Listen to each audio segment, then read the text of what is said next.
Here we go. Where are we going? We're going live. Live going to hell. Oh, I mean, that's inevitable anyway, so. I'll be going to hell in a bucket, baby. In a handbasket. Each time enjoying a ride. Greetings, good evening. How you guys? Doing alright. It was a long, boring ass day, as per usual. So what's up, guys?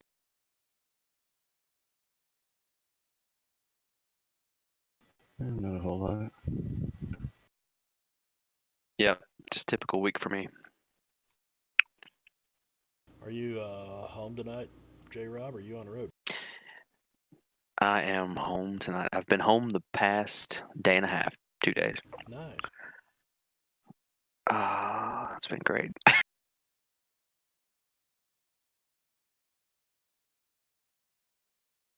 I'm just looking over a few things. So while we're kind of waiting for there's Omar. Fuck you, Martok. Oh, we need a disclaimer, J-Rob.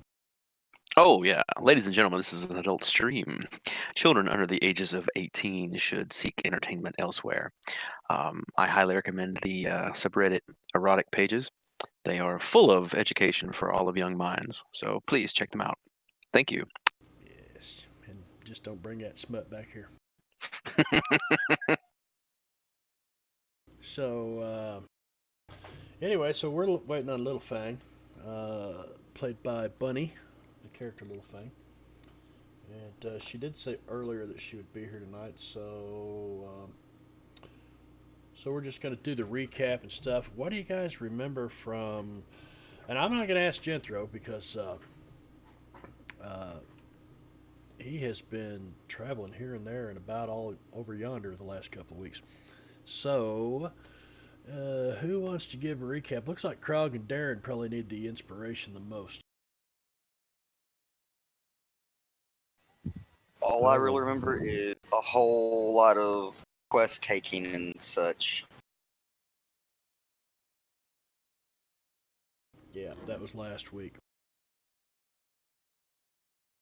Wasn't really a whole lot of quest taking. It was missions offering, so to say. Yes. You're going crackly again. Oh, great! Still. Again. Sounded like you decided to go robotic, you know? Mr. Roboto. Tomo.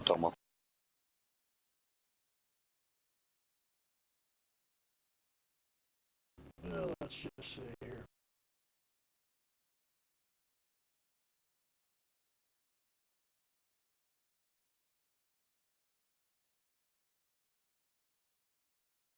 All right, we move to the Eastern server. Is that any better? I don't think it's Discord. Great. Well, I don't know. I restarted Discord last time and fixed it. So let me try that.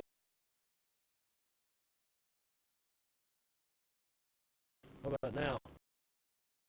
Nope. All right. I will try to restart Discord one more time.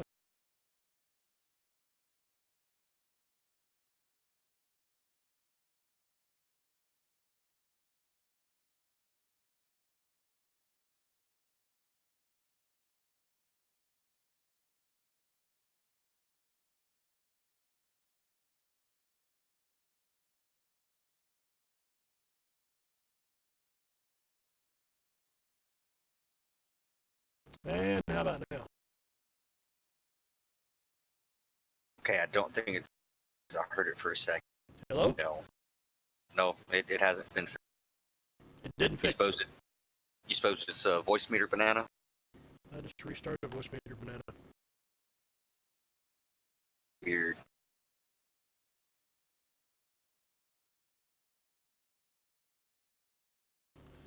Hello. Testing one. No change. No change. No change. Well, this is real bad. Yes, yes, it is.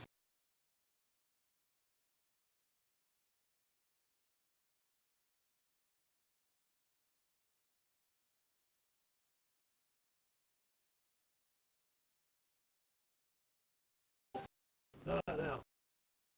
Nope.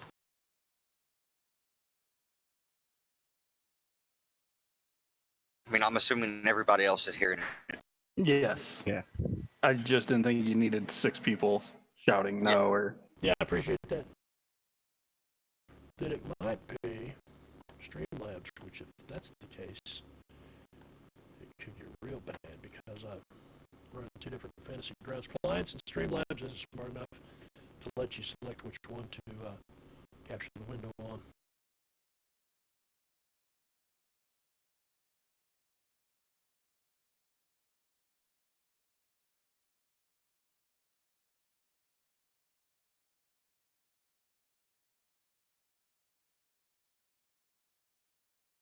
It almost, I wonder if it's like your mic plug isn't quite plugged in all the way or something.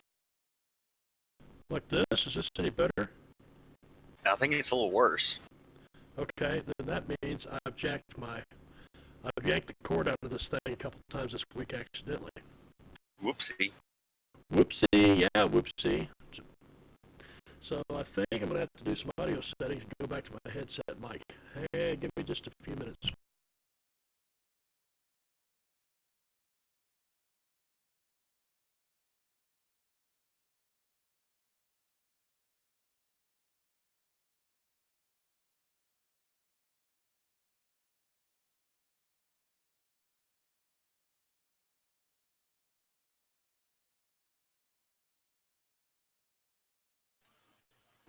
Check.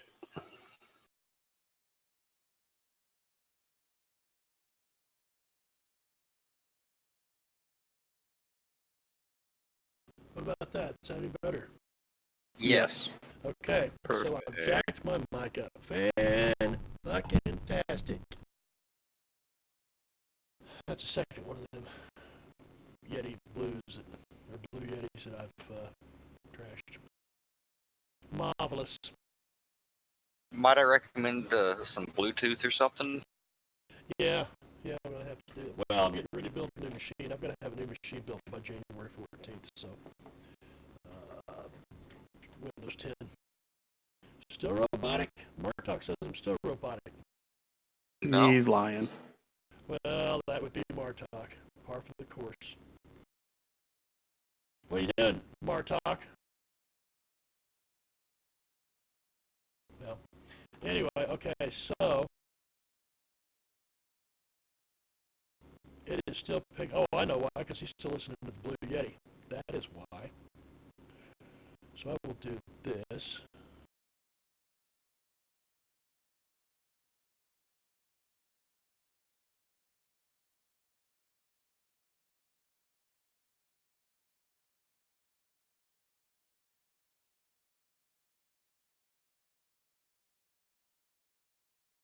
What the hell happened to my audio stuff? This is too weird, man. Broke it. Broke it all. No, I put the audio folder inside a different folder. Weird.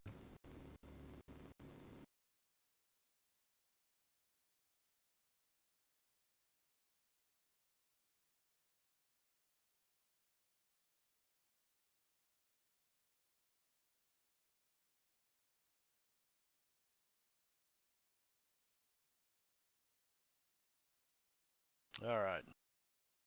What about now, Martok? Is that any better? Going across the big pond. I hope you brought your water wings.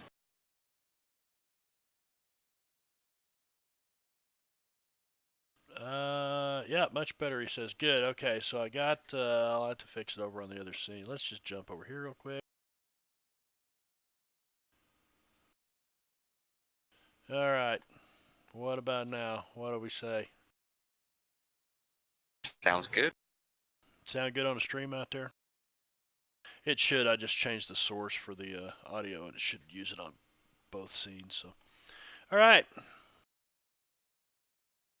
So back to where we were at. Yeah, the whole quest thing. I mean, I knew you guys were kind of anxious to get down here. All I've heard for 2 months now is, Dungeon of the Mad Mage, Dungeon of the Mad Mage. So I thought, there's not really any story behind. I mean, those were simple plot hooks, and I thought, well, it leads into other stuff. The beginning of it was kind of boring, so why the hell, really stretch that out? Gazik wasn't here, so I just wanted to put the plot hooks in there, story hooks. Well, I can at least recount what we've talked about doing. Well, that's basically probably what needs to be done. Is just a recap of, hey, what do we got going on here? All right. Well, I don't remember who spoke to whom exactly, but I think it was like Gazik and Darren were talking to Tim. He wanted us to do something. Actually, Retrieve an item from them from Undermount. Yep, Tim wanted a spell book, but Yes. he also had somebody there with him, pretty good-looking gal. The one from the Chult, I can't think, Port Nazarene. But it's spelled very similar to it. Ah, the Nazarene.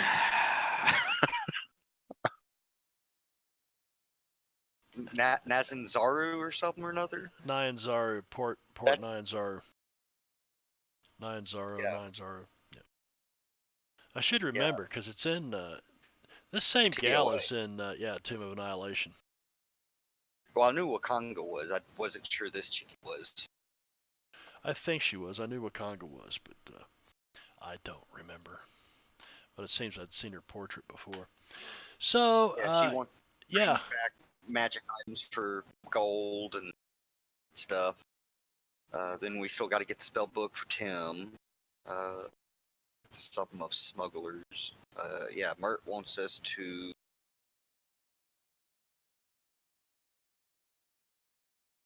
go to Undermountain.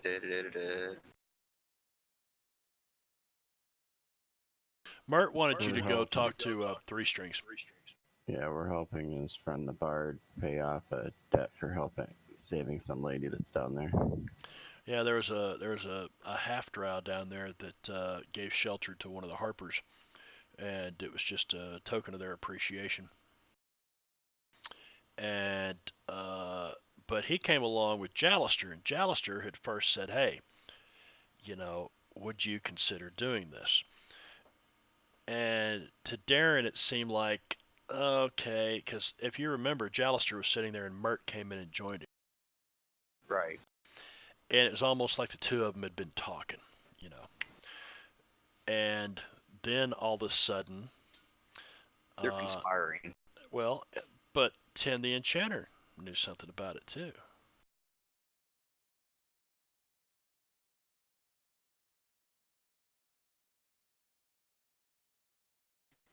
But yeah, Jallister just wants us to go down, and once we get down to Shadowport, Skullport is right, Skullport, then we need to look around and figure out, basically make contacts down there for all the people that are smuggling goods out.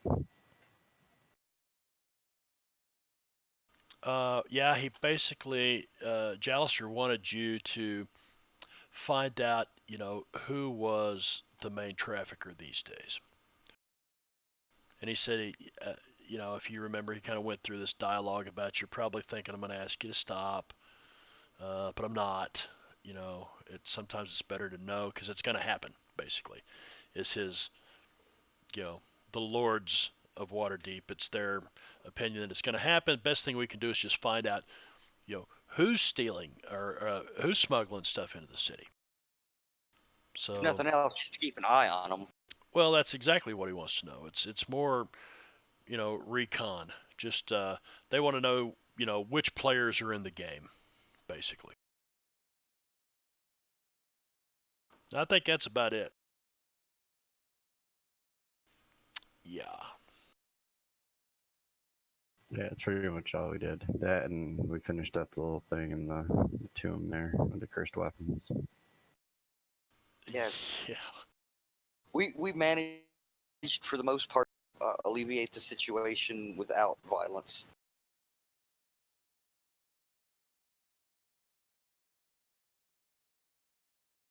But where is the Fangster? I don't know. Before I start moving windows around, and I still don't have the one for Krog is not working. That's because I'm in Bunny's place. Oh yes, but I still should have number 5 lighting up when I talk, and it's not. It is not. So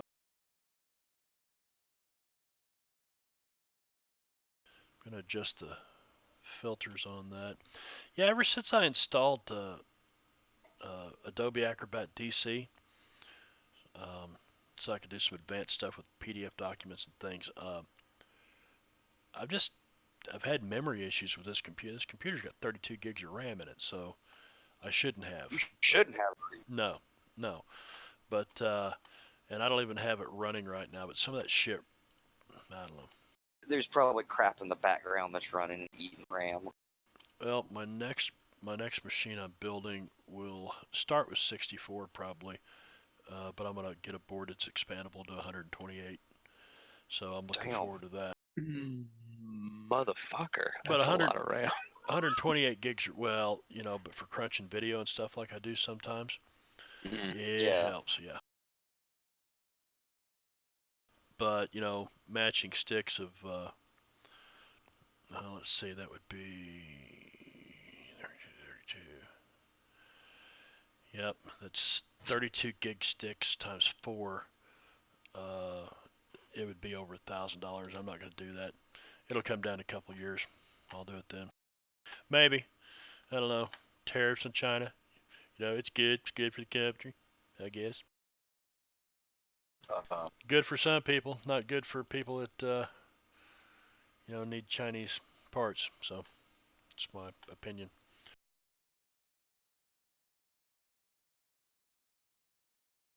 Where the hell's the filters? Here we go.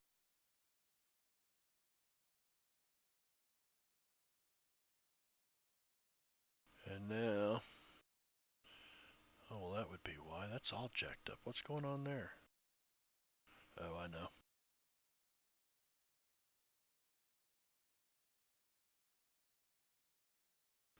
Okay.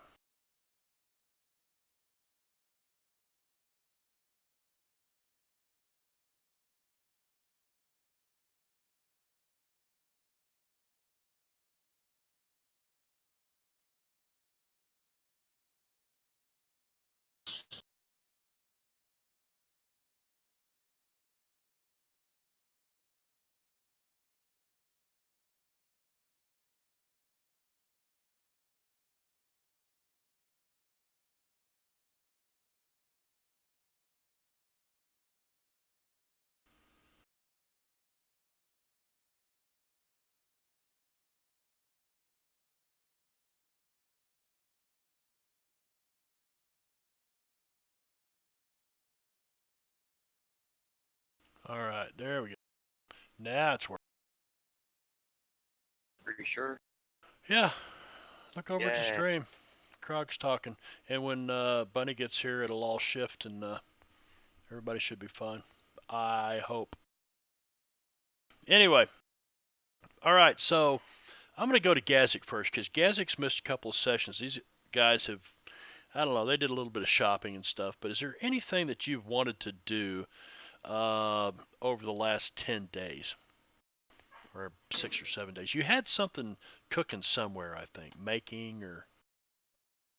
No, like all Gazik would have been doing besides shopping if he knew he was going down is he would have been spending time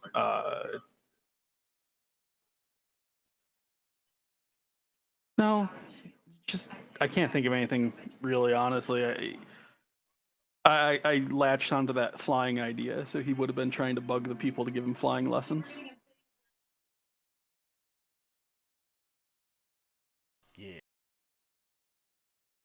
I don't know, flight in a dungeon doesn't seem like it'd come in too handy. It's not always about what's handy, it's about what's fun. That's right. And we don't know. There might be vast caverns in there. Well, I mean, there's no way I'm taking any flying mount down with me, but Oh, he yeah. would have spent the time trying to learn, I guess, animal handling from the stable hands and Yeah, at least the basics, right? exactly like what not to do around an animal. Or at least not what not to do around griffins. Exactly.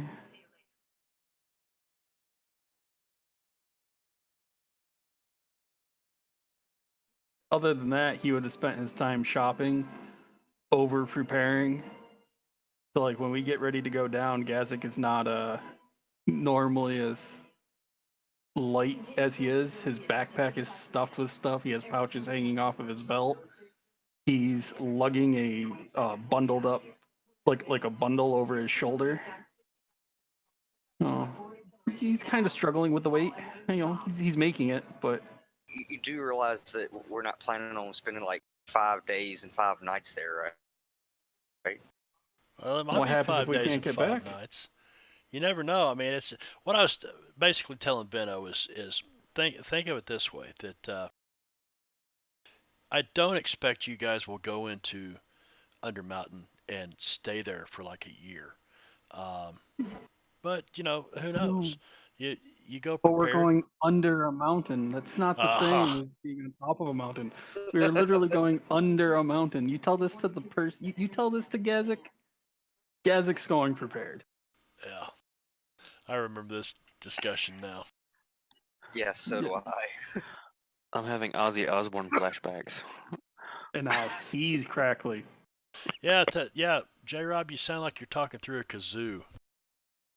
It's probably Brad, probably probably Discord because my voice is changing from green to red on the little telltale. Oh, change us back to whatever server Central? you have Yeah. us on Discord. Yeah, give me a second. I'll move us.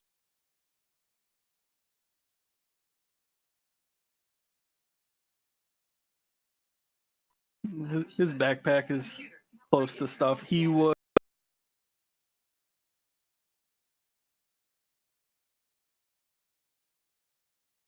so Sorry. basically, so basically, what you're saying is everything that we find, we should give it to Gazik.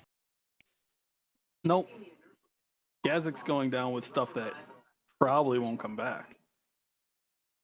Um, he's going to give Mrs. Peabody.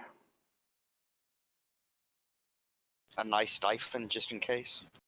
Yes, I need to figure it out. Well, as I thought we were talking about making her part owner or whatever. Yes, but So she can legally I'm okay represent the with that. business while we're gone and inherit if we all die. yes, but if Mrs. we don't Peabody. give her some money, yes. Oh, aren't you guys sweet? You boys, Mrs. Peabody says. Oh, But I'll be spending the day handling all the legal business for that.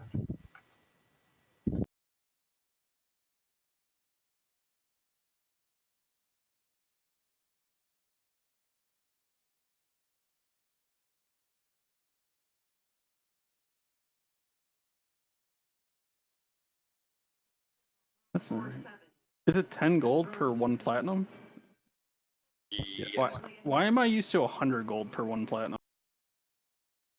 Because No some idea. games do it weird. I think Lord of the Rings Online was, no, it was 1,000 silver to 1 gold, I think. Well, I know in WoW it was 100 of each sequential one for the next one. See here you can so they generalize the gem at 100 gold piece. So you're supposed to basically jump to them. Yes, I did jump to a bunch of gems to make things lighter. That's the other thing that Gazik would do. Gazik would give Darren a bunch of gold or a bunch of platinum pieces here to turn into stuff. Yeah, and Krog's probably going to leave majority of his coin behind at the manor.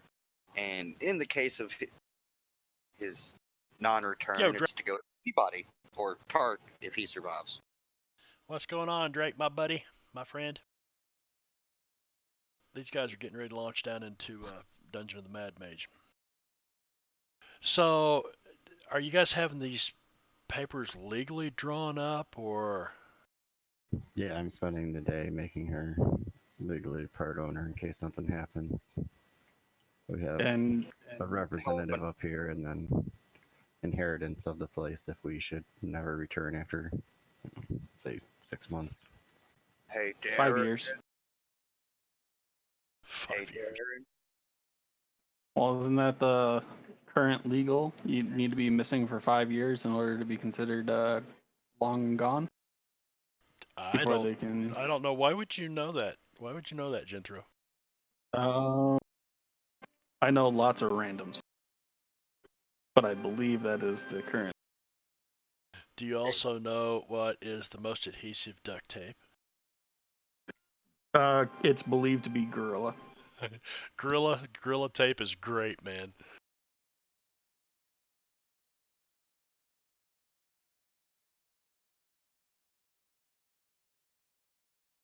All right. Well, so what do you? Didn't somebody have something being made over the course of? They said it'd take. Oh, it was somebody who's having a helmet made. Yes, indeed. Oh, it was 5 years. It's now 7 years. You better get you better get that shit off your computer. Wipe your search history. It's legalese. Beautiful. Martok? What are you going on about? Poor ducks. Poor ducks being taped up in the U.S. Duct tape. Oh, yeah. They probably have some goofy name for it over there in the UK. You know, like calling a cookie A crisp. a biscuit. No, man. Oh, Tea and yeah. biscuits. I was like, tea and biscuits? Who the hell eats tea and biscuits? That's right, because crisp are potato chips. Yeah, crisps Chips are or potatoes. fries. Yeah. So the way it goes. All right. Let's see. The date that I had was here. Does this seem right to you guys? I believe so, yes. Okay. And then from that last timestamp, which I had at 5 a.m., you guys spent the day out running around. Or was that I remember setting it at 5 a.m. saying, okay, Gazik's waking up now. So was that like 2 weeks ago? Have I not changed the dates? I think so. I don't know. We just set it to 5 a.m. because we had one day, and then we were supposed to be going in the next morning, Okay. unless we were delaying that.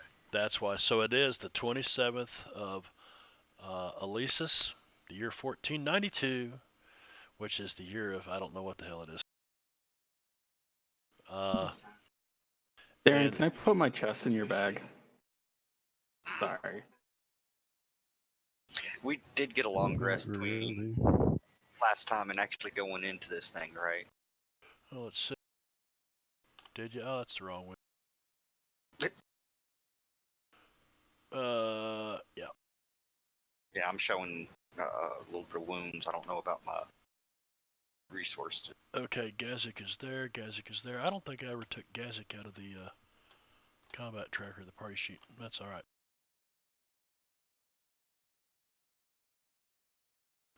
A long rest for you, and a long rest for you, and a long rest for you. Everybody gets a long rest. Oh, yay. The long ass There's sound. 10-minute long. We ought to time that shit sometime. But right now is not the time. So it has to go away.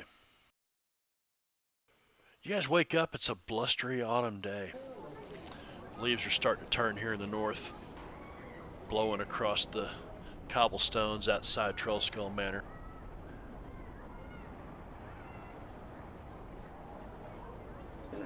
Bit loud this morning.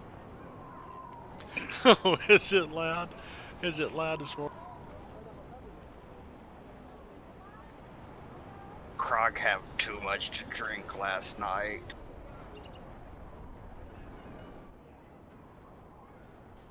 There, we'll crank that wind down a little bit. How's that? How's that? How's that? Much right better. All right. So, what would you guys like to do? It's 8 a.m. You guys have kind of messed around. Gazik's asking Darren if he can fit his chest in the bag.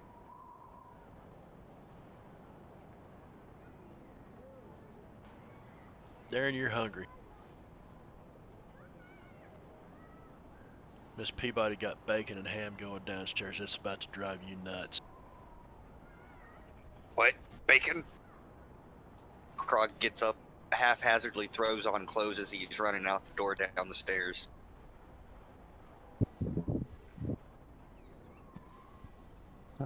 Yeah. Get up early, go eat breakfast before I gotta go handle my business. Grab me a big old plate. Mrs. Peabody's bacon is to die for.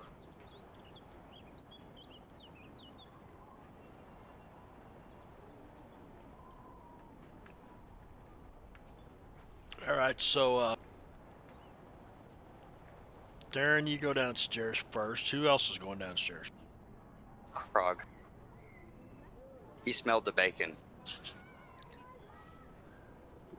Tark will go downstairs as well. You guys walk in the kitchen behind Darren. He's got a plate. He's taken about half the bacon off, piled it on his plate. Couple slabs of ham. Bacon thief. Like he's taken like half of what Miss Peabody. Miss Peabody just did 2 pounds of bacon, and he's got a good pound of it on his plate. Only 2? She should know better. Maybe 4 with you guys. I don't know. You're the ones that pay the bill. Oh. Get her Well, it's making some more here. Well, Then, it's not like we can't afford it, right? Yeah, let's see. 3 more days will be 10th day, and you guys will roll up to see what the Troll Skull did again for another 10-day.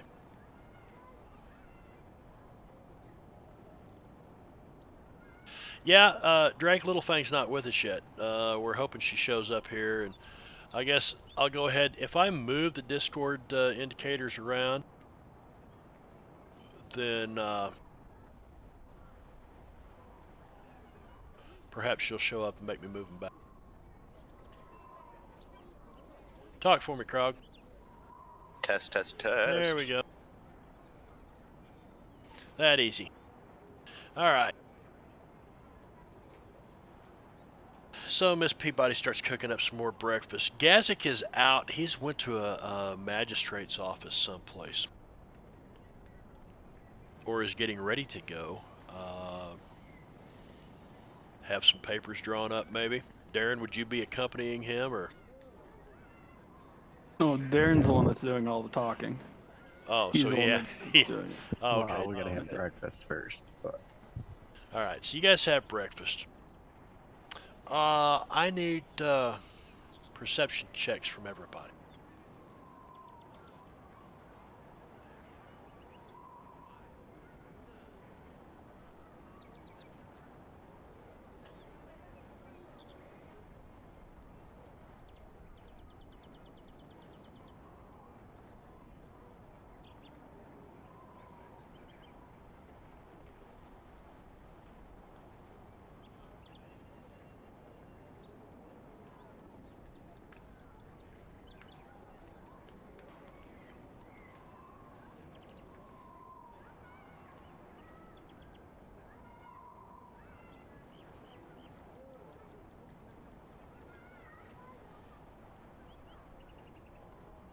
No, you're not confused, Drake. Did you get that, Gazzy? I got it. All right.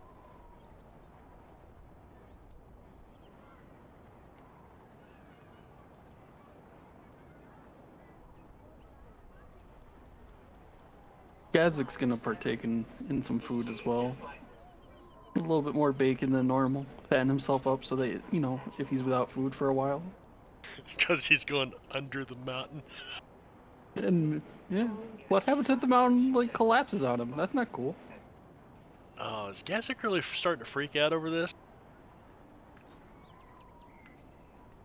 Well, I don't know. You tell me. Sounds like it. What would happen if you've never been Gazik. underground before? Like, seriously underground? Yeah, no doubt, no doubt. Gazik scared. Gazik be the one laughing when have to pull you out of underground crocodile's maw. Krog would rip all apart. You never seen underground crocodile. No matter. Krog strong. Crocodile teeth size of your body. Dark, you come back to the table where everybody's eating, and Krog and Gazik are bickering back and forth about some crocodile.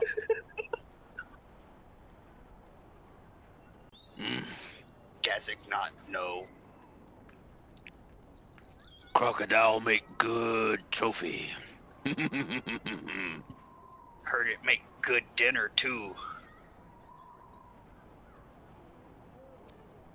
Maybe we find out.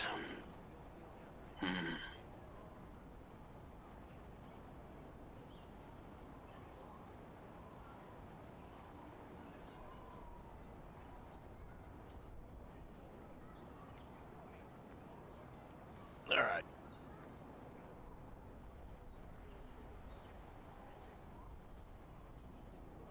So I'm debating, guys. I really hate to, well, we got things to do anyway before we actually go under the mountain. So Krog excited. you guys, the Krog's excited.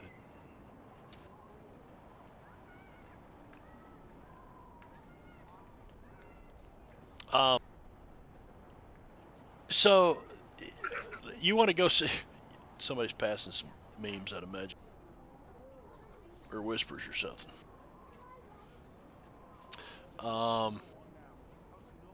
You guys want to go to a magister's office? Not hard to find. There's one at the, what the hell is it? Oh, that's not it. Damn you. I don't have any of my maps open.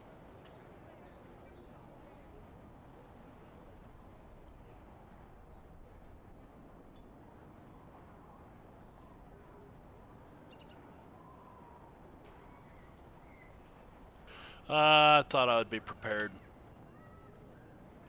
but I was not.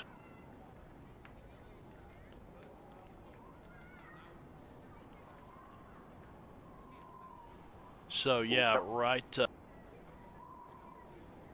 You guys are at Troll Skull, and there's a magister's office in that tower right there on the wall, about 2 blocks away. Probably close to where we turned in some thugs or whatever. I think we went there a couple of times. You did. There was something going on there. I don't remember what it was. I know we went there at least once to turn in some sort of bounty and get our reward. Yeah, it might have been some Zentarum or something. Yeah, that's what it was. I think it was the Zentirum from the warehouse near the beginning.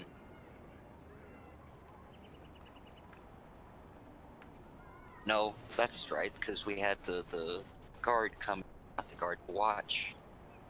I don't know. I know we went there a couple times. Right. Well, that's where you got to go. So you guys go up there, you get some papers drawn up.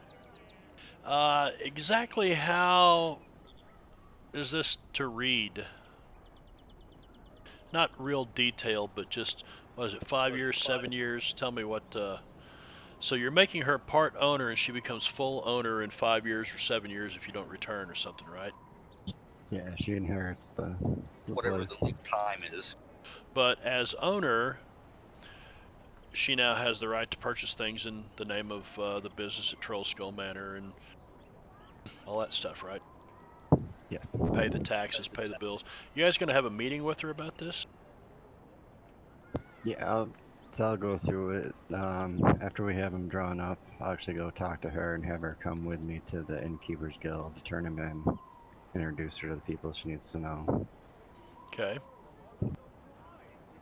All right. So all in all, let's say hour and a half for the legal paperwork to be done. Another couple hour trip down to the Innkeepers League. We're gonna set the time. We'll say that you guys are back at Troll Skull Manor, and Mrs. Peabody absolutely refuses. You shall not leave here on an empty stomach, and she starts cooking again. Well, that sounds like a brilliant plan.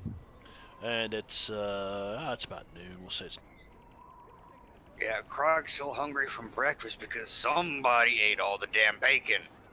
And he kind of slowly stares at Taryn. And you guys see Mr. Peabody. Mr. Peabody's seems like he's working with maybe a new person they've hired. A great big kid, kind of, you know. Tell me about the rabbit again, George. Oh, he'll fit right in with Tark and Krog. Fairly young, but he sends him down into the larders, down into the cellars below the bar. He comes back up and just one arms these kegs of these hogsheads of ale and big casks of wine. He just kind of sits them up there, and then you see the other people that's been hired here. There's a staff now of about let's see, 7 people. We must be doing quite well. Mr. and Mrs. Peabody, and you notice occasionally there's carpenters that come over and work on this and that, and the Peabodys just basically kind of run the place for you guys. So you got pretty lucky with these folks. Which looking back when we started Waterdeep Dragon Heist, how that happened just still cracks me up. Yes. Let's go hire the Peabody. I mean, we didn't know anybody in town, and we kind of introduced ourselves to them, so... She made good sandwiches, what can we say? Made good bread, which you made a sandwich with, so... I think the bread kind of makes the sandwich, doesn't it? Yeah, she makes a pumper loaf. Nice pumper loaf.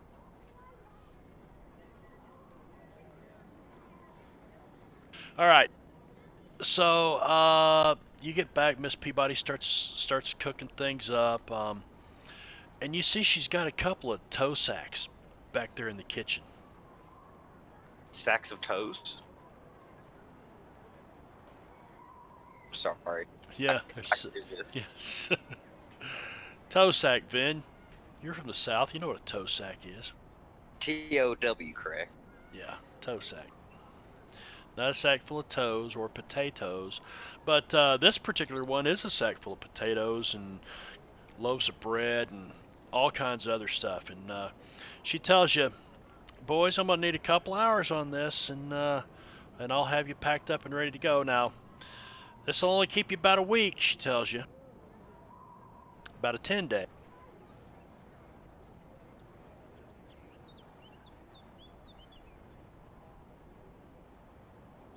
Tell me about the Undermountain again, George.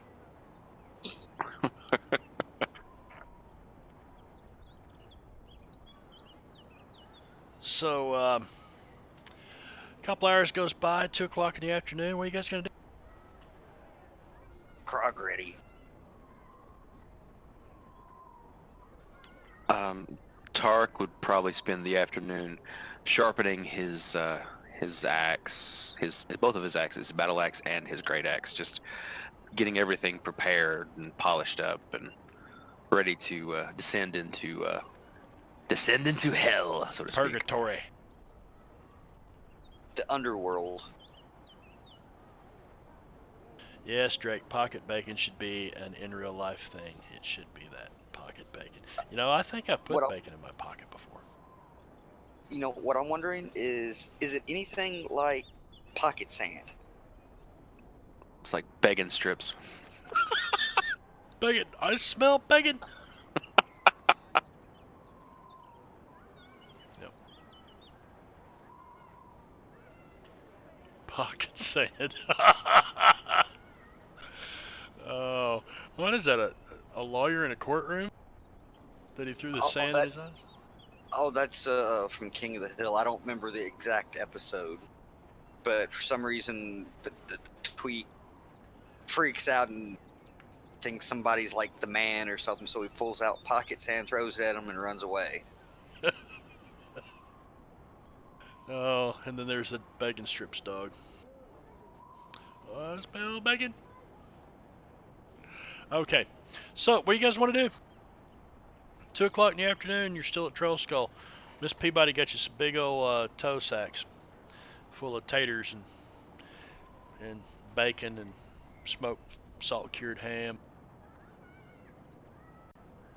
So I'll make sure everything's arranged over at the yawning portal there. I'm gonna drop a good like 300 gold. Should have a big party tonight there. Sure, there's all sorts of food. Hey, Wicked, can you do me a small favor? Tell him. Can you move your mic a little bit away from your mouth? Like when you breathe, it's just crushing my eardrum. Fair enough. Thank you very There much. you go. I'm used to it being turned around, and I had to like. Yeah, what'd you do? Rearrange things? Well, I realized there was like the whole thing kind of twists, and then the hole that goes into the mic was on the other side. No, I meant your room. The background looked different. You used to be able to see all your Oh. games and shit. The light isn't on yet. Yeah, I don't know. Anyway, okay. So, what say you, adventurers? You're now, Darren. Remind me. I don't remember. You stopped by Yawning Portal before and said that you would be in today. Yeah, I was gonna get rooms for everybody, and then basically put down a bunch of money for bar tab and have food arranged and entertainment and shit. Did you tell Dernan you were Like planning a on? Yeah, you send-off did. party. Yep. Yeah, you told him you were going down the hole. All right. So is that what you guys are doing? Is heading to Yawning Portal? Or... Party, Krog down.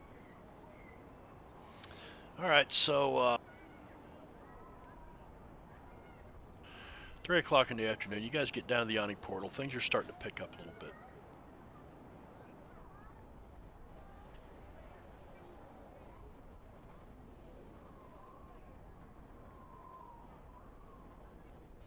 Oh hell, they're at about 77% capacity in here already. It's going to be a wild night at the portal. Don't fall in. Yeah, I'll spend my night basically partying and bragging to everybody about our tales and exploits and how we're going down.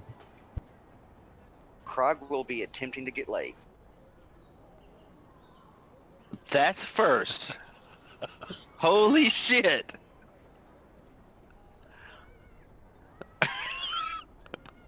Well, he hasn't really found the brothel yet, so that or Little Fang won't let him find the brothel. Well, you better do it before Little Fang actually shows up in game, so. Yeah, you'll be getting a butt chewing. Or maybe that's what he's going to the brothel for. So what, are you heading to... The only brothel you know of is, yeah, I like a little salad tossing. The only brothel you know of is back up, where was that? You guys went that night. It wasn't the Keepers of the Hand or whatever it is. It was the Siren something or another, and it was up in, like, right close to the northern end of the castle ward, almost into the sea ward. All I remember is Little Fang wouldn't let Krog go. Gazig knows where another brothel is. Yes, Gassick does. What? Gazig was a health inspector. Oh, he's talking about the hookers. Oh, yeah. That's not far from Troll Skull Manor. That's you guys weren't too far away from there. Just north of City of the Dead, if I remember right, where the chase started. Yeah, he was a health inspector. Let me. Yeah, we were trying to blend in. I'd have to poke around in there, make sure you're healthy enough to do this job. Legalized prostitution for the win? Well, Waterdeep doesn't really. Think of France in the 18th century. Merci beaucoup. Yeah. Exactly. Messy mercy. So what are you leaving the group, Croc? You going to a brothel? Serious? Or are you gonna just try to No, I was hit going to on? try to hook up with somebody here.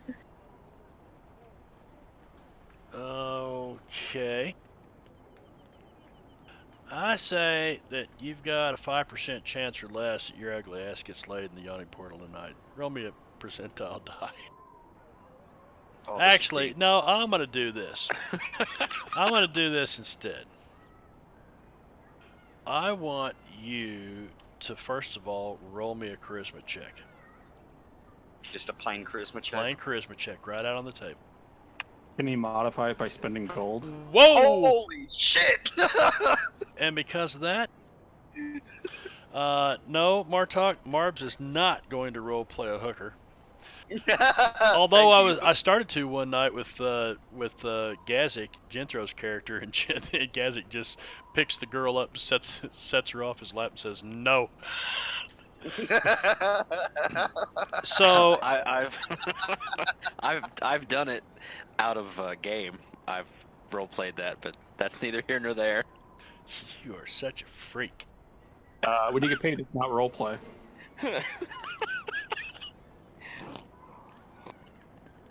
We take it out in trade usually. I think you That barely. explains the lips. Okay. She was a priest and I was a prostitute, so let's. Was your hair parted? It was at the end of the adventure. Did she bring her strap on with her? Never mind. Let's move right on along. Do you really want to No, know? I really don't want to know. Okay. Well, at least not now. Tell me about it later. Anyway. So That escalated quickly. it did. So with a natural 20, I'm just gonna say it happens. And let me look at something here real quick. Of course, I gotta go to the library to get it.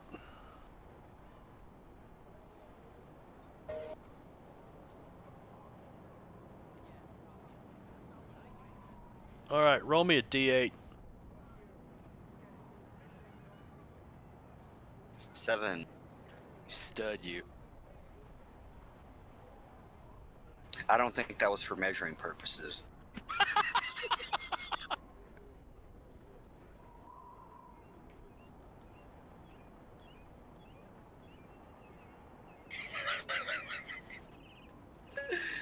At least I hope it wasn't.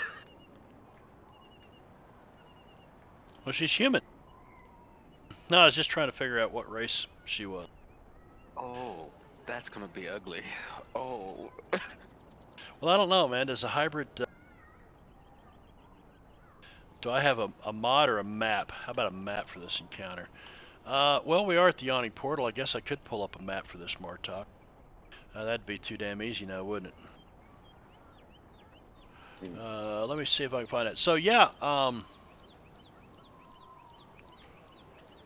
Krog, you end up with this gal. Holy shit.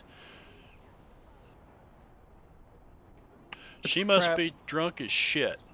Because she just thinks that you're all that and a box of candy, man.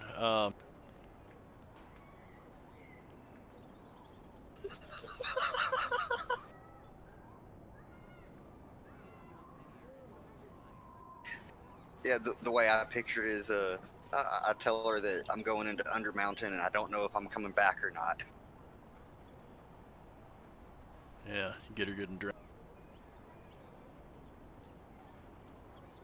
There we go. I really don't care for. I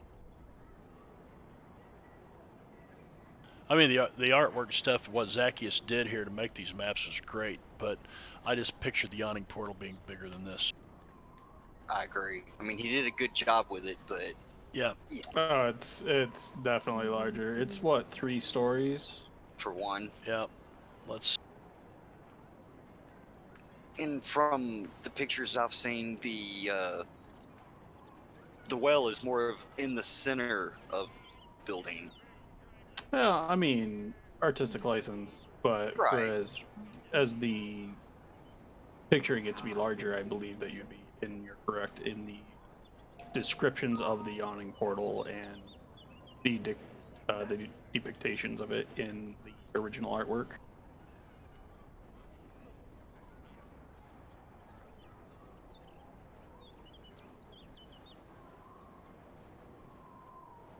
Does anybody know who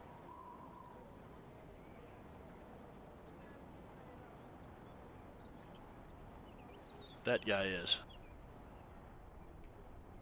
Oh, we've had a discussion about this before. I just don't remember offhand. Matt Mercer, isn't it? Yep. Matt Mercer. I know somebody just flipped out on that on their stream one night. They're like, I can't believe they blah blah blah, and I kind of agree with them.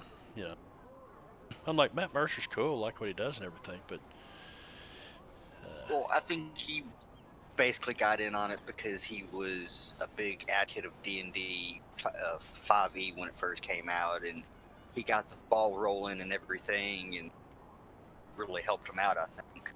yeah, well, I was about to say it was because he helped them out. He got a lot of new players into D&D. Yeah, that's what I was. Being who he is, Right. people knew his work already, and when it got out that he was doing other things, and it was D&D related, people tuned in to watch it, and it got them all a lot of new. There was a poll. I don't remember where the poll is, but there was a poll, and it basically was, "Why did you get into D&D?" And Mr. Mercer was like 40 some odd percent of them. really, Yeah, That's it was a incredible. ridiculously large number. Basically, he was kind of like poster child for 5e. Basically. So we're gonna say little things along with you guys, and if need be, I'm gonna hand off her character sheet to somebody else. Money, Tark said. So technically, I'll tell you guys this. I discovered that the Yawning Portal isn't an inn; it's just a tavern. There are no rooms here. Yep. Which, Darren, I said that you'd made arrangements for rooms or whatnot. We'll just say that you reserved a big table in the middle of the room, and we're gonna say it's this one right here, and you guys are all kind of sitting around this table, where you can get a good look at that portal that you're about to jump down. And Little Fang is over here dancing on this table. That doesn't seem like a little thing sort of thing to do. It does not, does it? Okay, I'll put her over here. She's probably eating a wheel of cheese, to be honest. Yep, chowing on the cheese. Maybe a glass of goat's milk.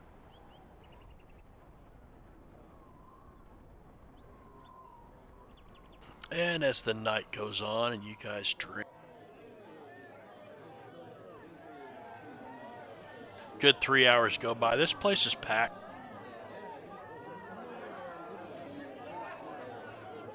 All kinds of craziness going on. And you got to turn some of that shit down.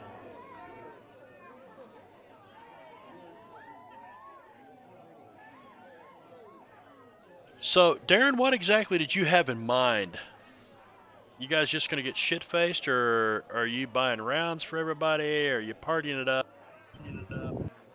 Buying rounds for everybody, food.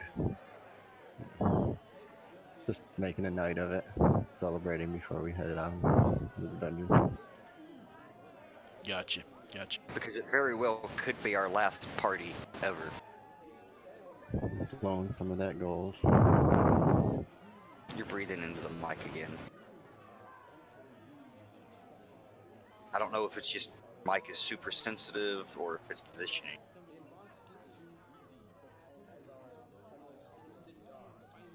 I don't know. Moved it farther. That works. Yeah, I think that sounds great right there. I mean, I can't blame him. I know for a fact he's used to trying to eat the mic to be able to be heard. Exactly, I understand. Well, Darren's a bit of a mumbler. Yeah, maybe a little. Yeah, maybe. He says maybe. Oh, ye old good old back scratcher. Love it. Okay. So party goes on. Krog, you end up sometime in the night hooking up with pretty decent look. Tark, you're looking like, how in the hell did he do that? And about 11 p.m., you see this place is just, I mean, they're throwing down the big party, and you see Krog and this gal just get up and head out the front door. Yeah, just kind of slink off. And give me a constitution check, Krog. You've been drinking for now 8 hours.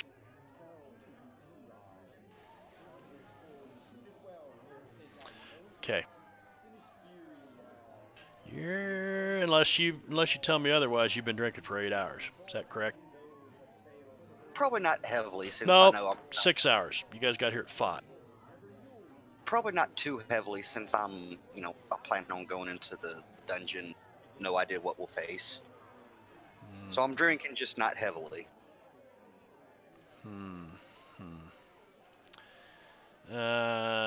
Give me a wisdom check.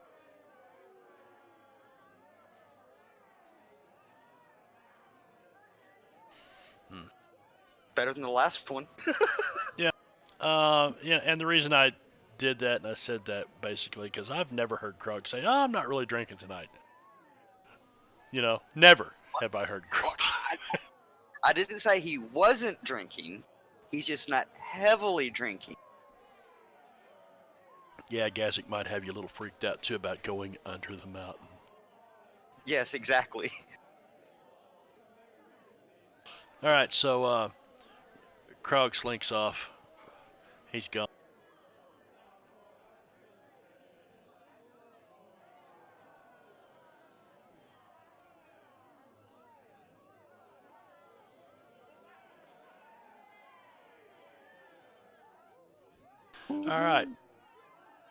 All right, what are the rest of you guys going to do? It's about 11 o'clock at night. Gazik's gonna go retire for the night. He has to be sure to get up a little bit earlier than normal so that he can make sure he has everything in his quadruple check. Well, the rooms, you guys once before stayed at a place right across the street and down about half a block called the Commander and the Stag, wasn't it? Something like that. Yeah, it's kind of a hoity-toity little place for being in the dock wards, but it's the closest inn, and you can get rooms there. So Gazik disappears right after Krog leaves. Gazik wouldn't get a room. What he would do is he would, to make sure that he had everything, he would go back to Troll Skull, but he would hire a private dray for the night and the next day. That sounds Alright. like a good thing to do. Do you just get up and walk out the door, Gazik? You tell anybody what you're doing?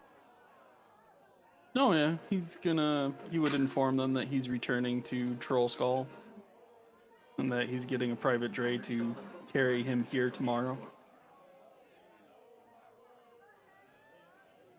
Alright. So you guys know that Yawning Portal, it opens fairly early, 9 o'clock, 8 o'clock, something like that in the morning. It's open by, what would they call that? Starts at midnight, doesn't it? The time, the bells. I don't know. I don't remember. We're just gonna say that the Yawning Portal will be open by about 8 or 9 o'clock in the morning. So Gazik goes out the door. Gazik, you take off walking for a while till you get to a place where you can hire a private dray, private coach, have him take you home, tell him to pick you up in the morning, whatever time you want to be back down there.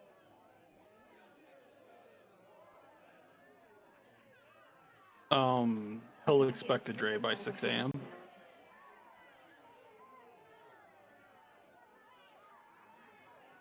Okay, so Gazik is gone. Little Fang, Tark, Darren, you guys are sitting around continuing to drink. Darren, you see one of the city watch comes walking in. Guy looks like he's probably an officer of some kind, and he's got a couple other members of the watch with him. They walk up and they talk to Dernan at the bar for a little bit, and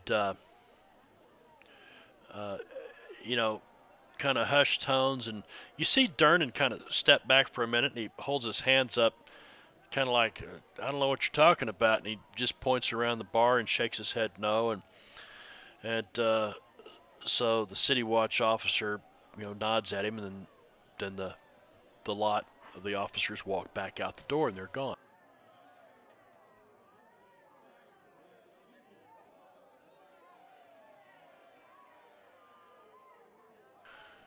Croc.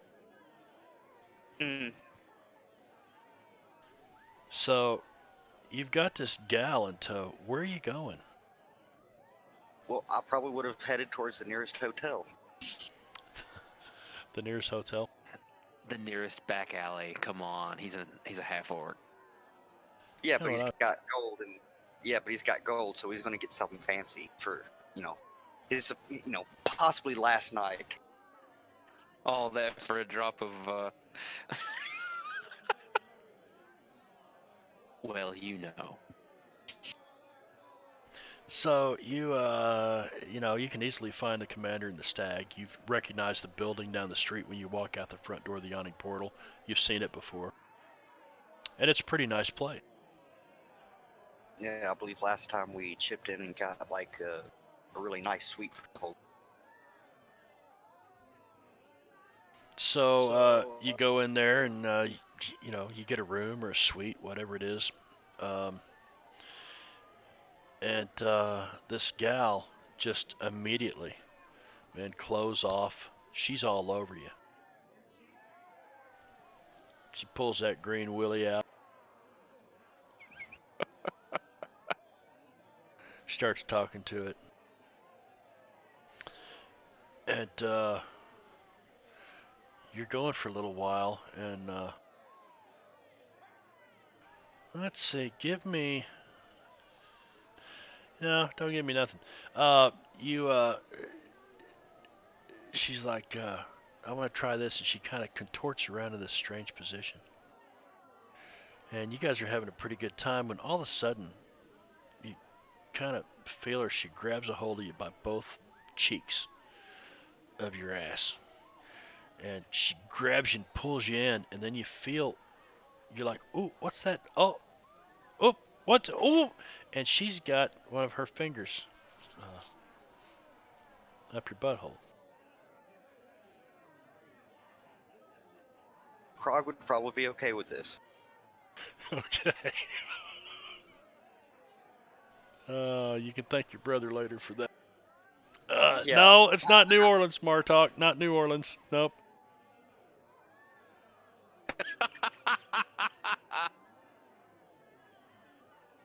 Yep. So you guys have a good time. Anyway, that's against my better.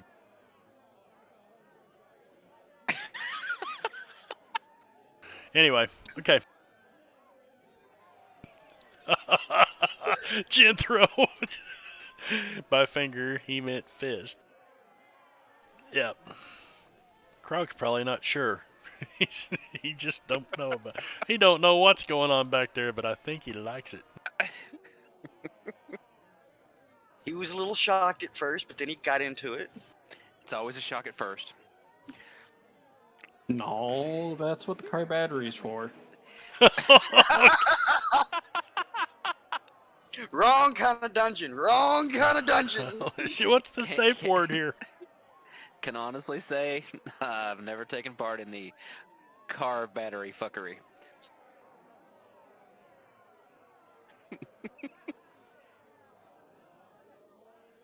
Yeah, I never even heard about that before, but I'll say it sounds interesting. I would guess it's very stimulating.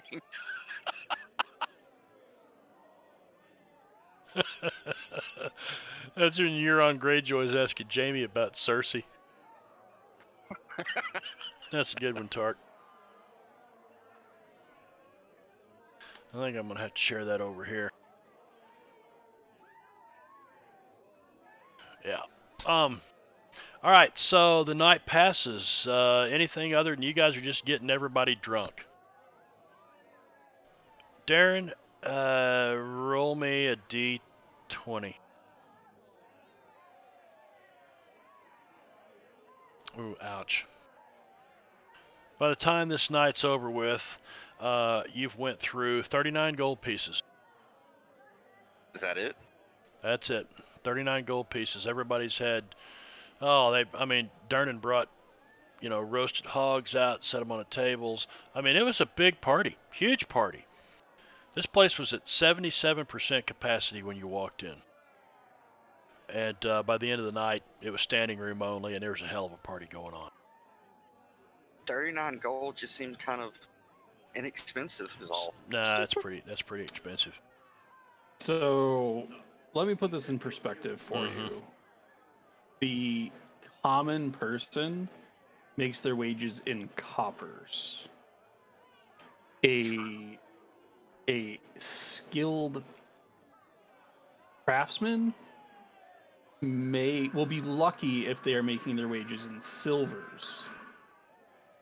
Your politicians and your government officials are making their wages mostly in silvers and sometimes in gold. So think about that. You just chilled out. Police might 35 be gold. still silver to gold, maybe. No. Your Maybe. soldiers and stuff? Your soldiers and stuff are lucky if they're silvers. No, police. Police get paid less than the soldiers do. True. But it might work differently in Waterdeep. I don't know how well the city guard or the city watch paid.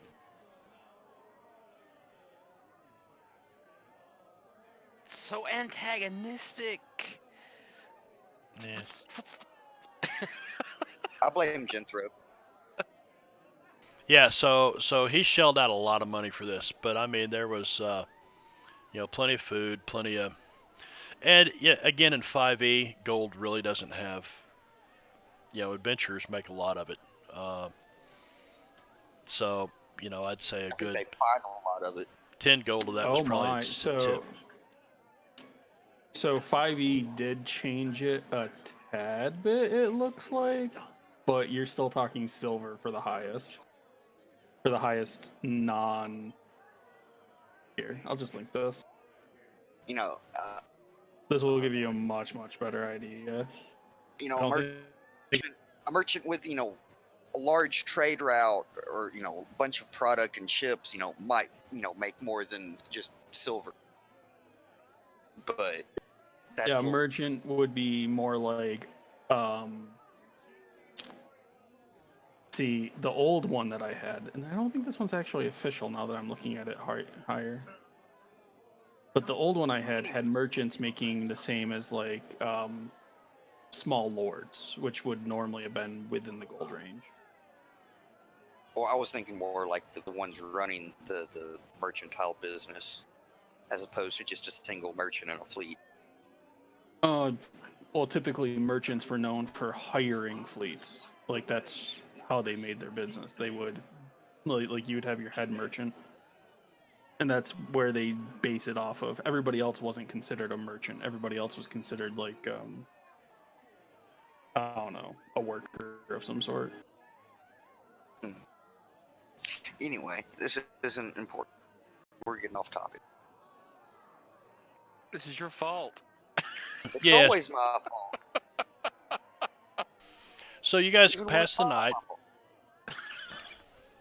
You pass the night, and you can either go back to Troll Skull, or you can go to the Commander and the Stag, whatever. You're already packed to go. Jethro the next morning. I'm sorry, Gazik the next morning. The dray is there on time, 6 a.m. And knowing you, holy shit, what happened to that parakeet? It's not my fault. I've been waiting for half an hour impatiently. Yep. Just sitting on the stoop outside. And the dray gets there, and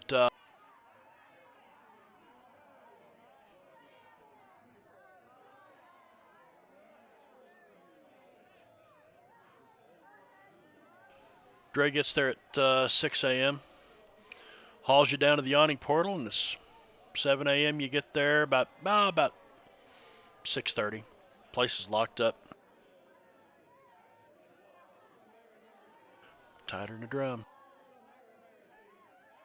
So Gazik will unpack the dray and wait for his people to show up.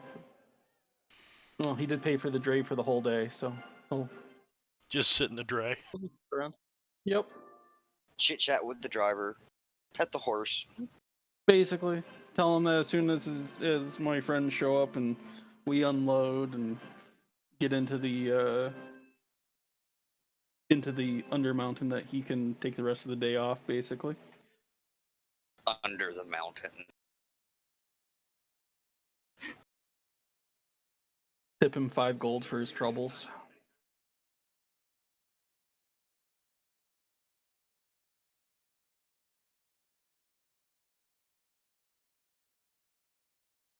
I don't know why somebody has. I'm gonna have to make a gif out of that old Corsican brothers, Cheech and Chong, when Cheech is combing the horse's tail. Anyway, so Darren, Tark, Little Fang, you guys have been at the Commander and the Stag overnight. So has Krog. Krog, you get up the next morning. Your date's gone. Oh well.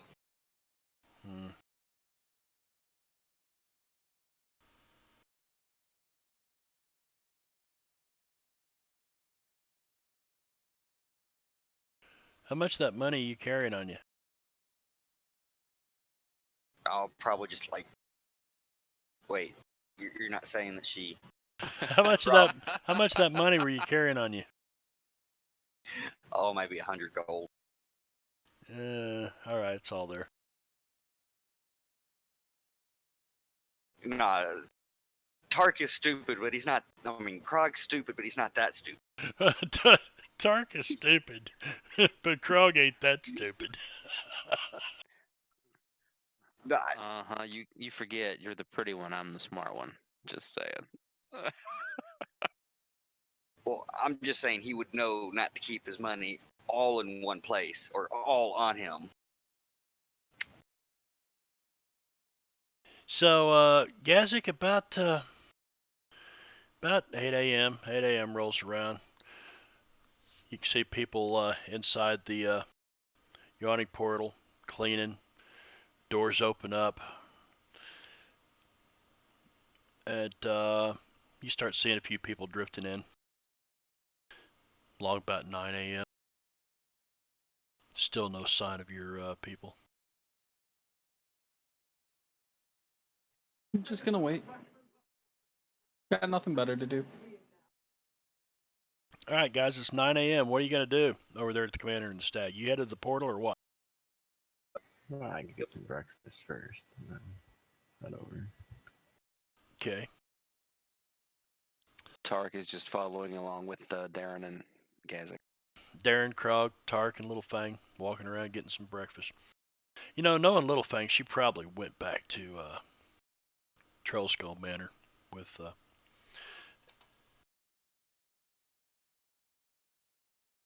Oh, is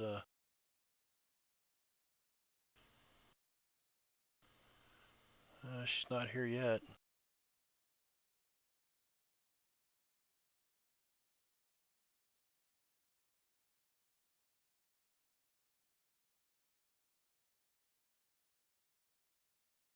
Bunny finally sent me a message.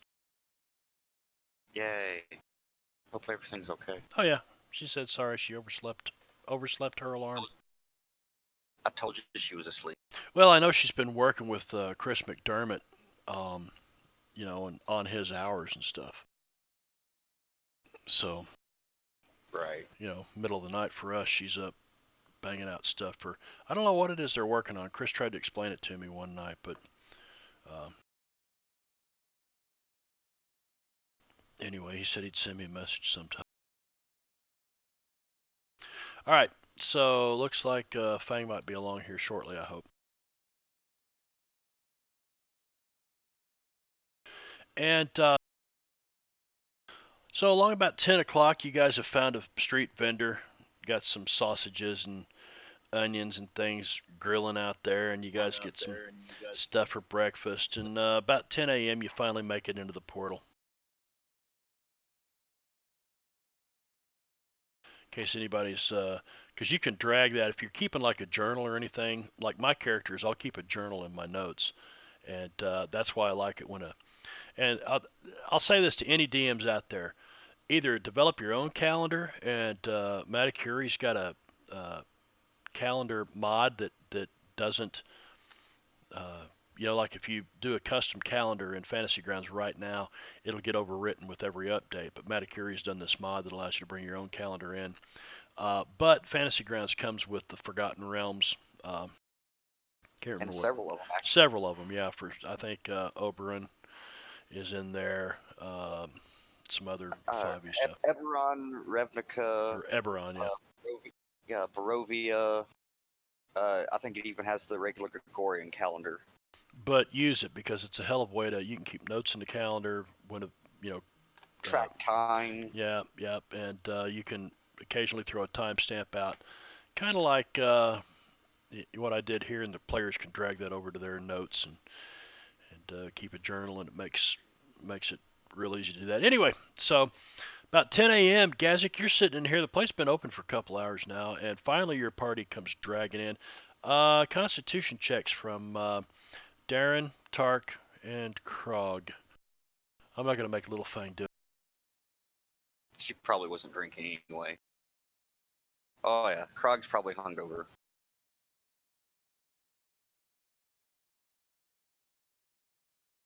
But he's happy as hell. He's wearing that all too famous shit-eating grin. Yep.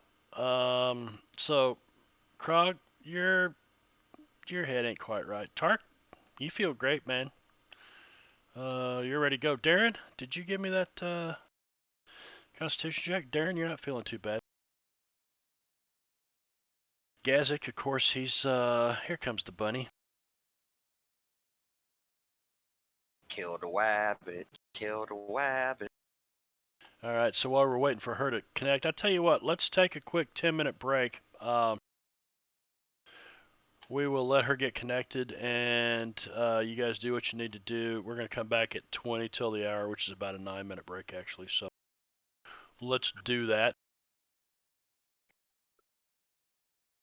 Let's do it. And I'll rearrange the Discord indicators and all that good stuff. So we'll be right back.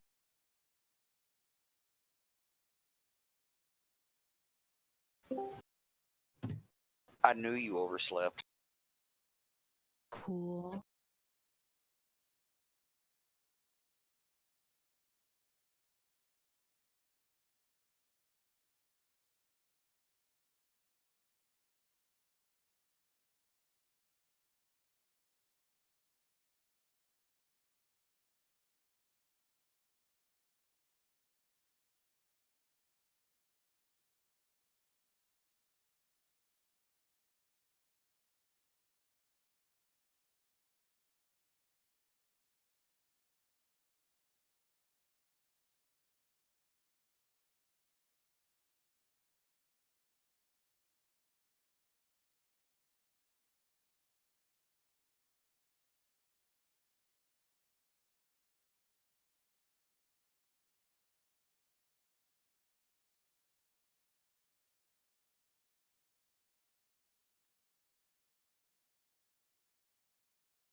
Brother, let me tell you something. Last week, when the shenanigans in the crypt were occurring, Tark was ready to cut his brother's head off. Okay, that was extenuating circumstances. Just saying. But yes, I get what you're saying.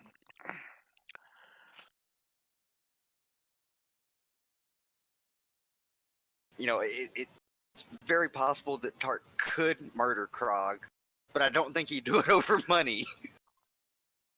No, he'd do it over family here. He'd do it over Darren and Fang and Gazik.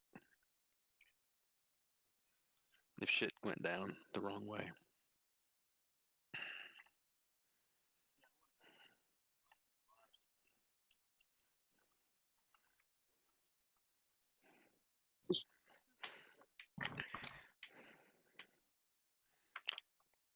I have a boundary. I don't want to be the responsible one anymore. Darren, you gotta step it up, man. Yes. I was last 2 sessions, unfortunately. Hey, she's the one that always keeps Krog from going to the brothels. And she wasn't around, and you got a thumb up the butt. So there you go. You did. You got a thumb up the butt. You got a That's thumb up the okay. bong. A little pegging never hurt anybody. Yeah, but this girl had big fingers, so it wasn't a little pegging. Ooh. Big fingers, no lube. Oh, I'm sure there was plenty of loot between the two of us. Ooh, tell me I'm more. trying to eat.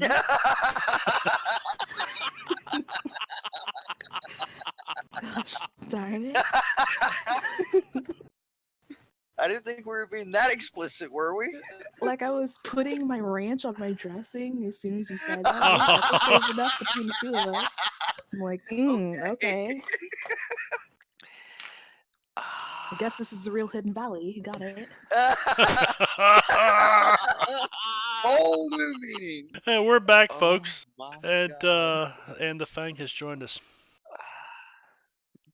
We've been journeying through the Hidden Valley. So, cheers. Somebody's been journeying through Krog's Hidden Valley with big fingers. Giggity. All right, 10 a.m. You guys all come walking back in. You're back at a portal. There's a few people here. You know, breakfast and shit. Waterdeep's a city that never sleeps. This is the New York of the Forgotten Realms. But there she is. There she is.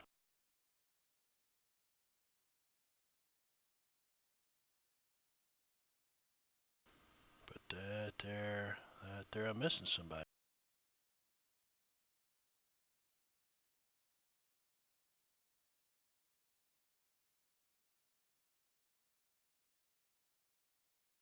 What?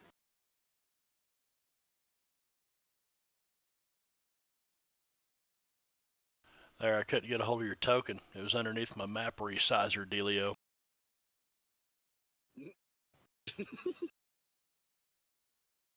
All right, so here you guys sit. You're around the table.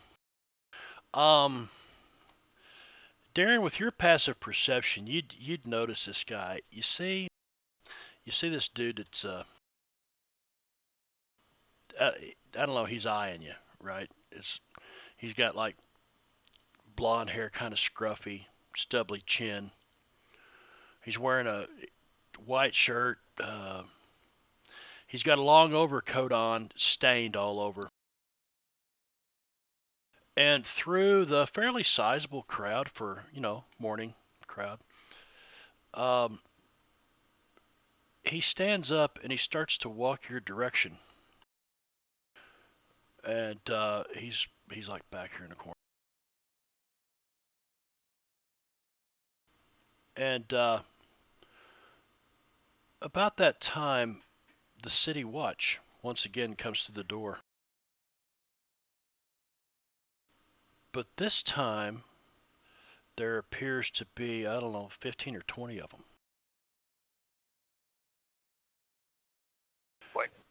What did you do, Darren?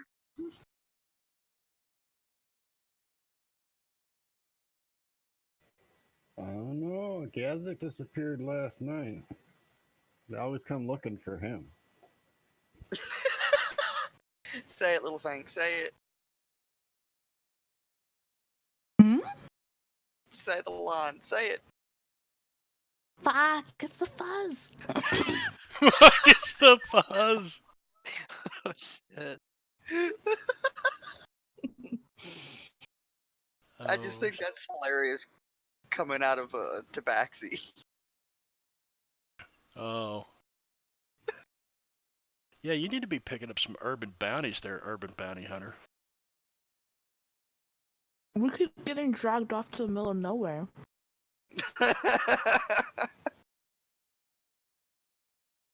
Plus, running it in is good money. I can almost visualize the ranch dressing dripping off the corners of your mouth as you're eating whatever. I am not a messy eater. All right, so She says as she cleans her shirt. You made me look down. I hate you.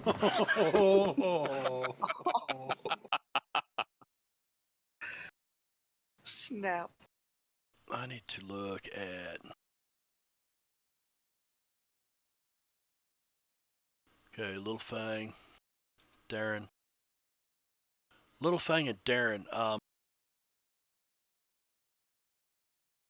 You guys have both noticed this dude back in the corner that's looking at you, this blonde-headed dude, stubbly chin. And Darren, he nods at you and he stands up and he starts to walk your direction. About the time the city watch steps up to the door, you see one come in the back kitchen door over here. Which I'm going to say there's a back door, service door. There is. And you see a couple more come through the side door. Right here, like they've come out of that back dining room. And there's probably about 15 or 20 fuzz.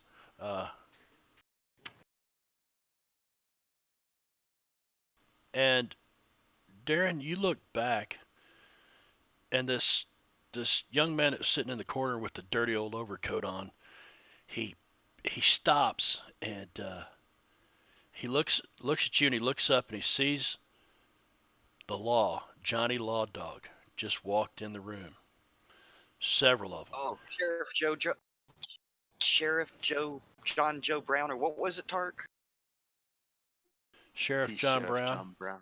Yeah, that's it. Yeah, evidently he was a bad sheriff in Jamaica. Bad dude, man. Shut him down. Shot him down. He shot him down. He didn't shoot that deputy though. So you see this guy. He pauses when he gets. I'll just do this.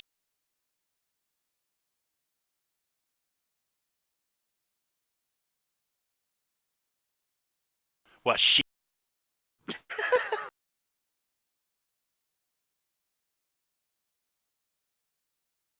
Good enough. Pauses right there, and then you see him step over here to the bar, and he starts to talk to Dernan. And you see Dernan, you're watching Dernan. Dernan kind of looks to his left and his right, like he's looking around this guy, and he gets this weird look on his face and shakes his head, and you can tell he's disagreeing with him on something. And then you see I don't know, it's probably a platinum coin the size of it. This guy takes it out of his pocket as the guard or the city watch captain gets just right about to the bar. And he flips this platinum piece at Dernan and takes off running and dives over the edge of the portal.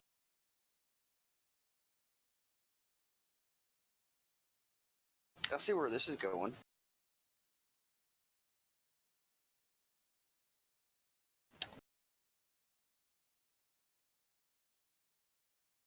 Do you now? I do.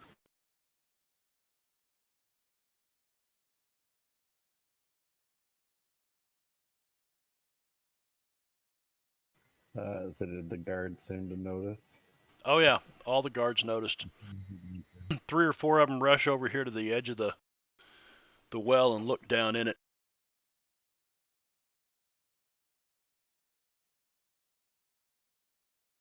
You never hear a splat though.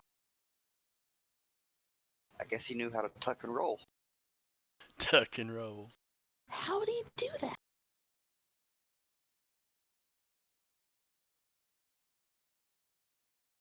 So anyway, the city watch officer and a couple of his men start talking to Darnan, and Darnan gets pissed, and you see him slam his hand against the bar about the time you walk up to the bar, Darren.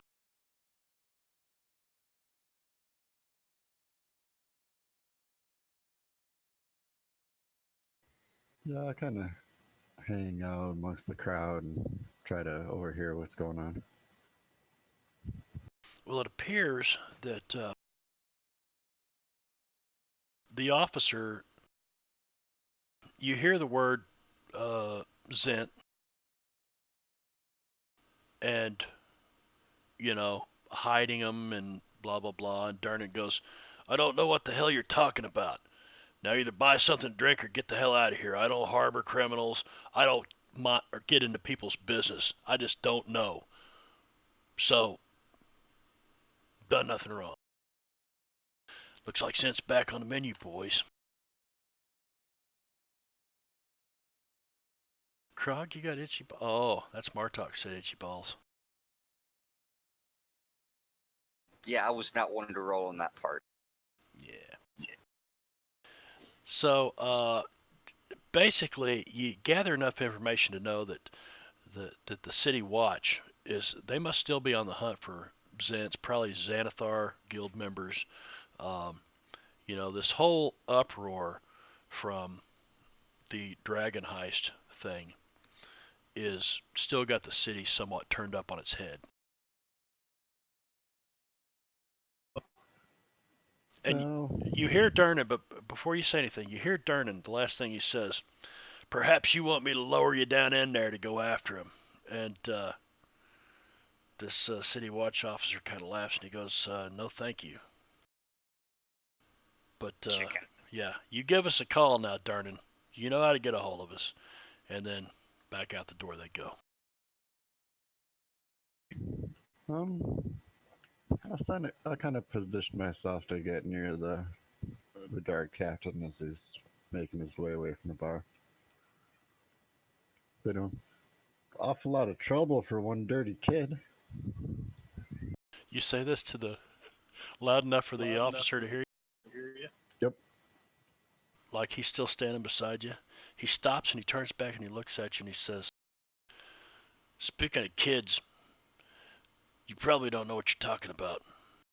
It's best you leave City Watch business to the City Watch." I'll pull up my letter from the open lord lady there.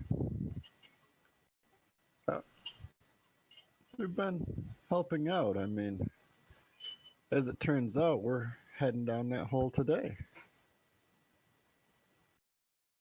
When you say this, out of the corner of your eye, Durnan, who's kind of leaning over the bar listening to this on his elbows, he sits up and he looks at you and he crosses his arms. And the officer looks at you and he says, "You're going down in that hole."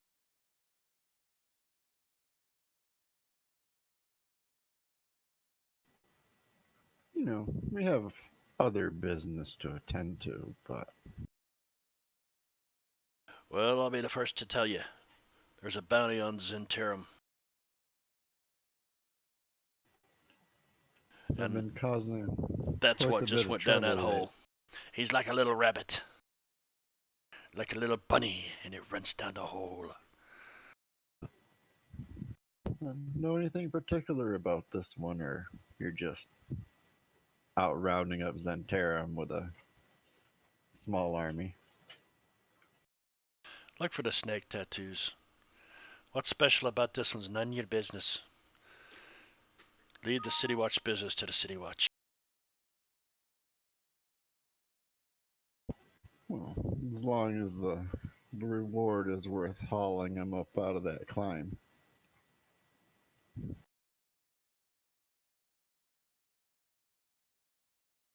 Yeah, that's what is that? Sorry, Krog just sent me a message, and even the common chat's coming across as gibberish over on stream. I don't know. Yeah, Little Fang is speaking in common, and if you look over on the stream, it's just a bunch of letters and stuff. Yeah, I know. I was looking at that. I don't know that I can do that without giving this person like a character to. I don't know what's going on here. Oh, Yeah, you just create a blank character and just go to the language parts and just add a language for each of the ones, and then the stream can understand what's going on. I think it might be because I don't have the SRD data loaded. Huh. Try that. That shouldn't matter. Darren's out of character. Me comes through just fine. Yeah, the add a characters comes through fine. No, But it's If just it read it. wasn't, I did it wrong. yeah, if you don't select the language, it'll come through correctly. But I'm going to switch to common. Just type. That's going to come through as gobbledygook, as well as or dwarvish. Well, that's because this person doesn't. I mean, you got to have no language selected in your languages, right? And yes, you naughty boy. Well, there. I don't know. Something else I can try to fix later. I would view it as a way to prevent metagaming so that people that are playing the game couldn't go over and look and see what somebody said in a different language. True. Oh, there you go. There you go. I usually don't Someone pay would attention do to the that? chat. I just saw it. Yeah, so if you want it out in the open where everybody can read it, just make sure you don't have any language selected. It should come through. Try that. Yeah, I don't see a reason to select common if you're just typing. Exactly. Listen here. Listen, It's one of my immersions. Immersions. Okay. So there we go. We can't speak common. Stream client dude can't. So anyway, Darren, back to what you were saying. Sorry. Yeah, I didn't mean to interrupt. I was taunting the guard. With that, I'll take my leave. All right. Take your leave. Darren goes, hey. When you start to walk away. Did you tell me you're going down that hole? I told him last night we were going down the hole. That's why we're having a party. Yeah. And you're still planning on going? Well, of course. He shakes his head. Now.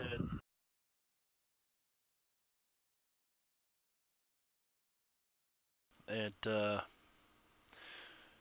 he says, well, I hope to see you again.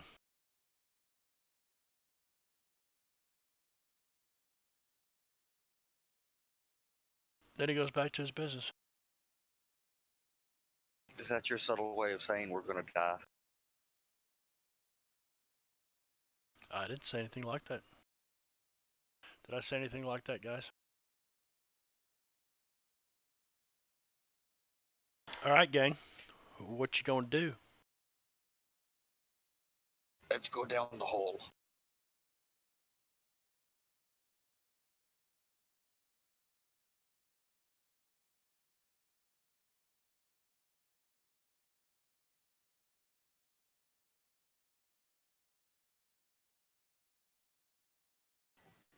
I'll offer cheers. Grab up a little bit more of my food. And then, guess we'll head down. All right. Krog is going to pick up the pint of ale, chug the rest of it, walk over, and kind of rub his hands together, kind of get the sweat and grease from his hand. Well, you see, there's a lowering mechanism. It's a rope. It's attached to a. It's like a 2x8. Like you stand on it, and it goes around this big pulley system. Looks like it could carry about one at a time. I'll walk around the rim, giving a little speech about the virtues of heroism and how we're gonna As you go guys, down there and kill all the monsters. And then I'll just dramatically jump backwards down the hole, like for the play. okay, so you start walking around the lip of this hole, and you're giving this speech, right? And I just give me a dexterity check. Roll it out there, dexterity check. And you walk around the edge of the thing, and you're talking. And as you guys start making your way to this portal, you hear somebody go, "I think they're going down the hole," and then all the people in here, good 20 or 30 of them in here, they start moving your direction. And everybody's gathered up around this hole, and Darren's giving you this long spiel about whatever the hell it was, and then he turns around and jumps off down the hole. Darren jumps over the top of the bar and comes over to stand next to the winch. And he looks over the edge, and he looks at you guys, and he goes, what was that all about? He's got a trick up his sleeve, doesn't he? Surely the boy's not that stupid. Yeah, after the crowd sees Darren just fall in, Krog just kind of turns around, crouches, and positions himself to climb down, and begins to descend the wall. You're going to climb down the wall? Can Yep. Littlefang shove him, please? Death ensues. I'd like to finger flick him in the balls as he tries to do this. A double whammy. Krog, Gazik's gonna. Go ahead, Gazik.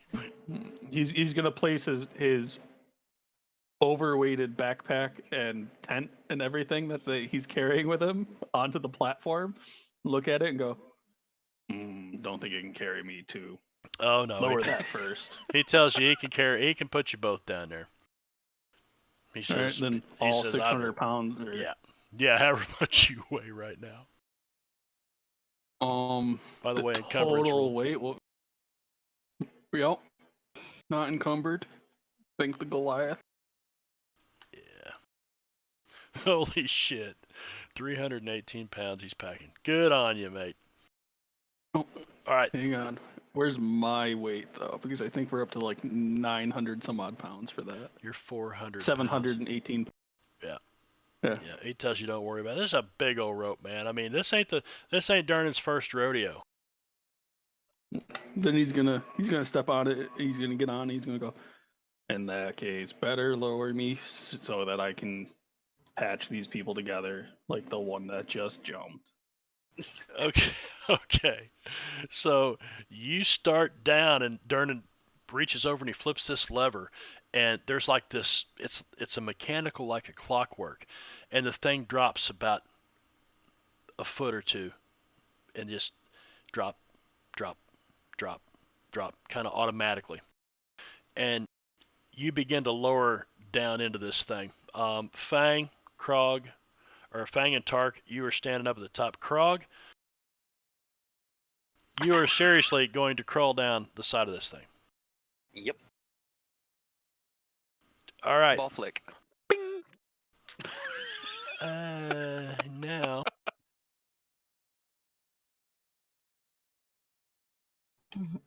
Oh, I've got the wrong. Let me open this.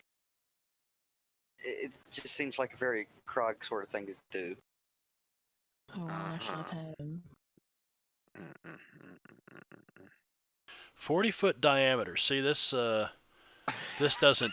This thing is 40 feet in diameter. So the map really doesn't do it justice. I guess I could have regridded it, but. Located in the center of the tap room, the well was once the outer shell of, and this is common Waterdeep lore, the outer shell of Hallister's mighty tower, which was demolished long ago. Its sheer walls are made of old mortared stones. And I'm looking for, there we go. Okay. So, do you have any kind of climbing speed or anything like that? I do not. So, you're just going to climb. Yep. Okay. I can give you an athletics or an acrobatics. Okay. So, it's going to be half your movement speed. What is your movement speed? 30. So, you can climb it. No, is it a third? It's a third of your movement speed, isn't it? It's 10 feet per round. So, yeah, give me an athletics check.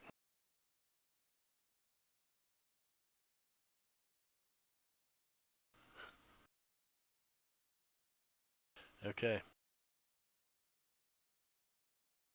You shimmy on down about 10 feet.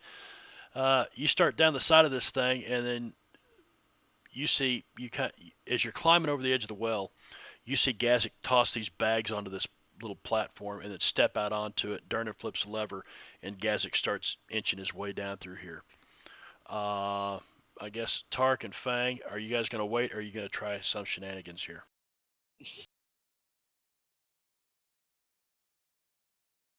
Tark is fine waiting. He's not that foolish. I mean, just Okay, and what we need to do is, okay, next round. Darren, I need to know what you're doing. So just send me a message if you want to.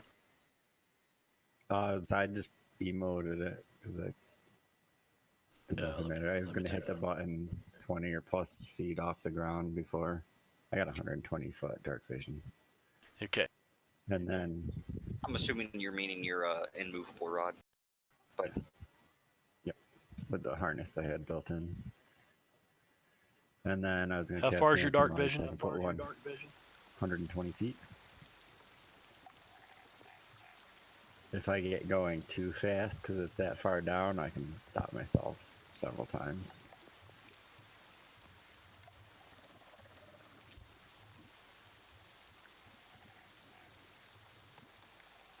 yeah, basically it's treated like difficult terrain if you don't have a climbing speed. Well, Okay. it is 1 extra foot, so it's difficult terrain if it's just normal climbing. If it is difficult terrain, like slippery side or something to that effect, it's 2 extra feet. Right. But I think the well here, for lack of a better term, is, has a bunch of handholds, relatively not slick. Are you metagaming, motherfucker? No. No, go ahead. Usually Metagame. it's a mossy Metagame. patch.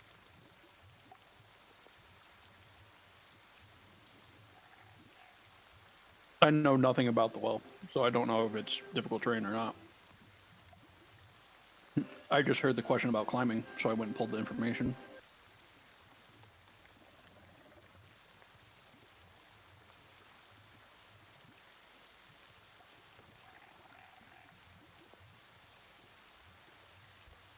Sorry, we're sending messages.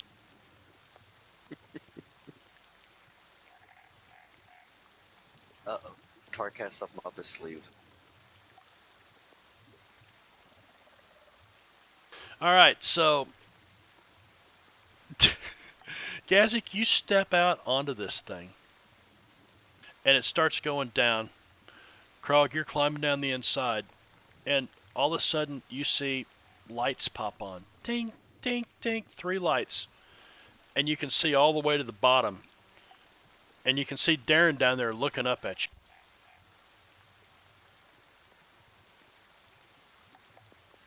So tempted to drop my backpack. You estimate Yeah, it's just gonna... about 140 feet to the bottom.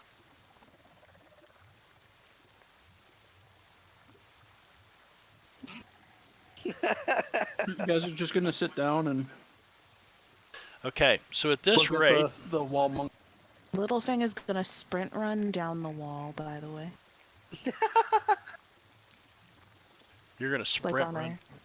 on her front claws and hind legs. She's just like going straight down, like she has the zoomies, just straight down. You know what I've envisioned? I envisioned that cat What's that's that? been in the tree and now it's trying to get down and it's sliding slowly with its claws buried in the tree, just all the way down. Well, I figure if she goes fast enough, it'll negate some of that since she has her cat's claw trait. So her climbing speed is 20, but she's still going to be going So you got faster than climbing this speed of blade. 20, and it does say this is old mortared stone. So finding handholds is not hard. There's no penalties. I mean, it's a DC 10. About every 10 feet. Now it takes you can get down a little bit quicker with the winch, but so Krog, Well, but I get double this to max, yes, you and then do. a bonus movement, so. So you will get what is that? 7 rounds for you to get down. Okay, so you guys start now. It looks like Tark's the only one left up top. You just gonna wait on the elevator, Tark? Yes. Okay. So I will let you guys either roll once for your entire trip down, those who are climbing, or you can roll it for every round. It's up to you. But it's going to take you about 14 rounds to get to the bottom. I say one. Fuck. That's what I'm thinking. The question is, what's the penalty for rolling one? Well, I mean the DC is 10. It's just it's a very, it's climbable. You can climb down this thing, DC 10, but that means that I think either one of them could fail, and on a natural, you on a crit fail, you fail.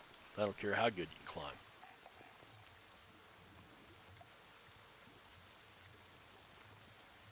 Death is listening, gentlemen.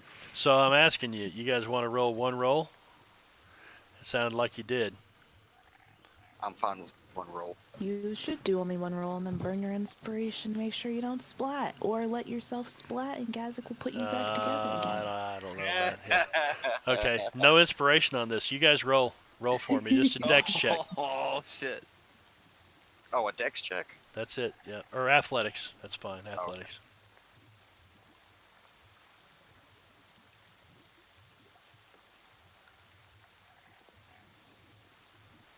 Little thing. Oh, I don't automatically get my, since I have climbing speed? Okay, I'll mark it. Oh, you do. You do. I'll give you that. A halfling. I'd let a halfling do this too. Krog, you make it to the bottom. In one piece? It takes you a while to get down, but yeah, you make it down in one piece. Little Fang, That's much better. you get to the Stop bottom. syndrome. Gazik, you get to the bottom. Tark, you're up here. You're waiting on the elevator. Tark there. Tark. Yes. Okay. Elevator comes back up. You four that are already in the hole, you see this guy there's a hallway leading out of here. And this guy's like looking down the hallway behind him, and he's looking at you guys. And I need to do something real quick here.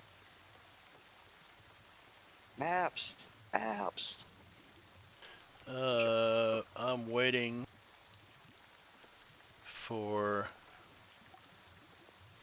Give me just a second.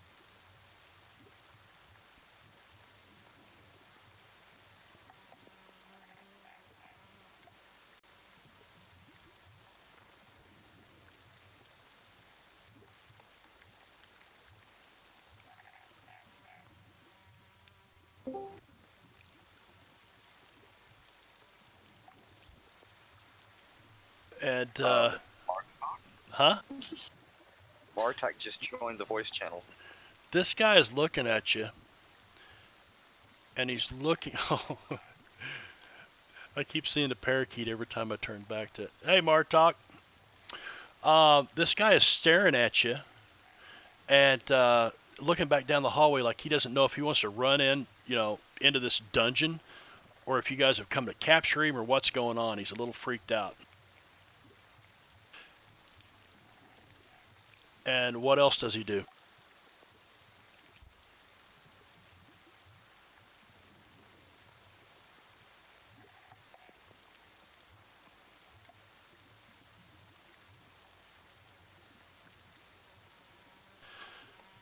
Martok, you see one person kind of drop down, and then the chamber you're in lights up, and lights go back up this well. And this guy gets to the ground, he turns around, he looks up, and then he turns and he sees you. So the first person you see is this dude with kind of a long, narrow face.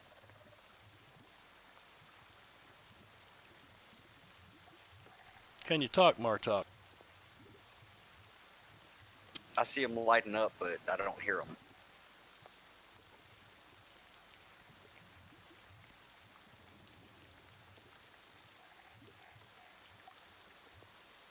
I think he's got permissions to talk. Yes, you Yeah, I guys. think it might. Martok is on holiday for 2 weeks, so he can play late on Fridays. Martok, we can't hear you, man. You're lighting up, but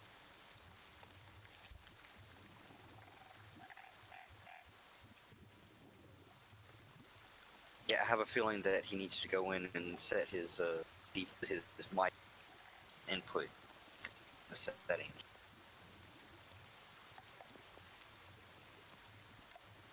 Oh, apparently he can't hear us either.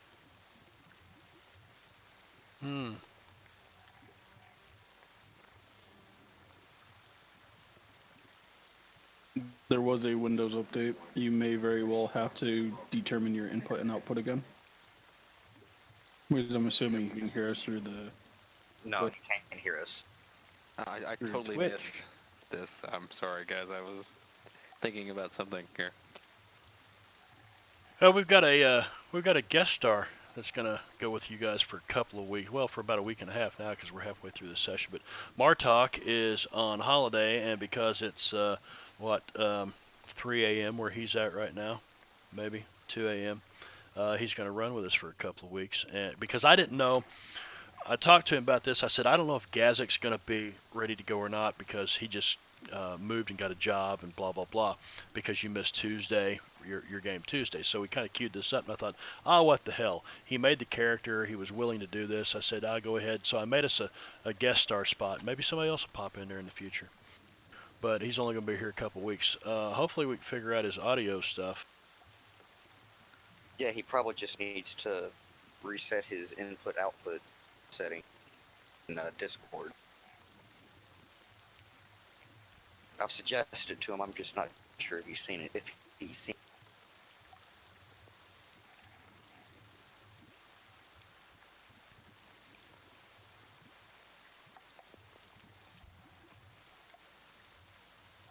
What the hell is?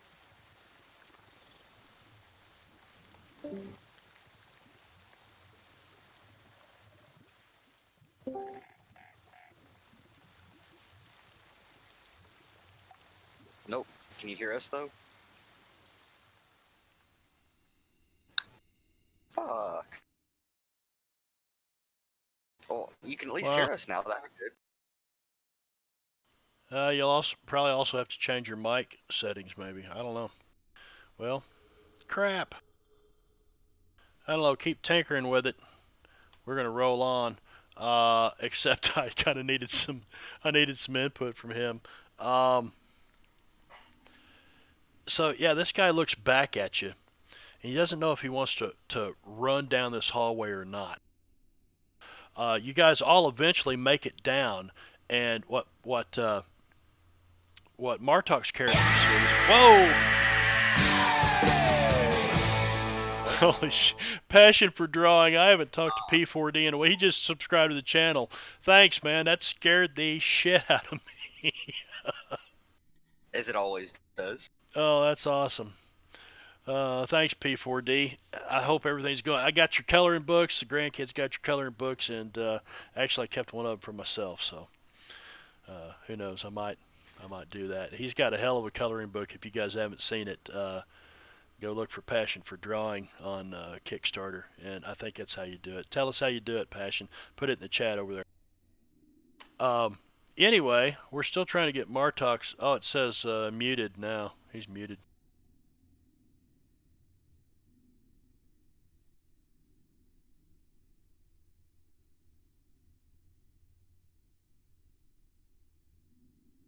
Technical difficulties, as usual.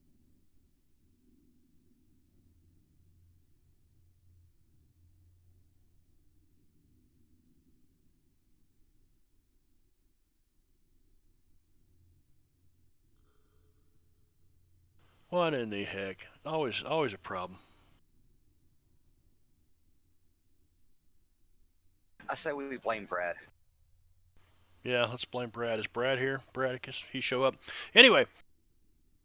No, I told him not to for spoilers. Oh. Damn you, Benno. Hello? Sorry. There he is. Hello? Hi. Hello. Hi. And now he's muted and deaf. Yep.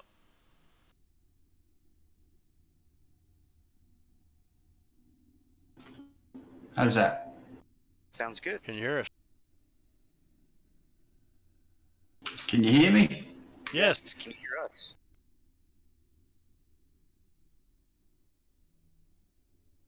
Oh, wow, this is going to be interesting.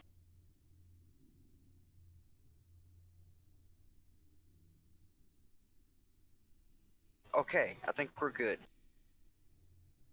Okay. How's... Yeah, so anyway, back to what I was saying, Martok, if you can hear me. You see one person, and then, about close to a minute later, somebody else comes down. Some big guy, tattoos all over him. It's the guys that were sitting at that table when you jumped over the edge of the well.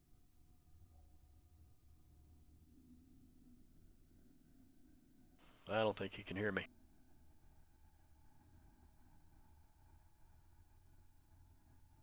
Yeah, I can.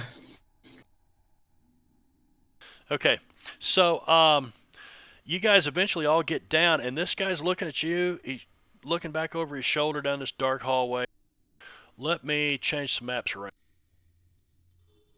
Ooh, maps. Maps. I miss the taste of the sweet life. What? I miss the conversation. No. Now I want a honey bun. Now, I'll apologize. These maps are big, but that's just all there is to it. They're just big. Not much you can do about it. That's It's what he okay. said. The only size queen here is. What? I thought that's what you wished. I'm sorry.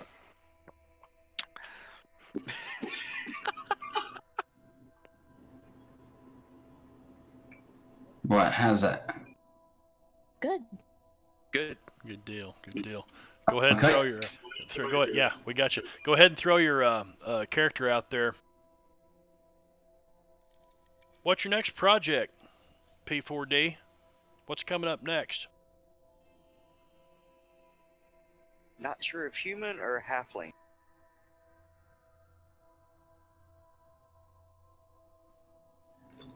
I'm a human. Oh, by the way, Barb, did I get that point of inspiration for the recap? You did. You think you're gonna need it? You might. I might. Yeah, you got it. You got it. I just never added it before. That's why I asked. All right. Genthro or Gazik is down. Everybody's down. You guys are down at the bottom, and I'm going to put those people out there.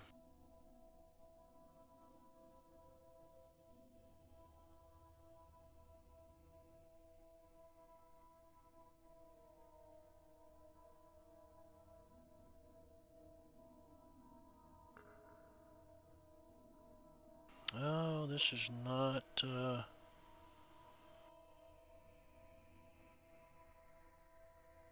Yeah, the map is. I may need to regrid this map.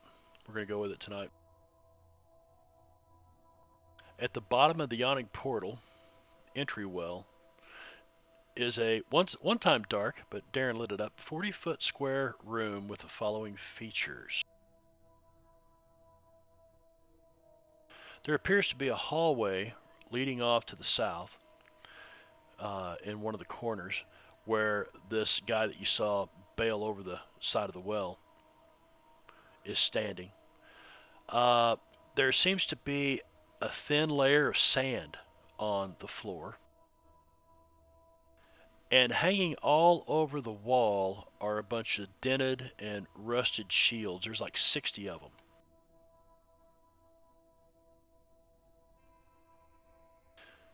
And they cover the wall as well as a bunch of graffiti.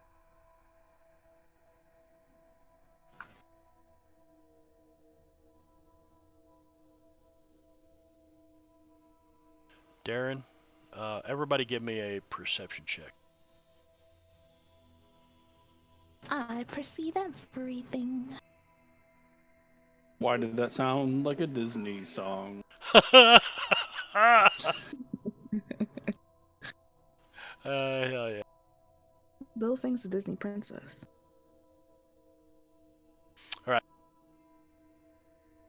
So that's what you see. You are in a room, and if I don't say otherwise, the ceilings are going to be as tall as the walls are. Of course, this one is 140 feet tall above you.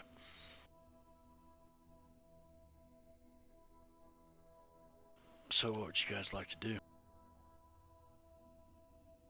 Sing Disney song? It's a small world after all. I will aim my crossbow at the criminal. Who are you? At the criminal. It's a long trip down to your friends down there. God damn. Might be easier to just tie you up in this rope and send you back up.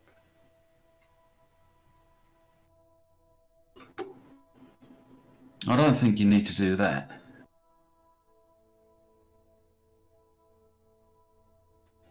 Could give you a head start. My friends here like a good hunt. With that, Krog pulls off his shield and unsheaths his sword. We can kill him, Darren. I don't think we want to go that far. Aww. I think they want him alive, but so everyone else is on alert, he'll lower his crossbow and step forward. I assume you have people down in the... I can't remember. It's not Shadowport, it's Skullport. I know no one down here. Who's on Terram aren't involved, huh?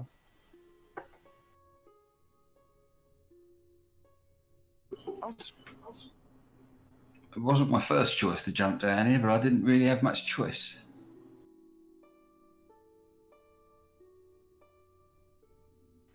Darren, as you're talking... Yeah, go ahead. So it doesn't make you very useful.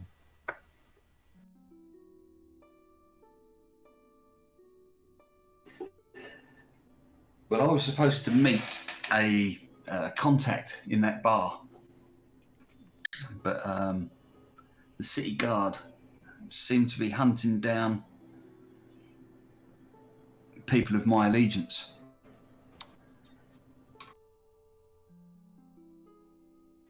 I'm well aware of contacts on both sides of that situation.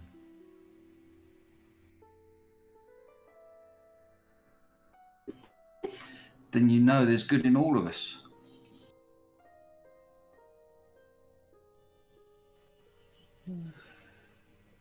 I'm not sure I'd agree with that statement, but we all have our value.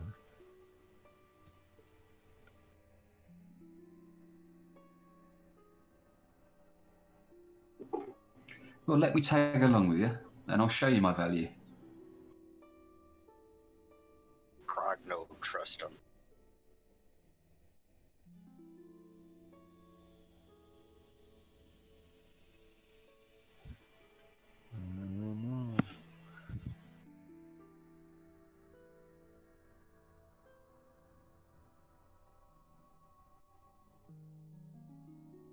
What little Tooth think? I'm not the adult here. I'm just gonna go along with this. And fuck, I forgot to grab extra snacks. She's like really upset. Does she start climbing the walls? No, what?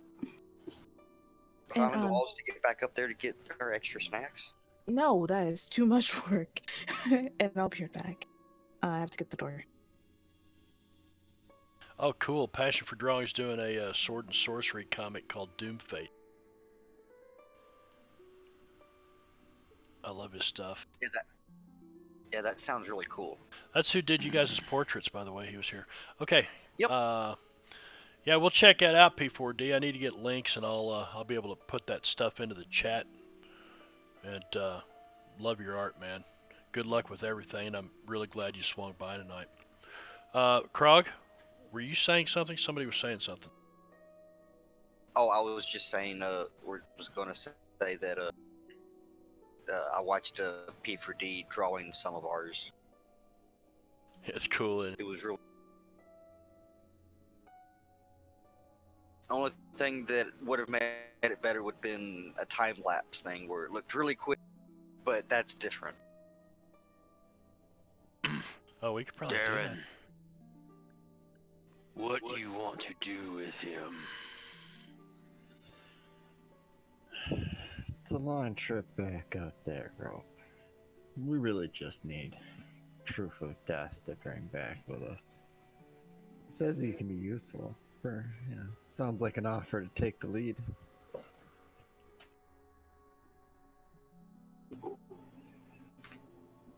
I'm not useful in the front lines. I'm more of a Krog will keep an eye on. I'm more of a subterfuge type of guy.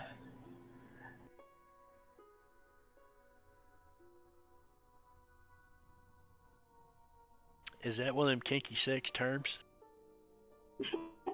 That's it. We was in there, and next thing you know, I subterfuge. You smooth talker, huh? Uh-oh. But I saw you leave the bar with that young lady, and you came back with a funny walk. So you must be the smooth talker. I think he's talking to you, Krog. Yeah, basically not talking to me. Well, Krog's the good-looking one. Tark's the smart one. Points to Tark. And the two half-brothers turn and start arguing with each other again. Or the two half-orc brothers. To put it plainly, I've been out to the east of Waterdeep, came back hoping to get in touch with my people, and walked into what seems like a gang war.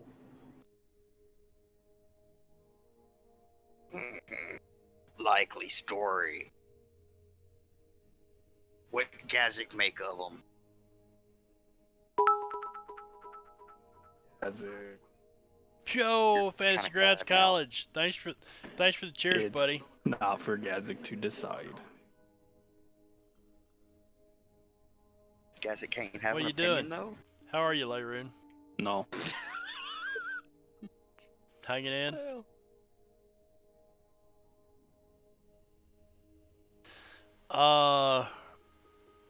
Darren, you need to let me know. Do you tend to believe him or not believe him? How are you leaning? Seeing this is a master of subterfuge, I'm gonna have to go for not believe. Okay. Then you think that he's oh, wait a second, that's persuasion. No, you believe he's telling you the truth. I mean, there's something about he's got a. It's not a look of fear in his eyes. Maybe he doesn't like the situation he's in right now, and but there's just that look in his face that this guy probably knows his business. But he's giving you no reason not to believe what he said.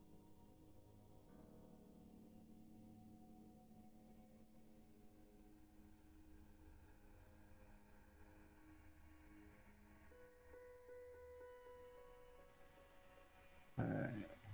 Well, I'm willing to bring him along with us. Just keep an eye on him. Krog, keep close eye on him.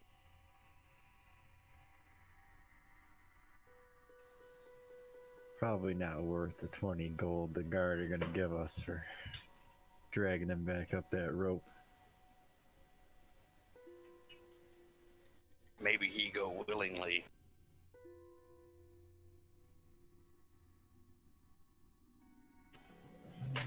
I think my options are limited to either going forward or staying here.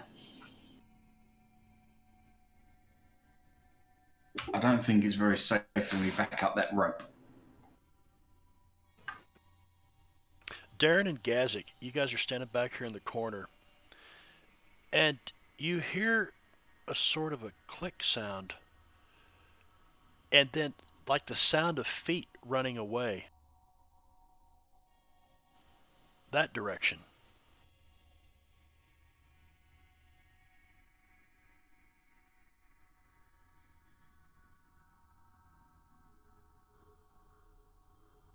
And there's the wall there?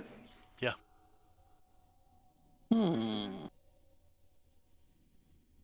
Gazik's gonna start tapping the wall and trying to find a hollow spot that potentially might have had a door in it. You notice that beside one of these shields that's hanging up here, I said that the walls are covered in shields. There's 60, 80 of them, all dented and rusted, various states of, who knows how long they've been hanging down here. And you hear this and you start tapping on the wall, and you notice a small, maybe 1-inch diameter hole kind of beside one of these shields. I'm gonna start moving the shields. Are there more than one? Is there more than one hole? Nope. You move the shield out of the way, and let's see. I need beside. Well, you move that shield out of the way, and that's all you see is one hole right there. What was the shield hanging on? A nail or? Yeah, they're just spikes, metal spikes. There's stuff laying all over there. You can see stuff buried in this sand, this thin layer of sand. It's about 2 inches deep over the stone. Hey-o! Hey, Joey, roll for fun. Yeah. How many shields are there? Oh, about 60 of them. Gazzik will start not taking them down. He'll remove one, inspect, replace. He's looking for more holes throughout the walls. Yep. Okay. Some of them are hanging up pretty high in here, 15, 20 feet. Of course, your reach is probably 12 feet. Just if he can't reach it comfortably, he's not going after it. Right. You're looking for stuff about eye level, maybe. And yeah, chest, eye level. All right. You start taking some of the shields off the wall, and that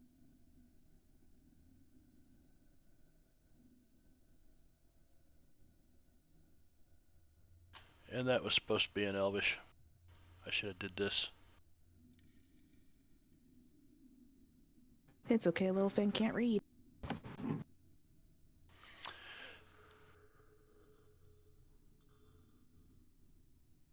But you don't find any more holes. You go all the way around the room.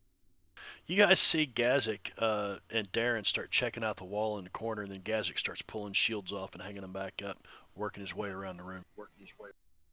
Does there seem to be any sort of doorway around that hall, or it's just the hall?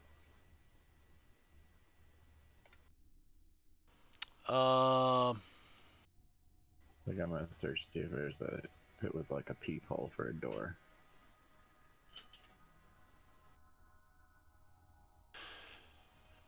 You start to look around, and so are you gonna? Okay, so I think it's Babunsky that does this, or somebody said this. Maybe it was you, Genthro, that investigation is, perception is you're looking, listening, smelling. Investigation, you're Right. touching, feeling. So I'm looking for a P4D, scene, passion for basically. drawing in the house. The general That's who P4D difference is perception is basically you are observing your surroundings. It's typically more like you're keeping watch for something. Investigation is when you are actively looking for something that is hidden. Right. Or you're using your hands to check something out, or yeah. Right. And it's specifically an object or something, not a person. Like the hide is specifically perception versus stealth. You look around the wall. You don't really. I mean, it looks like a wall. It's got a hole in it. Alright, I'll sound one of my little fairy fire, one of my dancing lights through the hall. Peek through to see what's on the other side. Oh.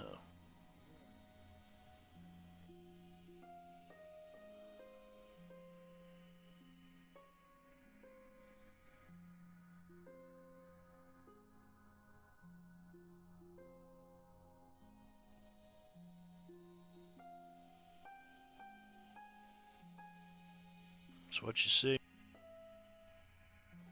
I'll pull out some Stonebreaker acid and begin to dissolve my way through the wall. Somewhat. Well, that's one way. Some Stormbreaker acid. Stonebreaker. Oh, Stonebreaker. Yeah. Don't tell me that this shit came from that fucking comprehensive. Probably. Yup. This is old 3.5 like basic alchemical items too. Wow. Okay. And tell me about what this stuff does. It breaks down, dissolves a sort up to what's it, 46 damage worth of just plain regular stone. At this point, he'd basically start making a seam by pouring the acid on. You're gonna pour the acid out of a. I'm assuming you got it in a clay flask or something. He'll start try to run it down one side in different lines, and then make a top. So he's basically trying to form a doorway with it. Okay. Give me a sleight of hand just to see how dexterous you are. Dexterous.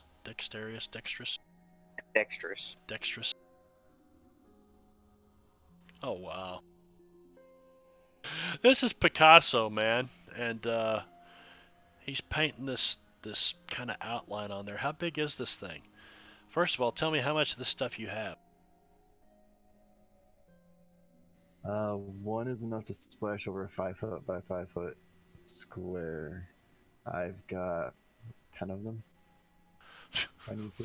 5 of them if I need to. Oh. Only weigh 0.01. I'm assuming it's a much smaller, like vial or something. Yeah, vial. Okay. So, what are the rest of you guys doing?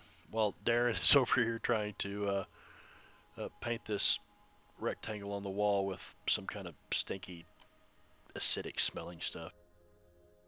Well, Krog and Tark are kind of keeping an eye on the new guy who we don't even know his name.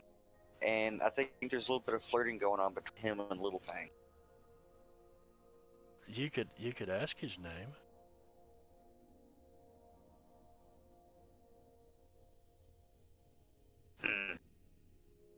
what's your name? And he'll kind of like poke you in the ribs. Careful, I've not got much padding. The name's Almeric. Almeric. Okay. And you are? Krog. And what about your friends?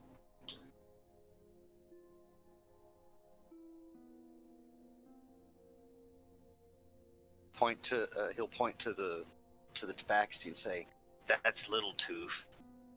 And the one next to him, he says, is my brother Tark. And those two are Gazik and Darren. Pleased to make your acquaintances.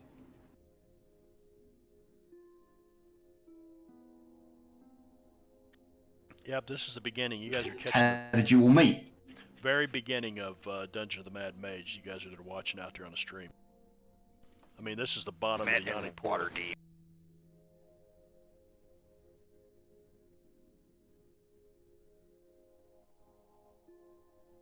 Quite an amazing story, actually, how they met. It was crazy, man.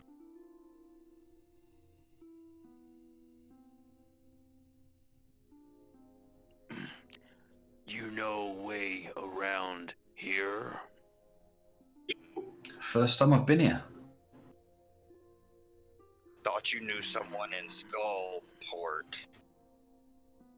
No, Waterdeep. So why are you useful?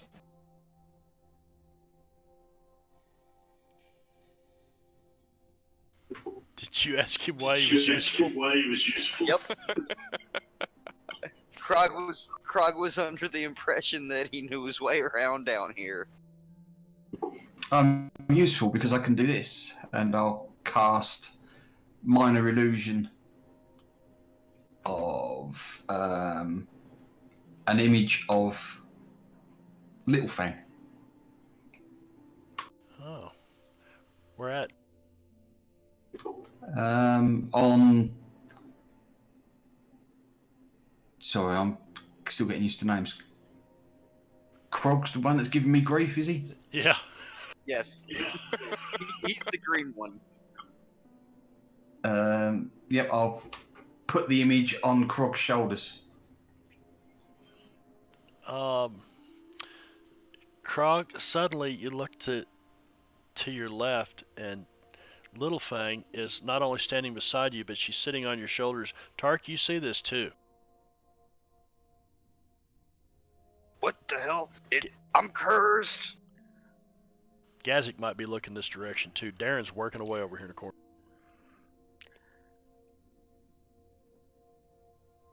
Tark raises his battle axe and says, "You curse him?" Of course not. And I'll cast it again and put another Littlefang on Krog. Tark shoulders. There are 3 Littlefangs in here now. Can you cast? Yeah, you can cast 2 illusions like that, can't you? Gazik, Yeah. help. We're cursed. Tark is fucking bewildered. He's looking at Littlefang standing there on the ground. He eye shots over to Krog and then turns just enough to see the other Littlefang on his shoulder and is just fucking perplexed. Krog's kind of freaking out, calling for Gazik. Gazik's just gonna pretend like he can't hear them or see what's going on as he continues to check out the shields. Get it off, Tark. Get it off. And I'll make them both disappear. The illusions, not Krog and Tark. That would be quite a trick. Yep, Littlefang, you just saw 2 of yourself. appear on the shoulders of these two brothers. They freaked out, disappeared. She's just like looking between the two. But she knows where she is, and she just like thinks about it. She's like, maybe my greatness is finally manifested. Sorry. It's 3 times the comfortable. And then she's gonna like walk over together. She's like, let me up. Tark looks at Almeric and says, how you do this?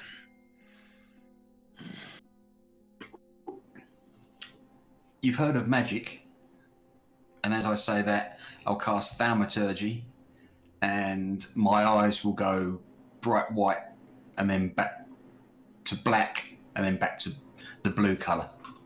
He's a That they normally are. gold. He's a gold. Kill him. Littlefinger is gonna whisper to Gazix. She's gonna say, he's possessed. You need to assault him.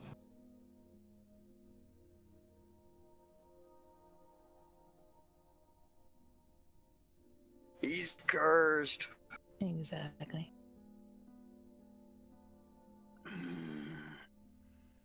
You have bad spirits in you.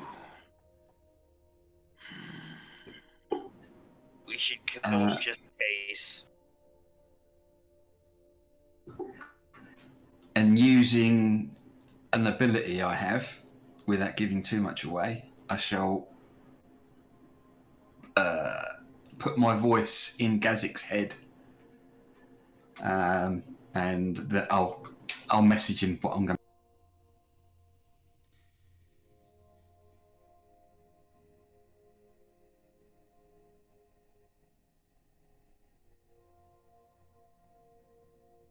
I thought you put on some weight last year. You grew a couple inches or something, didn't you? She put on weight because of all the cheese she's. Listen here, sir. She got a cute little Little pot belly. Fang has a muscle, okay? Muscle. Your girl, Little Fang, has broken the hundreds, okay? So she's working her way up to 120. I mean, she's only 5'1", but that's still like a good amount of inches from where she started, okay? Yeah, Thank you were you. 4 foot, 4.5 foot tall or something when you started, I think.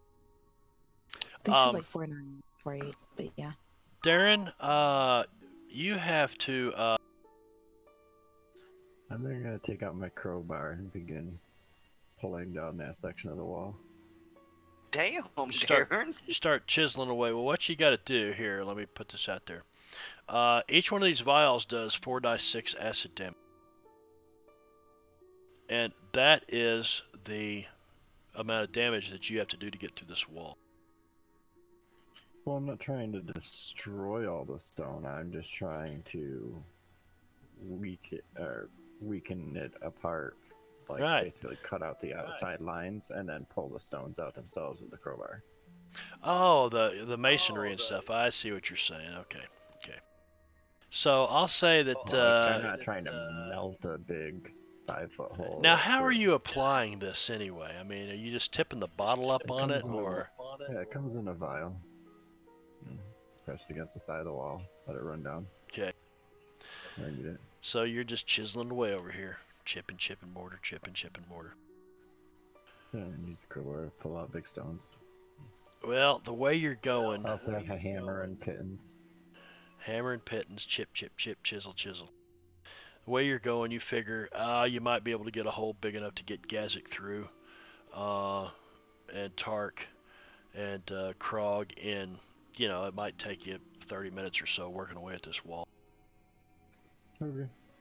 Okay, so you guys got 30 minutes to hang around. You just want to chit chat? Anything else you want to say?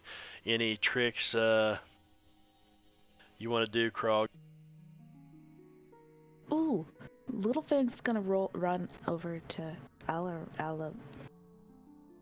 Almeric.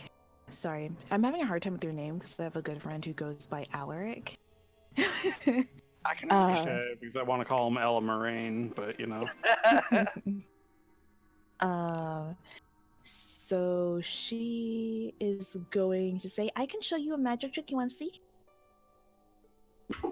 Sure, go for it. Okay, she's gonna grapple him. Okay. Whoa! Boom!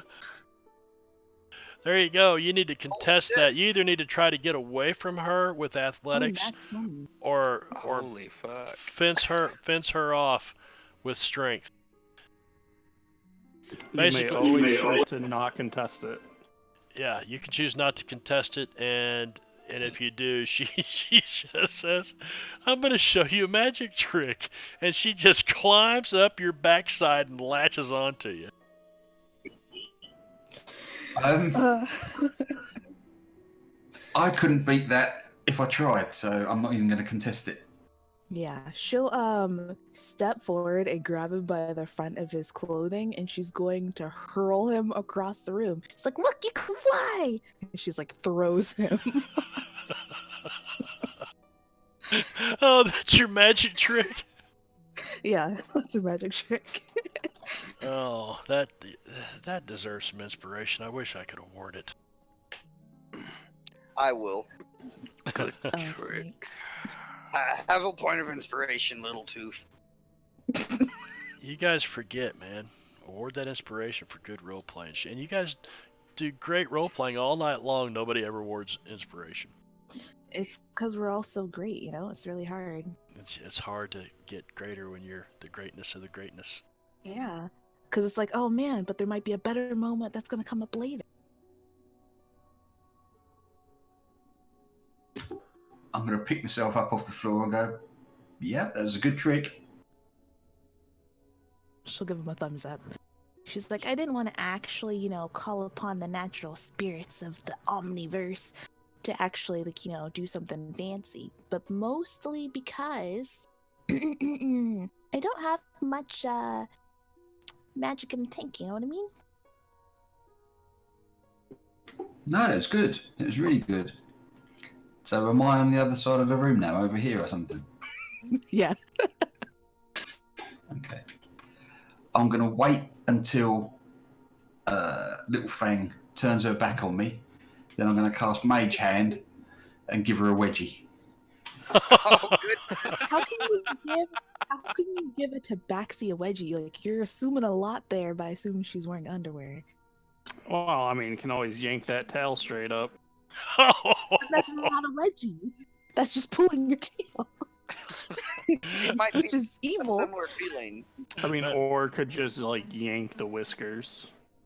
All right, then, assuming Little Fang is wearing pants of some description, I will give her a wedgie. Yeah, I don't know if she is or not. We've never discussed whether or not Little Fang wears pants, really. She does. It's mostly like to keep stuff off her fur, though, rather than Because Yeah, she's a clean she's- freak. yeah. She like I gets mean, like after the lifted mimic by her incident. pants. After the mimic incident. By the way, Yeah. how's her fur growing back? We don't talk about it. Out of character though, how's her? How well is her fur growing back on her face? I mean, it hasn't been that much time, you know.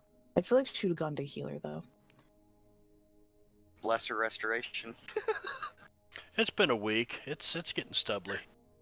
Hey, Yeah. So No, out no, of Kevin's gonna characters, shape that. somebody needs to explain what we're talking about tomorrow. Talk out of character. Oh.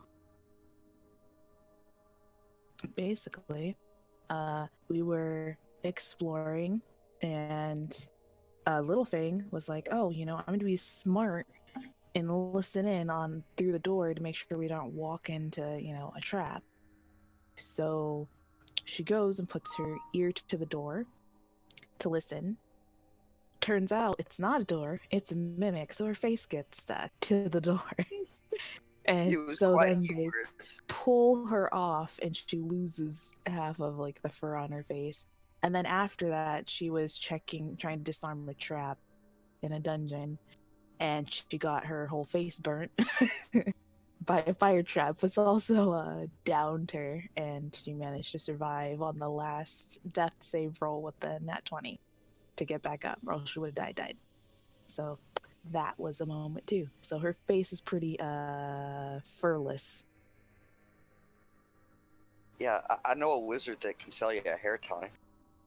It's her whole face, Grog. Hey, Just let her tabaxi burn. fur is hair. Tabaxi fur is hair. Darren. Just gonna end up with a dwarf beard.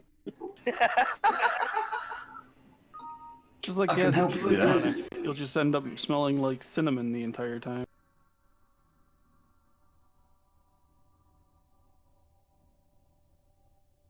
Oh.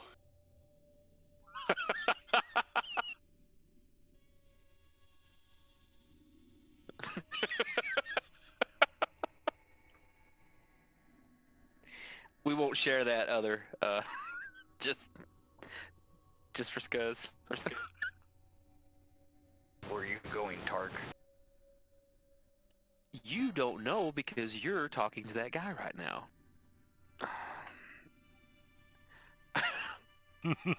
He comes sneaking up on you. I Yep. tell you what, we're gonna let Darren eat through this thing while Tark takes a peek-see down the hall, and we're gonna take a quick 5-minute break and come back. And Darren, in this 30-minute period, you're able to eat your way through that stone. But I want you to roll me 4d6.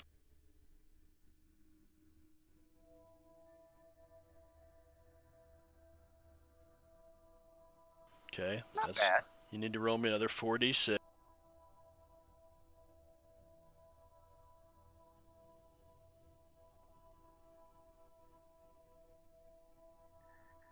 It's like Roll me another 4d6. alien level blood on the spaceship floors. All right. And once I loosen up the stones, I can use movers to. Yeah, you're Some using off this the side. acid though. You're trying to. I mean, it's definitely helping. It's moving things along. But you went through about 3 vials of the acid. You're able to break through the wall. We're gonna take a 5-minute break, and come back. So you guys do a bio, grab something to drink, do whatever you need to do, and I'm gonna leave vocal up though. So whoever wants to sit and chat, we can sit and chat. But I'm gonna read here for a minute. Boss Double check fight. it.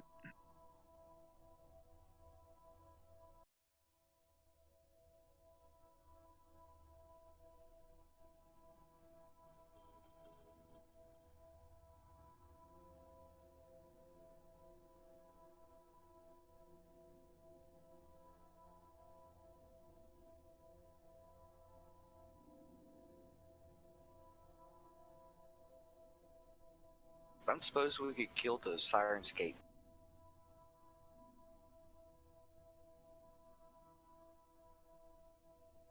You're not happy with anything. Jeez, man. Here, I'm going to send you something to keep you occupied. It's a dick I'm pic. afraid. As long as it's yours. Oh, okay. All right, baby.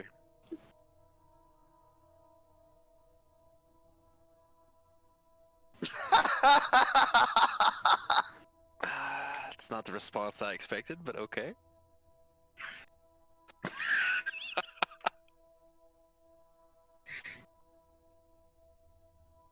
Well, there's an occasional one of those that's genuinely funny.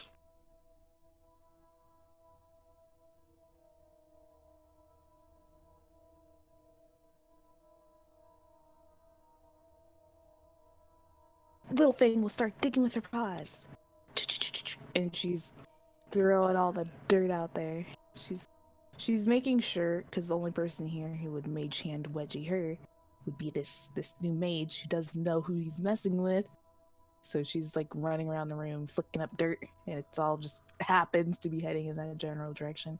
It's not actually hitting him, it's just like hitting him. She's like zipping around the room like scratch, scratch, scratch, scratch, scratch, scratch, all over the place. It's just a big kitty box for her. I should have pooped in here.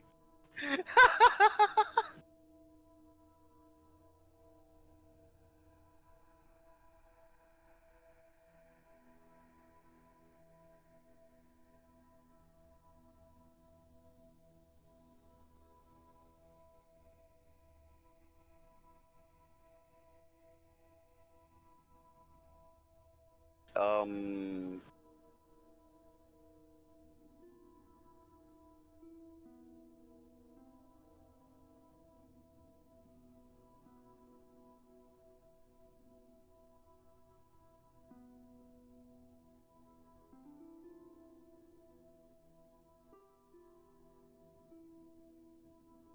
a crab?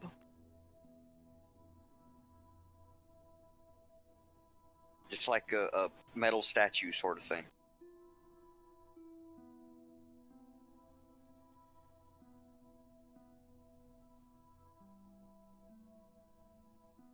Damn.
I gotta say, this is creepy music.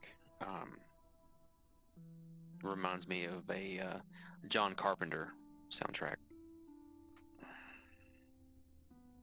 It's certainly very fantasy-ish.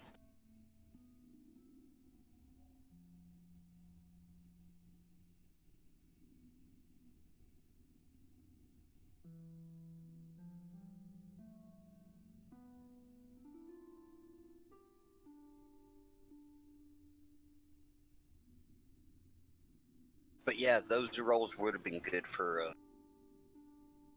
a new character. Yeah, I don't get stats like that though. It was at 15, 16, 17. I get Darren, like if I die, can you 9, do little one of those? 12, 7. No, I was meaning those three that you rolled. If you dropped the lowest to 15, 16, and 7. Oh no, I know. I just never get that roll for. Yeah, I know, right?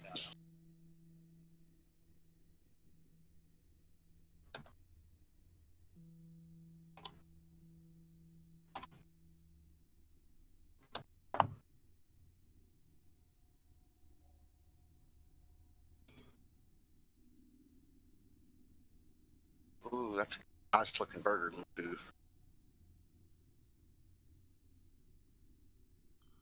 Look in Discord.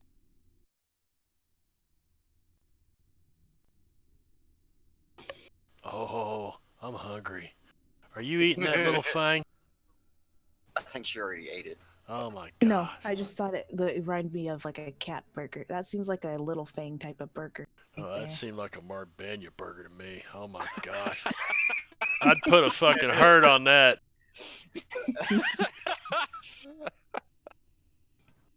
That's fair. That's fair. I can't fault you there. Oh yeah.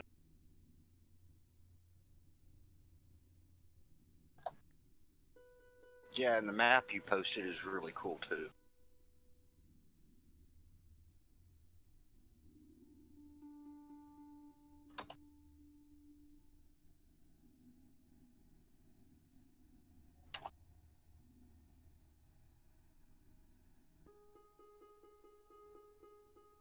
Fucking delicious. All right, we're back. Yeah, the DiCaprio one doesn't load. Being a douche. Oh well, fuck Leonardo. Darren, your camera's gotten all janky. Plus, you're sitting off to the side of it too.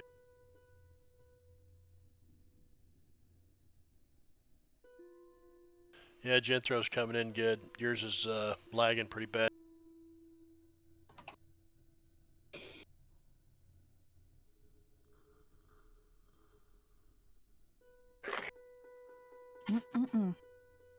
forgot to mute myself when I was like matching it up. Okay, sorry. Oh, what the? I don't know. I'm confused and a little scared. What's my post porn? No, it was Bunny's laugh that. What? You know, the cylindrical peg goes in round hole, Van. That's typically how. Durr. Hey, I need to retcon something particularly for Gazik. Gazik, the old shields that hang on the wall, they actually break apart when you. I mean, that's how old they are. And matter of fact, there's pieces of Oh, yeah. And when you moved the second or the third one and it broke apart, that's where you saw that written in Elven, and it appears to be written in blood. oh. Gazek would point that out to, like, if it's written in blood, Gazek would point it out to people. Anybody read this?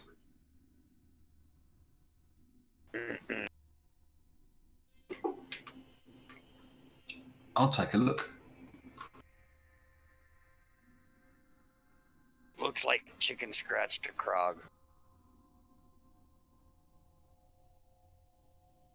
Yep, that's what it looks like.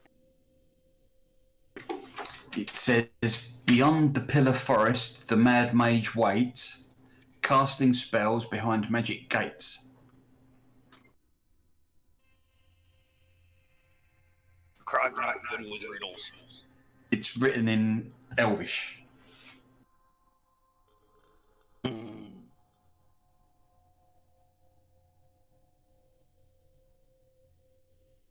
Krog not good with riddles.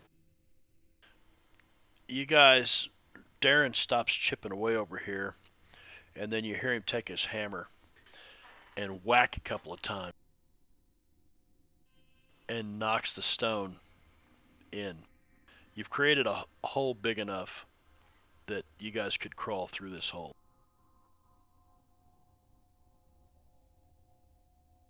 Find anything, Darren? There was someone spying on us from this direction.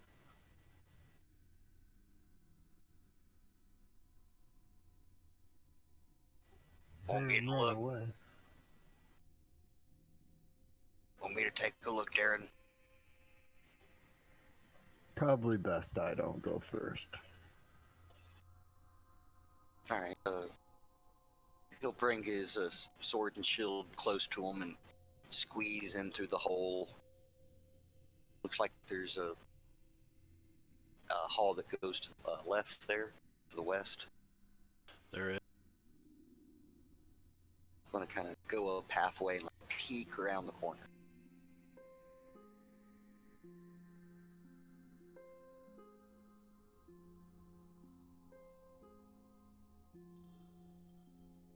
Look like empty hallway. Marbanya, remember I have to tell you something, or remind me that I have to tell you something on our next break, okay? Okay. Don't Will let me do. forget. You can tell me something on our next break. I'm gonna be looking around for anything that's obviously dangerous. There's a lot that's dangerous. Be careful, they gotta know we're coming by now. It's making plenty of noise.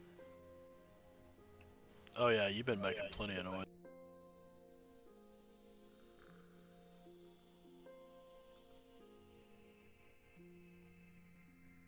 I assume you're peeking up that hallway. Yes, sir. Yeah. And Tark is over here. I'm not sure if Krog would know to look for traps or anything of the sort. Or I'm keeping an eye out from like over his shoulder.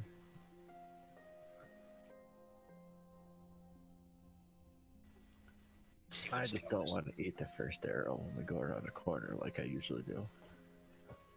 All right, so Give me just a moment here. You guys back up where you were. Yeah. And I'm going to do this. Tark and I will be right. I'll hang on a second.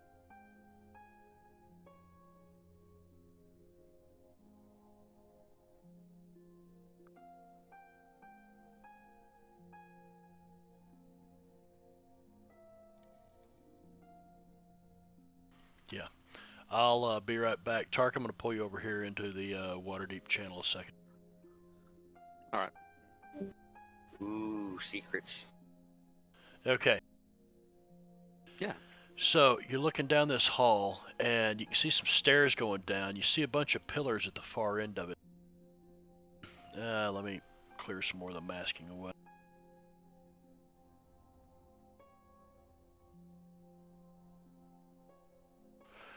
And you see about every 10-foot section of wall, it's got like this 9-foot high and 4-foot wide, about 3-inch deep door-shaped recesses. You know what I mean? Yeah. Yeah. Okay. And there are bas relief carvings inside the first couple that you can see right here. And I mean, some kind of hideous beasts.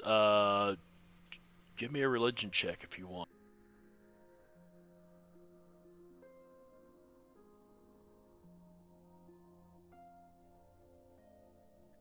I don't expect it to be very good.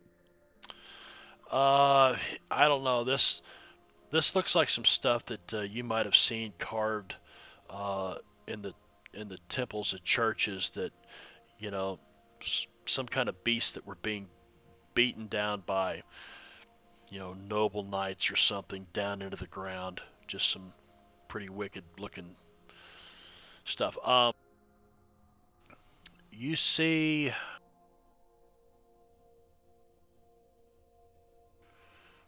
let's see, about right here. Looks like a skeleton, partially decayed. Something laying there, clothing on it, but rotted bones.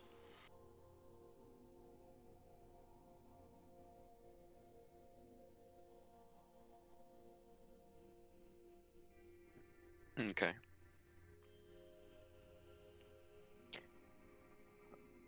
I don't see anything actively moving around, though, right? No. Okay. Basically, Tark is just scouting that we don't get bum rushed from behind, so to Right. speak. You're not interested in walking down through here right now.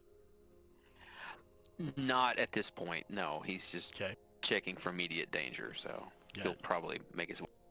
You see no immediate danger. You just see at the far end of this hall, stairs going down, bunch of pillars, bas relief carvings of these hideous beasts on the wall, skeleton in the floor. All right. That's good enough for me. All right, you're gonna move back and join the rest of them. Yeah. All right, then I'll move us back to the voiceover.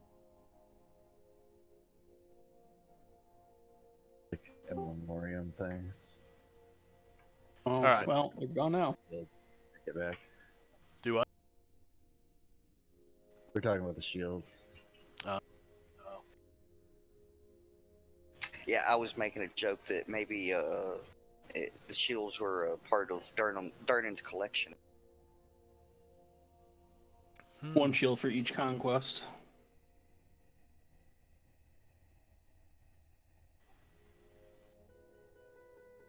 All right. So, Krog, in the hallway, you peek this way. To your right, there's a hallway that runs off to the north, or runs off to some direction, and then you can see the, excuse me, the hallway in front of you runs down about 50 feet.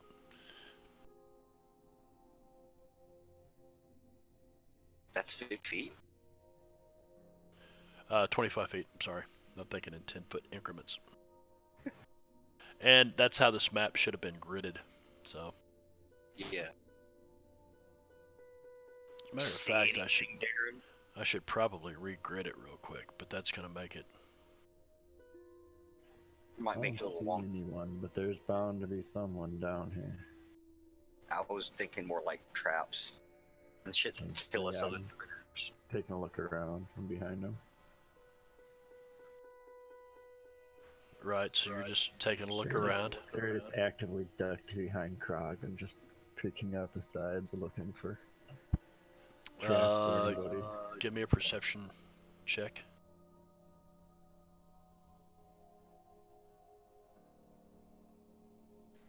It looks pretty They safe get to you. shot in the head again. Oh, come on, man. No, it looks pretty safe to you. You don't really see any tripwires, nothing hanging up above you, no slits in the wall. Gonna go down to end of hallway slowly. Okay.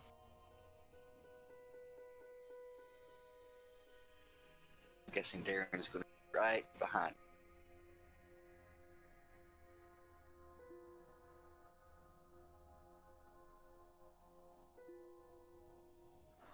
Maybe not right behind. Well, I stopped to keep an eye down that hallway so someone doesn't come right up behind us. I'm caught up real quick. Dummies first. And she motions for Almark to go first. Well, we actually. What did you call me? I didn't hear what you called me. I said dummies first.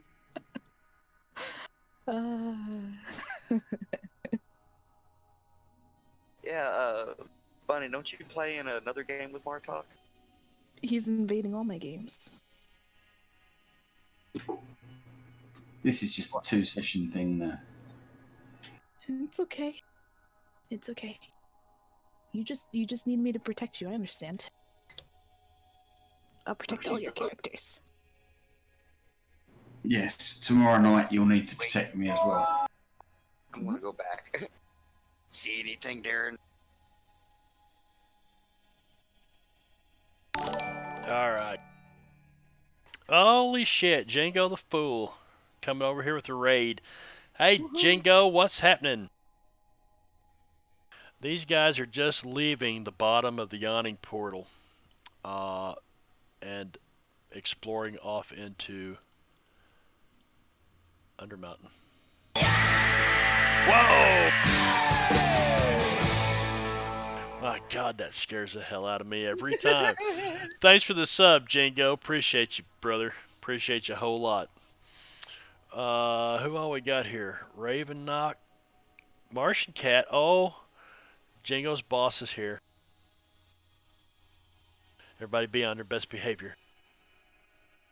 This is an adult stream. We don't have to be on our best No, behavior. and Martian Cat's an adult. So, plus she's married to Jingo the Fool. So there you go. Yeah. Darren, you see, looks like a door right here in front of you. Gazik, you've got a door. What looks like to be a door right beside you as well. Yeah, Gadzik's gonna try to open. And it opens right up.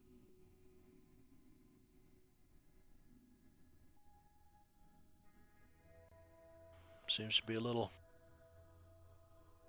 5 foot, 5 foot, or actually it's supposed to be 10 foot by 10 foot, but really, bad gridding, bad choice of maps maybe. No, because this thing looked exactly like the map in the box, so I don't know. Looks like 5 by 5 to me.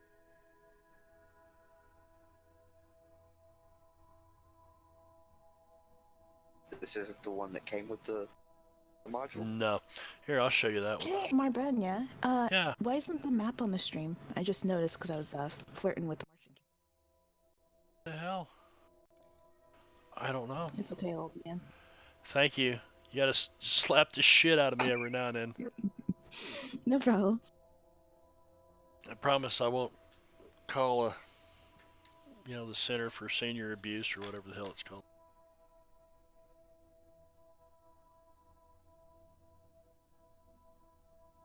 All right. And apparently Darren just drank some of that acid, that stone-eating acid. Hey, Hob.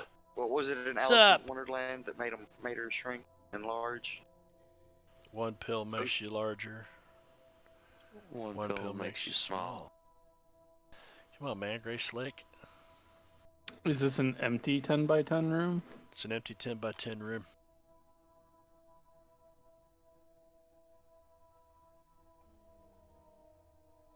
Darren, what are you going to do? Try to crawl into that door or something? I didn't shrink me. Yeah. He says a lot more now that we have a map. Oh, Now been a he's long day. huge. Oh, he took the other pill then. Okay, what are you guys doing?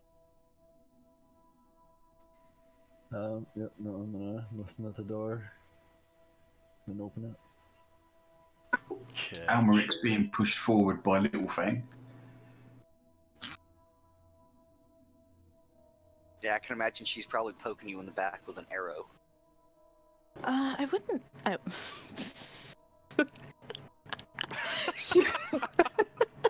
She probably would poke him with the arrow. She's like, and that's not an arrow. She's just like snickering to her.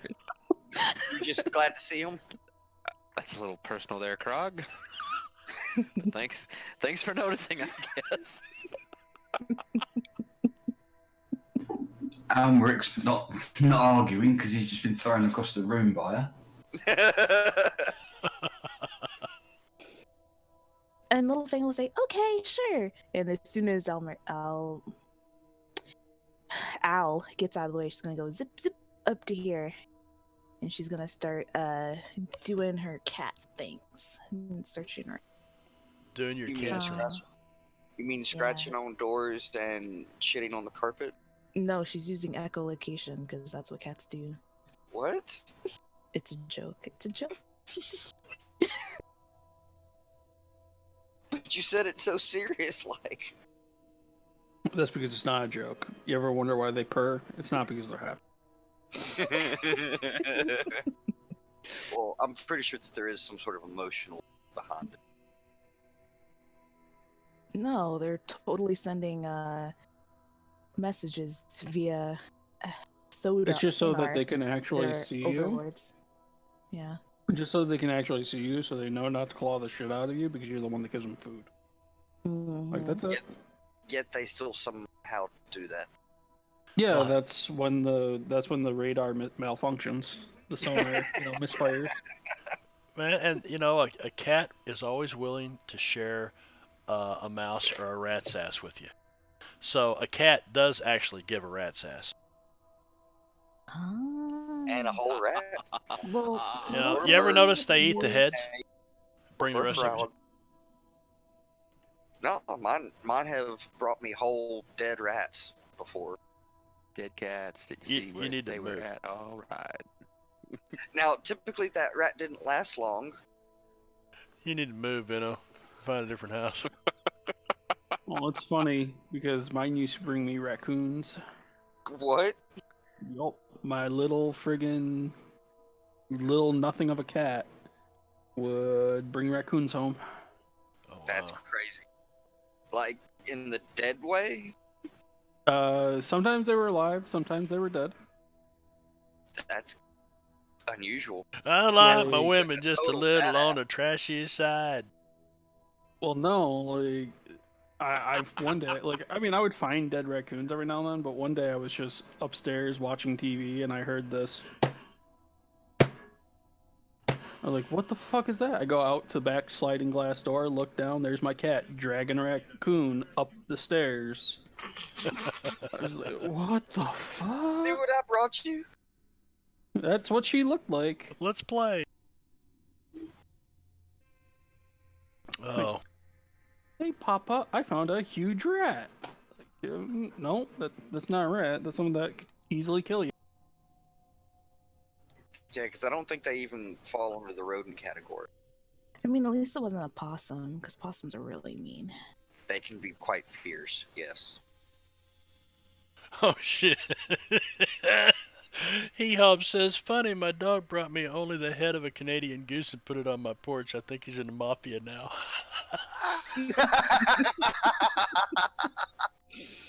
Oh shit, that's classic. Okay, so Darren, you're getting ready to open this door. Little Fang, you crawled Wait, up wait. there and Yeah. you said you were doing your cat thing. What exactly is your cat Yeah. thing that you're doing right now? She's basically walking along here, and as she's looking around, she's kicking all the walls and like scratching them, seeing if she's noticing anything's off. And she's just like kind of kicking everything.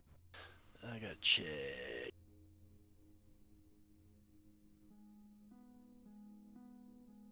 Seeing if she can feel any movement in the air via whiskers, you know. No, but as you look in the back of this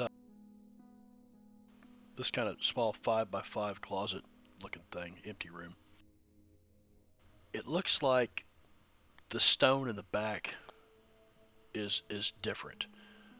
You're pretty sure there's something there in the stone. Darren, you opening that door? Assuming I didn't notice anything. What? Assuming I didn't see. Like I had listened to the door and checked it out for traps, and then yep. Okay, you listen to the door and check it out for traps. So I think I'm gonna need you're listening. You better give me a perception roll. I did a while. You did already? Little Fang did. Yeah, I went up there ahead of him for Krog. He wanted me to check it out. I And just then wanted the to other just check. went up and did it. That's why I have 2 perceptions right in a row. You don't hear anything on the other side of that door. Left the door open. Okay, and did you say you're gonna kick the door open? No, just open it. You're gonna open it and stick your head in, or just peek in? What are you doing? Pull it wide open and Pull it see. wide open. You pull it wide open Get and ready to run back to Krog.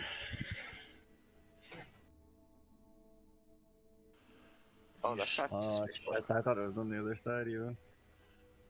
That works. Little Fang, what are you doing? Gazik, you peeking around that corner? Love can explain yes. what she figured out to Gazek. She's like, what I do we was busy. do? I was busy playing with the puppers. I didn't hear what you found. I think Marbanya told me that there seems to be something behind the wall, I think is what he said. Unless he said, it doesn't seem like you found anything behind the wall. No, it's what I was saying is there's seems something strange with the back wall, right. That wall right there. She's like, there's something wrong with the wall, Gazek. Look for a way through it. She punches the wall. That reminds me of a monk. You Yeah. punch the wall and it just kind of falls in. She blinks, so she's like, what? Yeah. Wow, it worked! Yeah, it just kind of falls in. It doesn't fall in. It swings kind of open a little bit. When it does, you hear a crash and a clatter from the other side. You ruined somebody's home, Little Fang. She goes in. She walks in right away. And as you walk in, you can see there's a pile of plates and dishes that have been stacked up against the back side of this thing. And Darren, you heard this crash. Krog, you heard it too, coming from down this hallway inside this room. Gazik, what were you saying? I was joking. She's just gonna look back at him like, you jinxed it.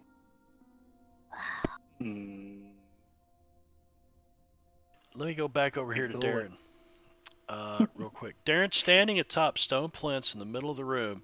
facing east are 3 6-foot-tall statues depicting some kind of nobles clad in decorative plate armor.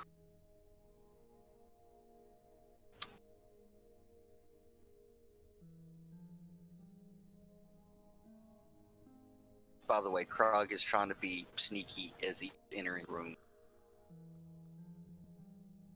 Even though after that crash, I don't think sneaking is going to be a very viable option at the moment. You're sneaking where? Just sneaking into the room. Okay. Trying. And as you're sneaking in, you hear all this crashing, breaking glass and stuff. Was that you guys?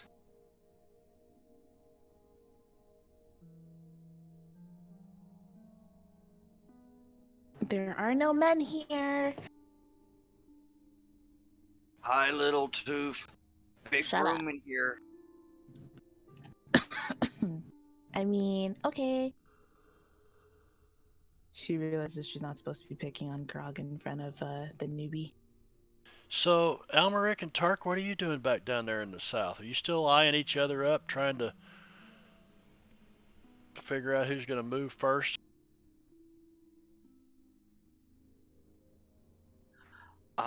Tark has just been keeping the back line covered in case something were to come up from behind us, while kind of looking over to make sure Almeric isn't doing anything too crazy. Almeric will hear Gazek's asking to check out the other hallway and telepathically say to Tark, which hallway does he mean?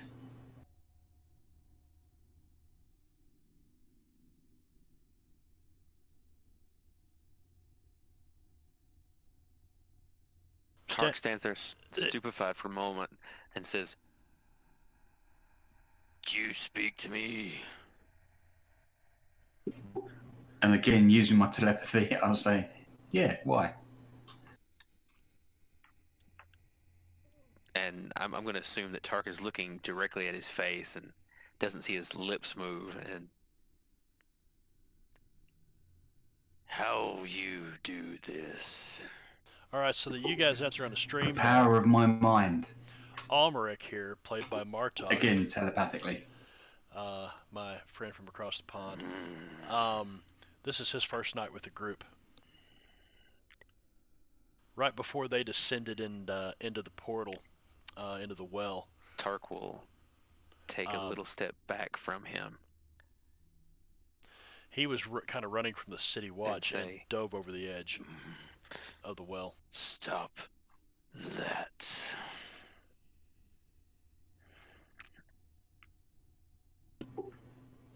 And then I'll talk normally and say, I thought it would be best to be a little bit quiet.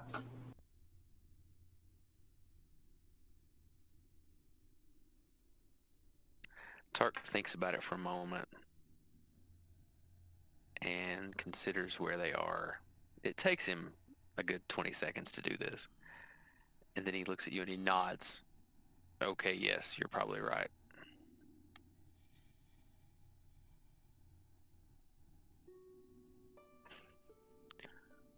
So, which hallway did he mean?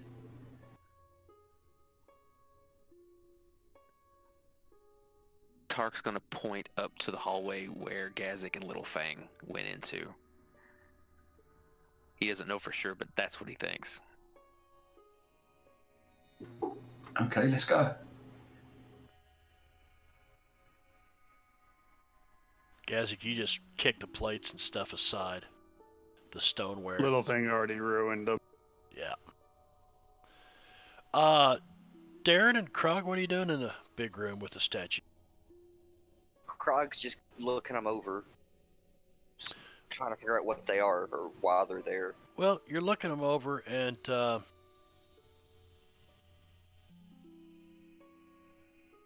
right in front of you, lying at the base of the central statue, look like a bunch of bones. And a white wooden staff that's broken in half. And you guys would see carved into the base, the stone base of each of these statues is a name. In common. Yeah, but you look a little closer and looks like they've been, like somebody's kind of marked over the names with chalk. And underneath them, they're, I'm sorry, I'm looking at something over here. My wife sent me a text. Underneath them are some other words kind of scratched in there. Do you read, Krog? Yes. Which one are you looking at? The central one. Well, where the name is scratched out, the name says Rothendar. And I'll have to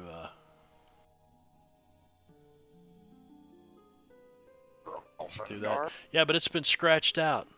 And underneath it, it says Stupid Skull. Darren, what's a stupid skull? Probably a nickname. That's a silly nickname. You look at either of the other statues.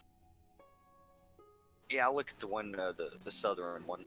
You look down around the bottom of it, and the name Elendron is carved into the stone, but again, somebody scratched through it with chalk. And written underneath it, it says Smelly Bottom. Smelly bottom.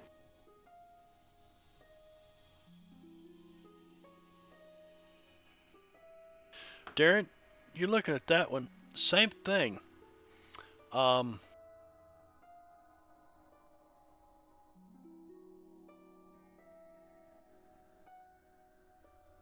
see the name carved in Onthelos, but it's been marked through with chalk, and underneath it, it says Born Toothless.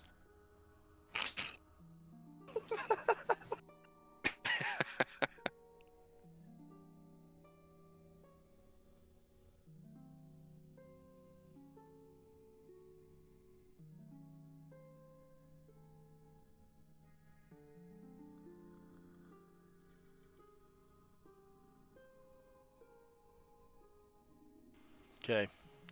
Krog, you're not looking at the bones or anything back there. Oh, yeah, I should probably look at the bones. You guys, don't forget I said there is a... Yeah, the broken staff. Yeah. Bone. Yeah, looks like, well, I don't know. Be a close cousin of the orc anyway, the hobgoblin.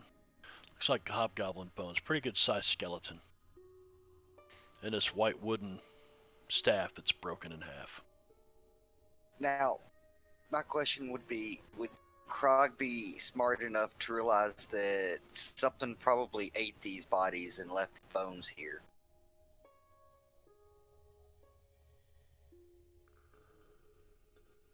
Suppose that would be an intelligence check. That seems pretty common sense. It wouldn't be Undermountain if there weren't monsters down here. No, I'd call it a survival check to see if you can see tooth marks, claw marks on what little's left of the skin and the clothing. All right, I'll do that. And yeah, you can see where it was definitely, it's been sliced up. But it's mostly just bone with some skin and hair stuck to it. Part of the snout is still there, the brow, which... So they were killed here and then just left to rot. From the looks of it, anyway. Looks like it. There's no stink, though. There's no smell. So, I mean, the smell of this is... They've been down here a while. Yeah. Dead. Yeah.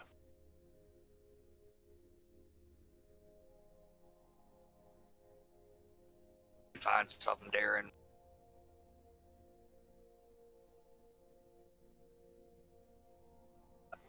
No. You see some stairs going up. Up.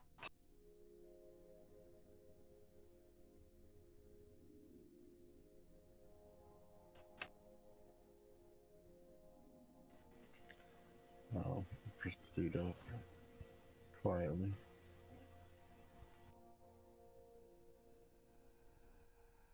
And Krog will follow suit.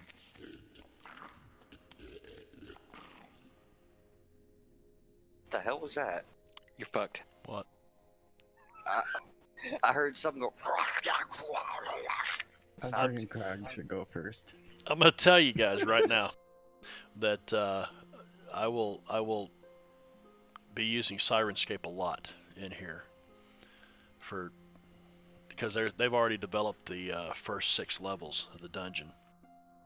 So hopefully there's more to come. But anyway.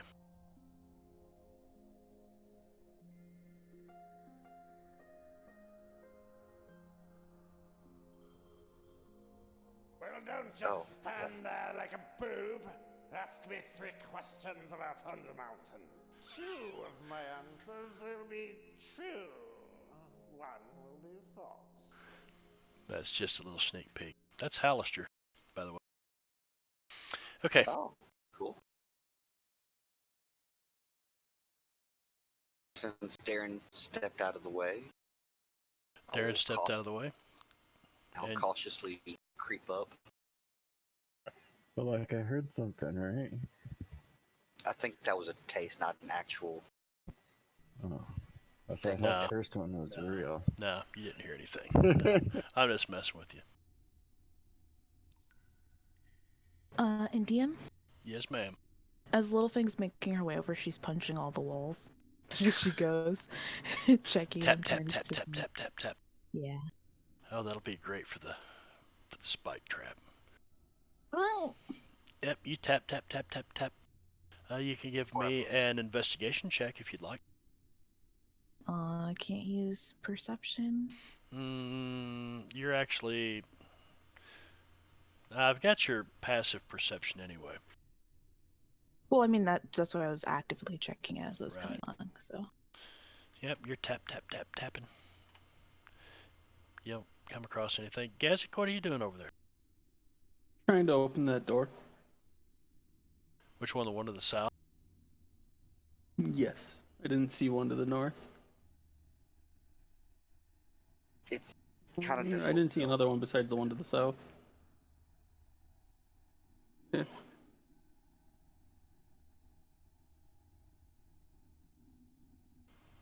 Okay. So you open this door. Yes. Well, it's locked. Then I just try. I need you to roll initiative. Ruh-roh. Bottom, bom, bom.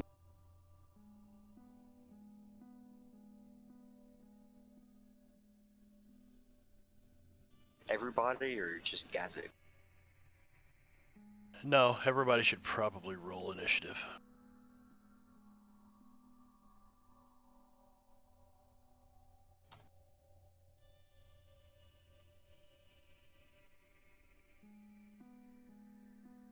I've cast Minor Illusion on Tark, hopefully without him noticing, and he's now got flaming horns coming out of his head. Oh, fuck yeah.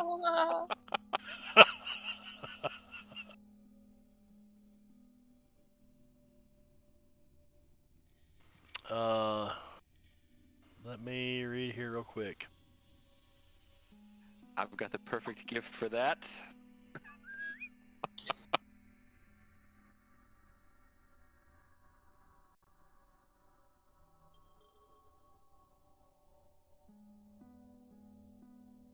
Okay. All What is right. that? So, where are we at here?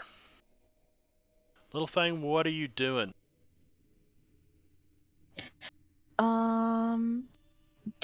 does she? Oh, well, it doesn't really matter because she already heard from Gazdik. So she's gonna take off sprinting. Can I have my token locked real quick for distance measurement? Yeah, I'm not certain that you would have heard Gazik. Back No, down he to. sent her a message. Oh, he did. Yeah. Before I even opened the door, I used the actions and. Oh, fancy you nouns. sneaky fucker! The ring of messaging, yeah. Yep. You can thank Tim for it later. Tim. Tim! My name is Tim. Boom. Boom. Where you going, little thing? What do you mean? Where am I going? You said that you heard Gazik and She doesn't know which way he technically Oh. went.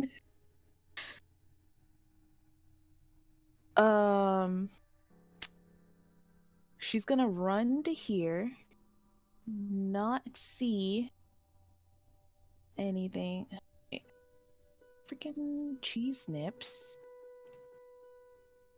She's gonna run to here and not see anything. Or not see any gather. She's like, which way did he go? Can you move me, Marbanya? Yes, Sir? ma'am. I was, messing with something here. which way who go? Gazik! And since she doesn't see him up there with those two, she'll go down this way. So that's 45, that's 50, 55,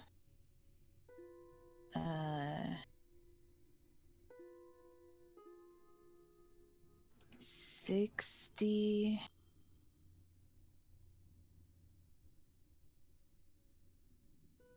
70,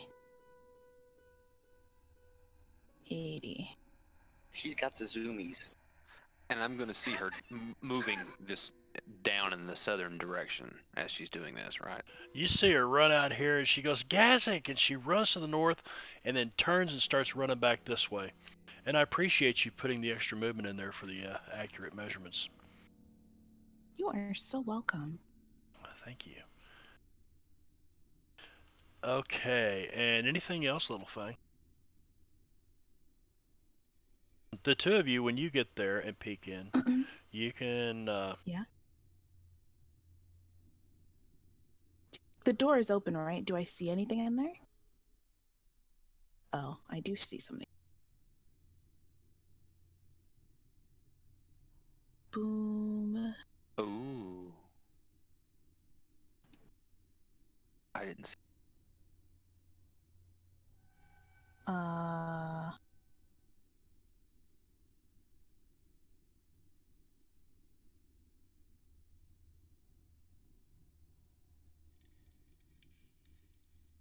Okay. So this is really cheesy, DM. Hopefully you don't hate me for doing this. This is cheesy. I admit it's cheesy. But yeah. Oh, whoops. So far you've just used your movement and your tabaxi I only agility. used my movement. Feline agility, Yeah. right. Okay. Mm-hmm.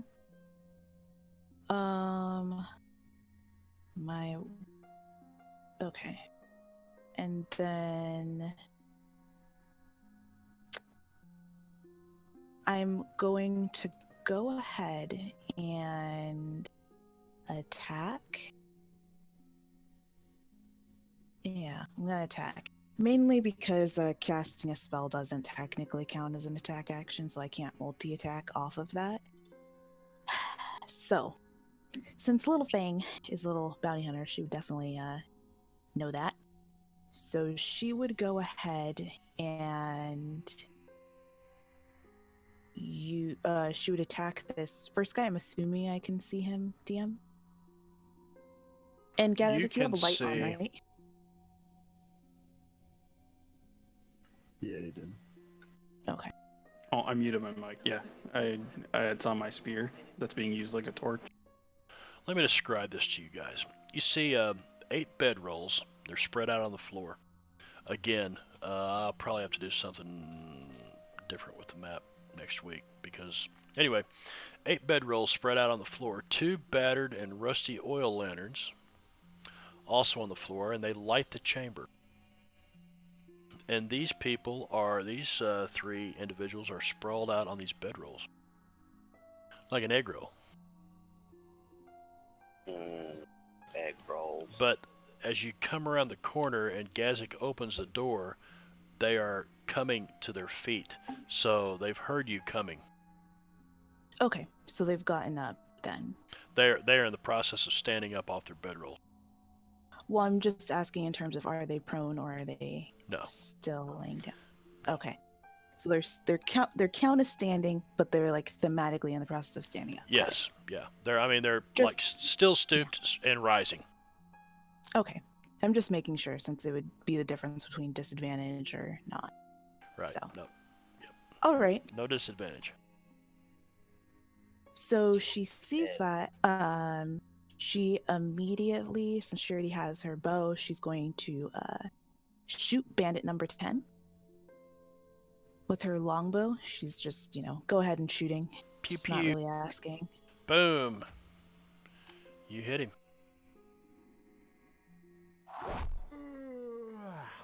And he dropped.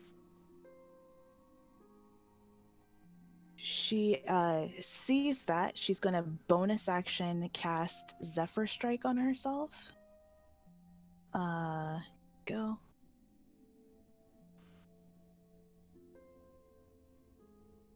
And so she steps into the room. Sorry, go ahead. Now, how does that work? You took your first attack action, your first attack, and then you stopped in the middle of your action and did a bonus action. Can you do that, or should the bonus action have come before the action?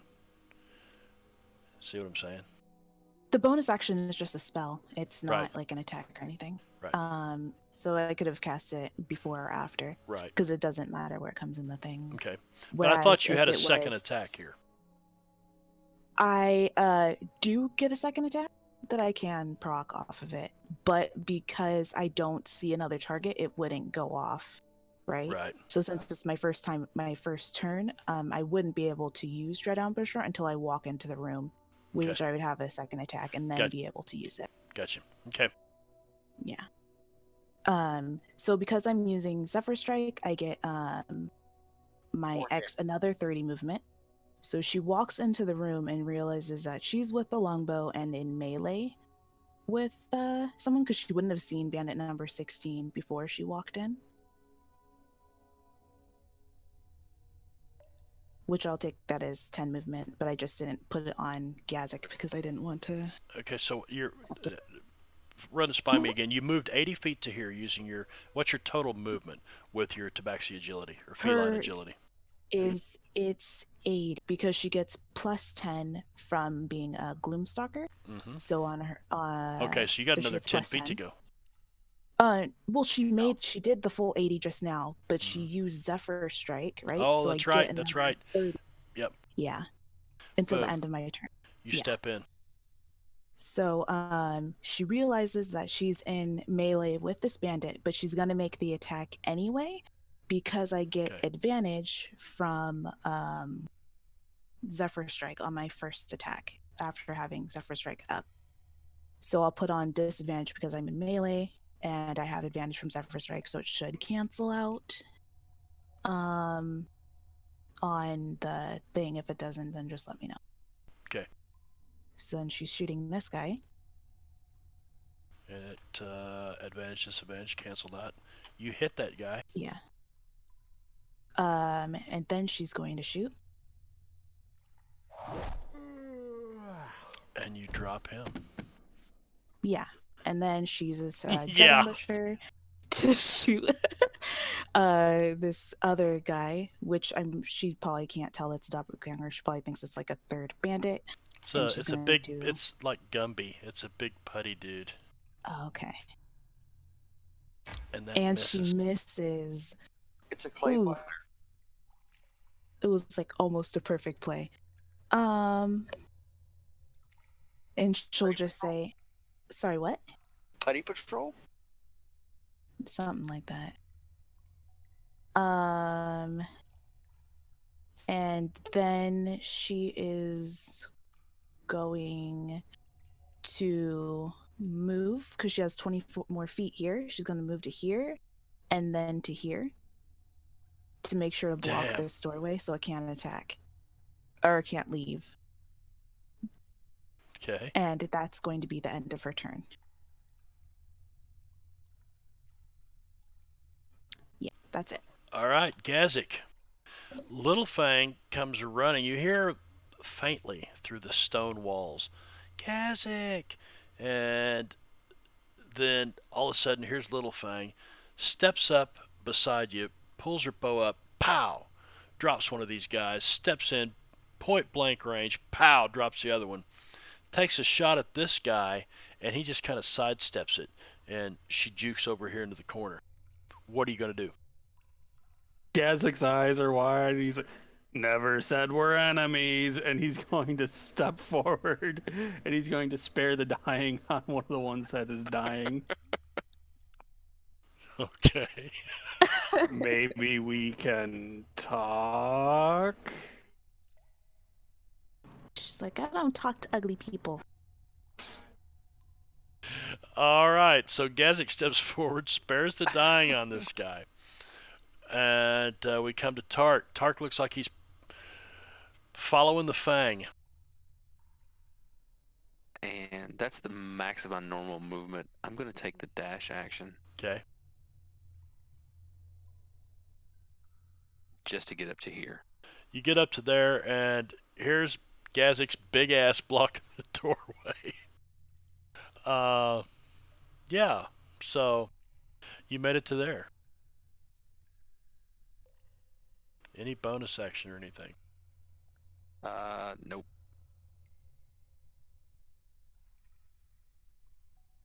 All right.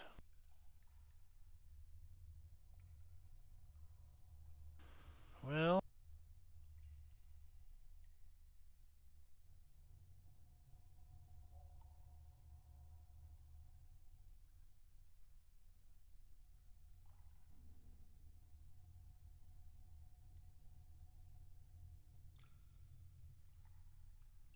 All right, and the doorway opens right behind you, Little Fang.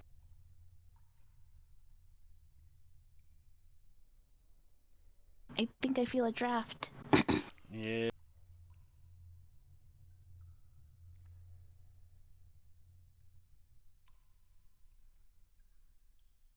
And this bandit steps up to you, and he looks in to see what's going on.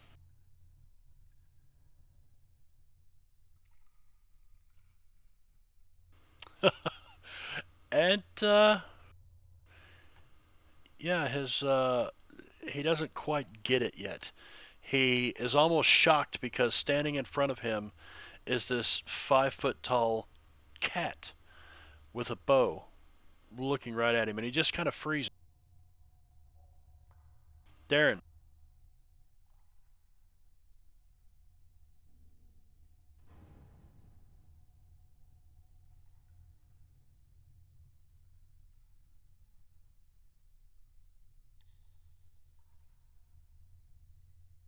Darren. Yeah, I was trying to decide if it's worth going down and funneling into the room. You would have heard Little Fang come running. Did you send that message only to Little Fang, I guess? Yeah. But they would have heard her like yelling, like, "Where's Gazik?"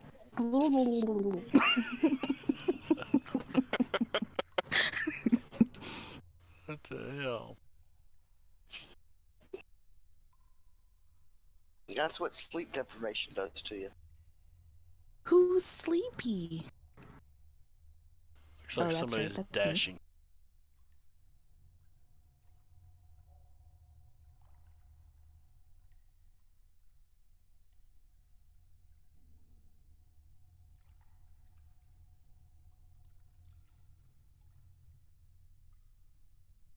So you get up to here and there's a traffic jam. Yep.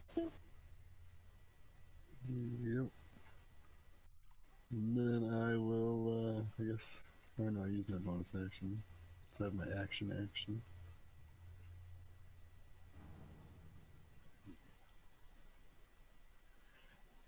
I will use my action to get the dash instead of my bonus action, so that when I get up here I can give advantage to Gatsy. Okay.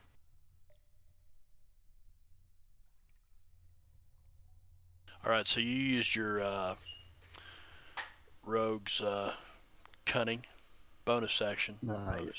I didn't use it. Whereas normally I would use my bonus action to get the extra. Oh yeah, so you used your action to dash and then your bonus action to very good. Hey,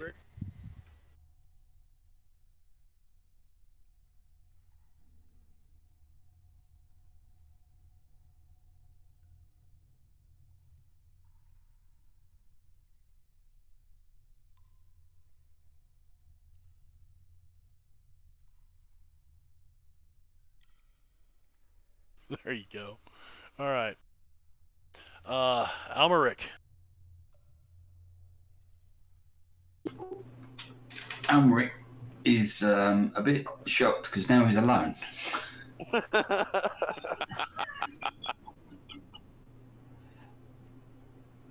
He saw Tark run off that way, so he'll come out here, but as to what way he went, he doesn't know.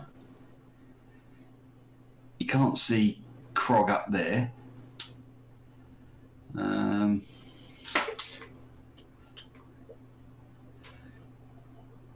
I'll go this way. And I'll look along each corridor. I'll look east and I'll look west.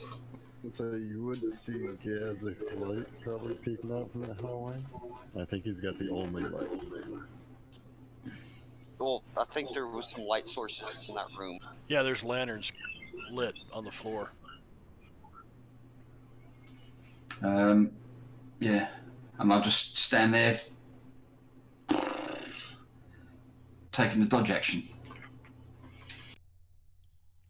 Like, I don't know what's going on, but I don't want to get hit. Yeah. Okay, you take the dodge action.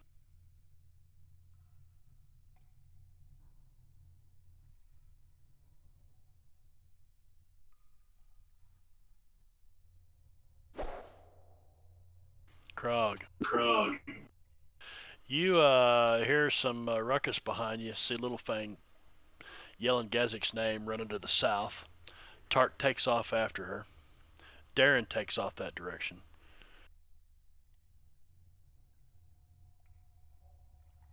Oops. Yeah, that was a dash. Yep. And yeah, that's it. All right.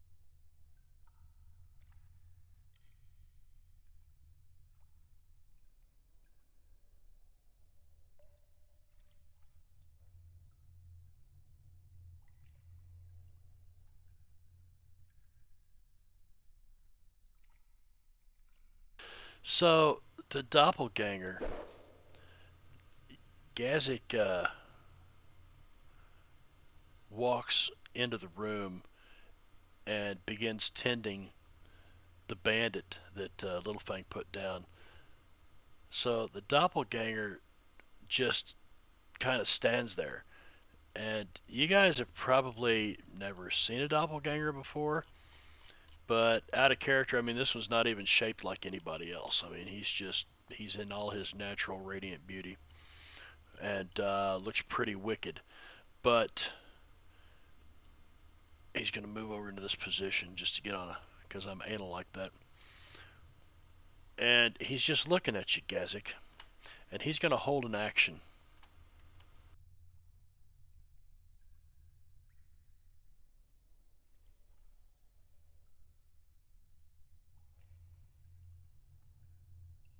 Little Fang, you see another bandit come around the corner up in this hallway. And he's not sure what's going on. So we'll come right around, and we're back to Littlefang at the top of the list again.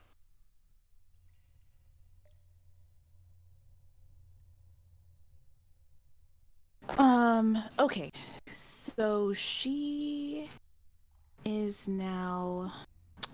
Did that change? Did what change? The initiative. It don't know. looked like some of the stuff moved, but Looks just like it did last time to me. Nope, doppelganger. Littlefang. I was going to say Littlefang had 21 initiative last time. Yep. okay. So she sees what's going on with these guys up here. So she's gonna use a level 2 spell slot called Cordon of Arrows, which basically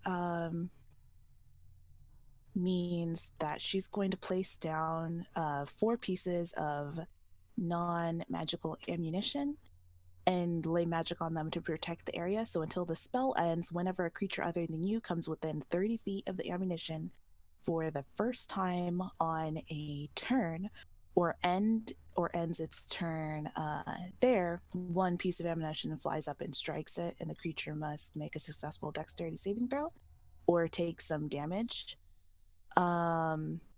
Basically, because of her positioning, and all of them are already in it at the start, but it would be up to you. They could potentially proc it right away because they're all inside the range. So right you're now. enchanting 4 arrows and laying them on the ground. Yeah. Are you saying anything to anybody? Or are you just doing this, or? Yeah. Though I'm thinking that I should attack first. I don't know. It's kind of rough because of the way that spells work versus extra attack works. But yeah, I think that's what I'm gonna do. So she's going to put away her bow, and then she's going to cast this spell. But it's up to you whether they proc right now or later on. It doesn't say specifically in the description. It says that until the spell ends, whenever a creature other than you comes within 30 feet of the ammunition for the first time on a turn or ends its turn there. So on my turn is a valid time for it to proc. When a creature other than you. Uh-huh. Okay. That includes allies. Yeah, but there's only 4 of them, so it's not like I'm hitting you guys all with a fireball or something. And I'm pretty sure almost every single one of you can make the check because it's only a DC 11. Okay. All right, Littlefang. You lay your 4 enchanted arrows on the ground and you put your bow away. Anything else you're doing?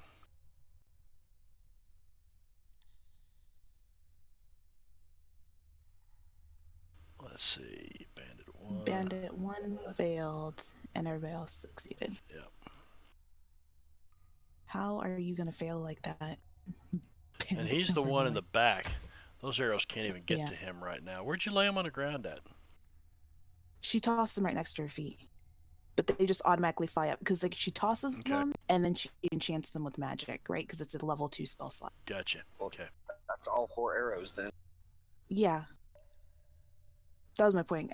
It's the only AoE that I have is range right now. That wouldn't restrain every single person, including you guys. So I opted for AoE damage versus AoE CC. I think she was being kind and generous. Wasn't quite sure she wanted to kill one of them yet. That's a good move, Littlefang. Well, I also don't want to repeatedly attack at disadvantage. Yeah, true. And I'm going to swap to my sword next. Okay, right. And that's the end of her turn. She's like, there's more of them up here. And she'll let the party know. So there you go. Cool. Okay, Lord Tark of Northgate. Would I be able to kind of squeeze in between Gazik and this wall? Yeah, Gazik could step forward, and he's not going to... I mean, this is tight quarters. No doubt about it.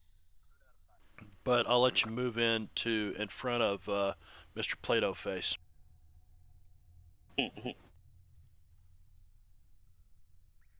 Tark's going to believe Mr. Plato Face is hostile, so he's going to attack.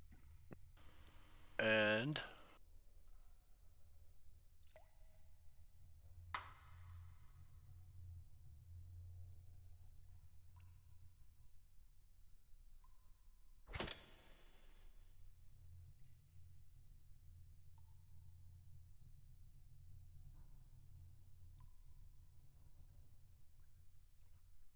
as you attack him,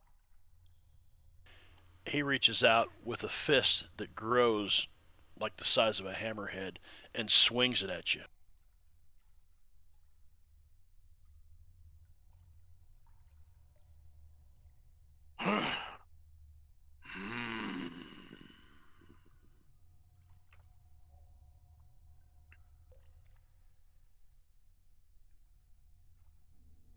Clayface?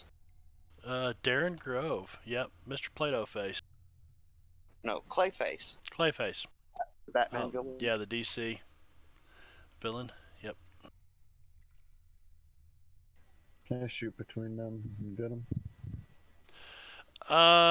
If you shoot from there, with the two big old monsters like that blocking the door, I'm gonna have to give you a -5 at it. I meant if I move take the 5 over and then try to shoot between them there. Yep. -5. I'll give you a -2 on it.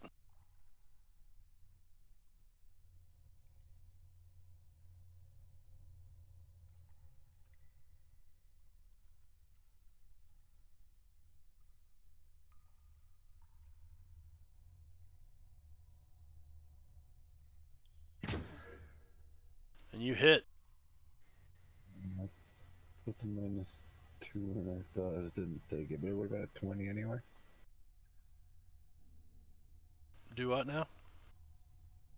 It didn't count the -2. I had hit the button and then I guess Yeah, you still would have hit it it. after. But yeah.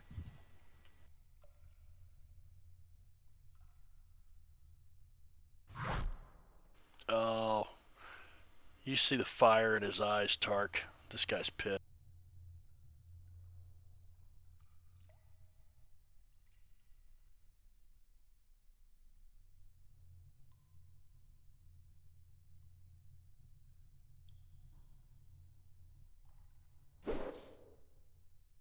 All right, Krog. Alright. I've basically calculated this is 25 feet of movement. It's just easier to do it that way. Okay. You come pushing people out of your way to get up in here. Yep. Take a couple of swings at Mr. Clayface. Oh, that's a hit. Good night, Jingo. Good night, man. Thanks for swinging by, man. Have a good one. Night to the Martian cat too. And that's another hit. Couple of nice chunks of damage. Oh yes. Yes, he ain't happy. Oh, and what the hell? Let's action surge that.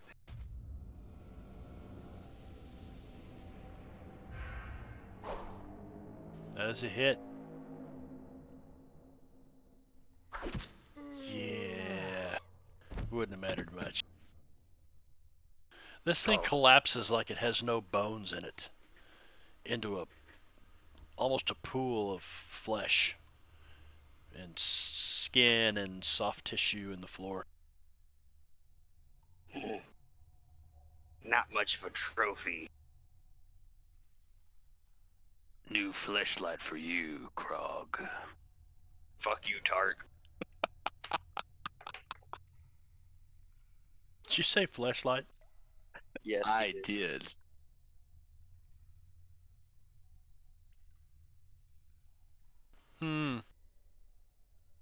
Alright.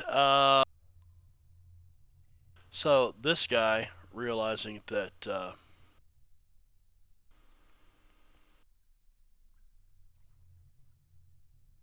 that shit's going on. He will pull up his light crossbow. And before I do that,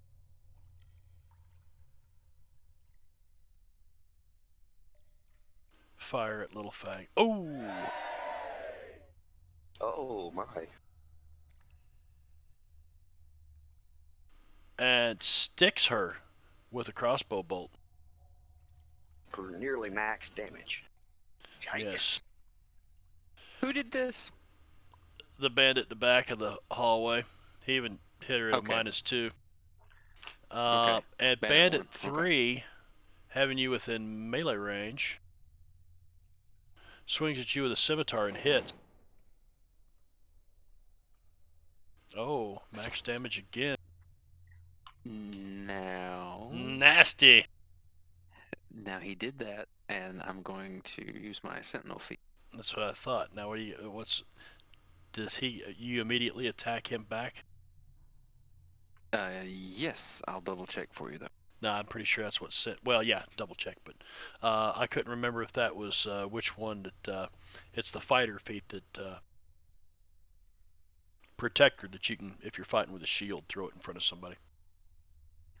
Right.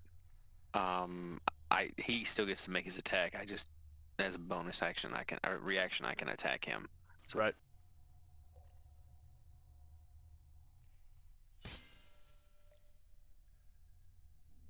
Not sure why I had advantage. I'm not either. Darren, did you? Darren might have. Okay. That makes. I don't know. I'm not sure. Roll to hit again. I just want to see if it rolls advantage again. No. No, because he had something on him. Yeah, he had expired. something on him. Okay, go ahead and roll your damage.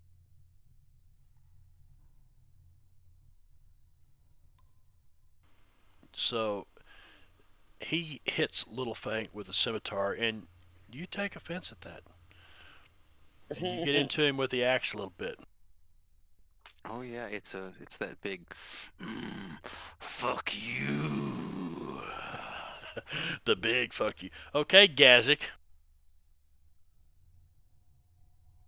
Gazik's gonna Yeah, you now have make his 2 way dead into the room a bandits. little bit more. He's gonna spare the dying on the other human. The thing that melted into a pile of flesh was obviously some sort of magical incarnation. Okay, and you do, and as you do, it, the shape of it kind of reforms, but it doesn't move.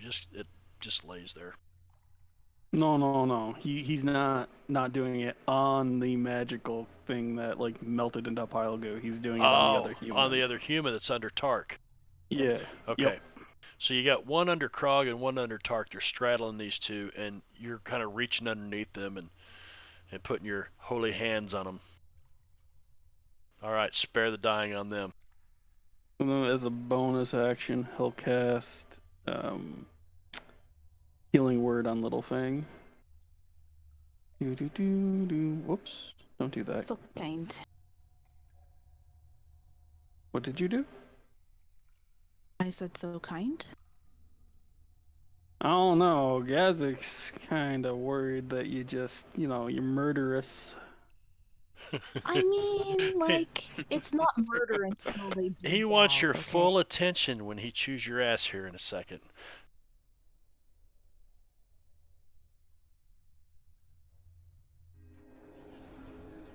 Why do I have 2?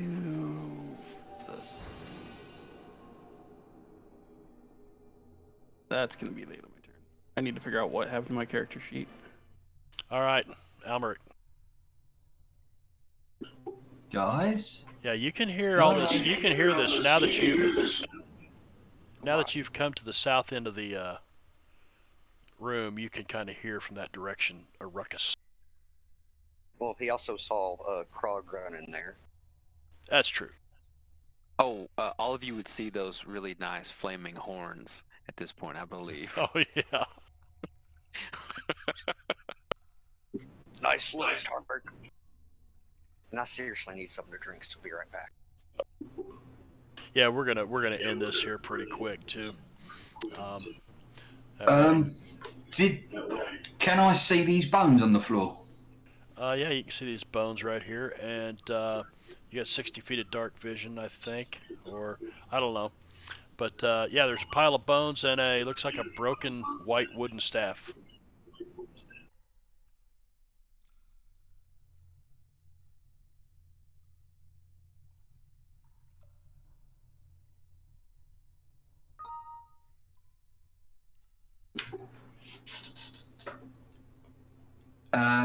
I'm gonna reach into my pack, take a torch out, and light the torch, and walk over to the bones and the staff, and start having a look.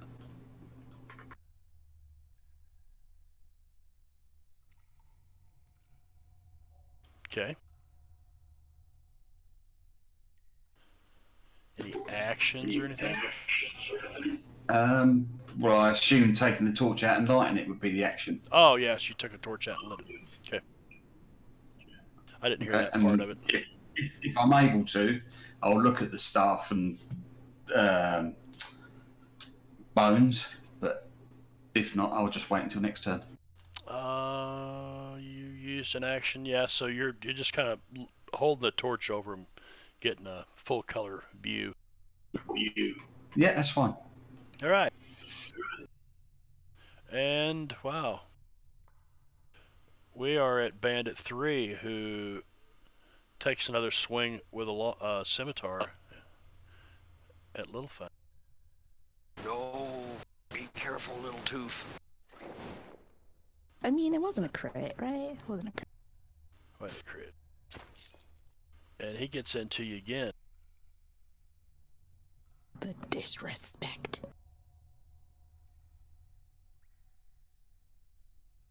Gazik.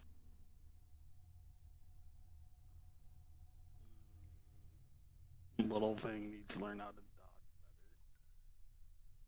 dodge better. Not get hit so often. And let's see. We're gonna cast. Can I do that? Hang on.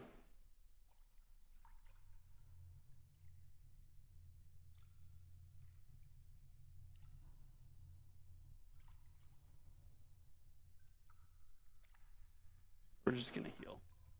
We are going to cast Cure Light Wounds, or Cure Wounds at level 3 on Littlefang. You don't have to waste so many spell slots on me. I feel bad. Maybe if you didn't get hit so often, I wouldn't have to. Well, I mean, they're gonna be dead now anyway. I see. Did I not Yeah. actually? Yeah, you. We leave I me did. at 6 hit points for the whole adventure. You learned a lesson though. No, I didn't. She's not that smart. Wait. Darren learned to not charge in. Okay, to be fair, she charged in because she wanted to protect Yes. Okay. But Kazik never said he was in trouble. He literally he said didn't. there's a door. Yeah, no, and then she ran over and she saw those guys getting up and she's like, my cleric. And she went like feral cat mode. So, yeah. Mama protection mode? Exactly. That's gonna be it. All right, Littlefang. This guy's continued to whack at you with a scimitar. She's going to be like, oh, we did it now. And she's going to attack with, she's going to draw her short sword and attack him. Wait. You had yourself targeted. The 11 had yourself targeted. You missed yourself. Oh, okay. That's good. But attack a bandit hit. Yep. Okay.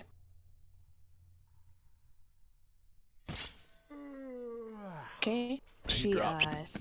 yeah, she stabs him, kicks his body aside, and casts a healing spirit in the area right in front of her, and charges into it to heal herself. Okay. Wait a minute. So I realized something. Little thing, you What's need that? to add 9 hit points to you because whatever Oh, I it didn't. did, wait, Me. it didn't do 3d8. It did 1d8. Yep.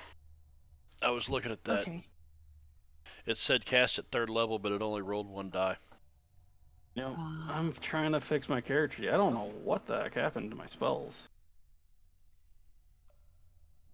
So that means that she's at only 8 wounds, I think.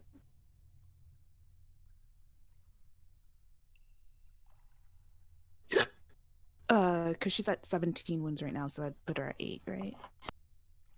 Yes. Okay, cool. There you go. So she's going to walk through the healing spirit real quick because I already said I cast it, so it's fine. So, I'll let you retcon that if you want to. It's up to you. Because you would have got that heal before you ever cast that spell. Okay, if you're sure, then I won't cast it because it's a level 2 spell slot, and I'd rather not. Oh, yeah. Yeah. Okay, and then she's going to charge for it, and on her second attack, she's going to hit Bandit 1. And she's like, "Oh, I've been waiting for this all day." Give him the what for? Oh. Oh, no. I'm using inspiration on that. Oh! And a good use of it is. Okay. Oh, 3 damage. Okay, well, he died. Yeah, I don't think it mattered. And he goes down.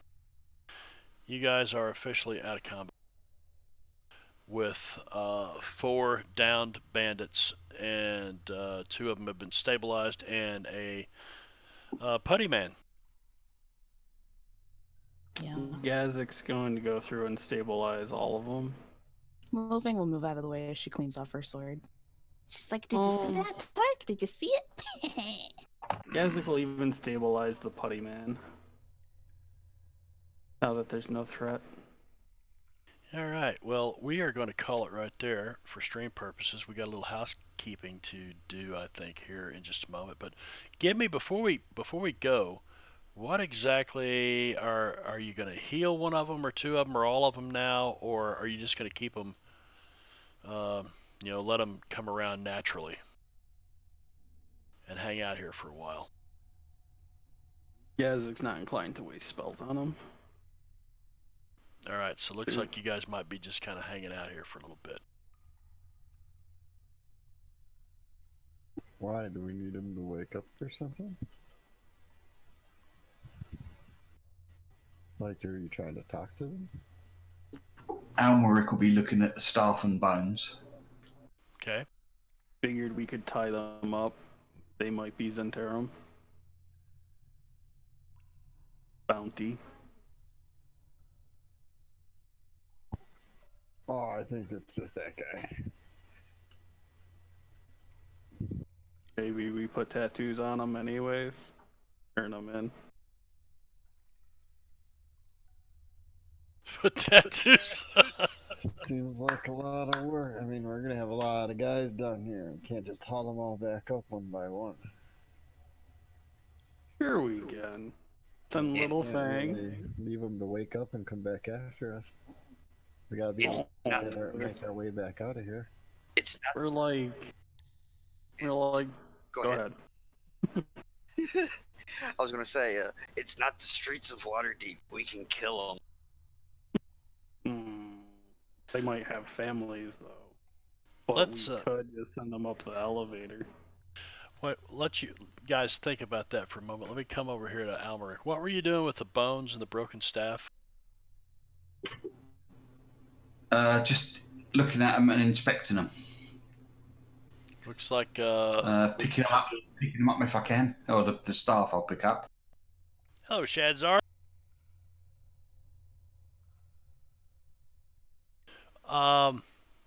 Yeah, you picked the stuff up. Looks like it's snapped neatly in half. Like you can fit the 2 pieces, so it's all here, 2 different pieces. Okay, I'll put the torch down and put the 2 pieces of the staff together. Okay.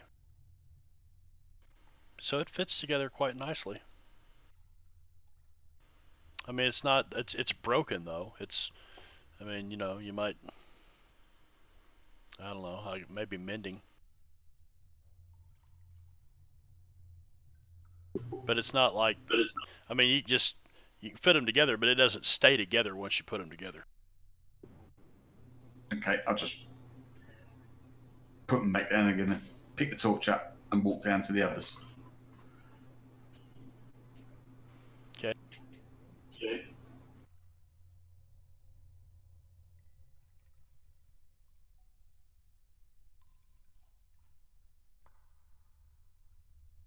So you guys are going to make your way into this room, and I'm probably going to regrid this map. I'm not going to lie. I don't know. We might. I was going to show you the.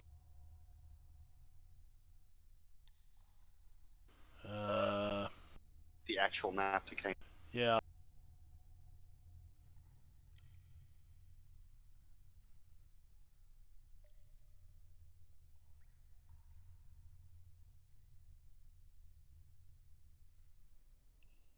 If I can find.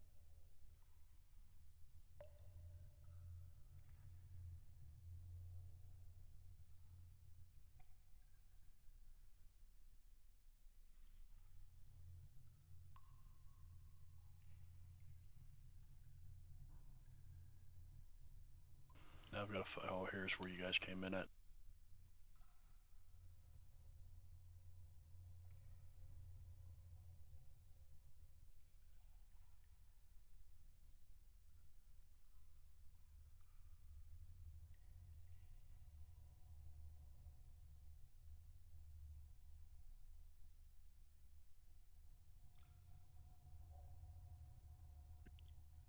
And Hang on just a second. Let me do this. Yeah, go ahead, Tark.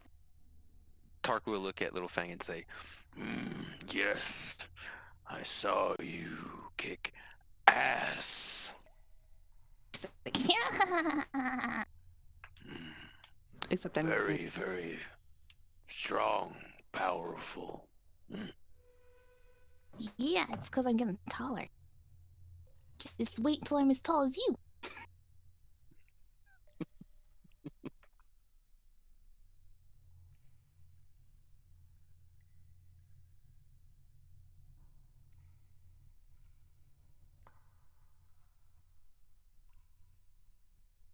So Yeah, that's the what. doors are a lot clearer. I'll admit that. I mean, we can use this map. It's not as detailed, but the grid is more accurate.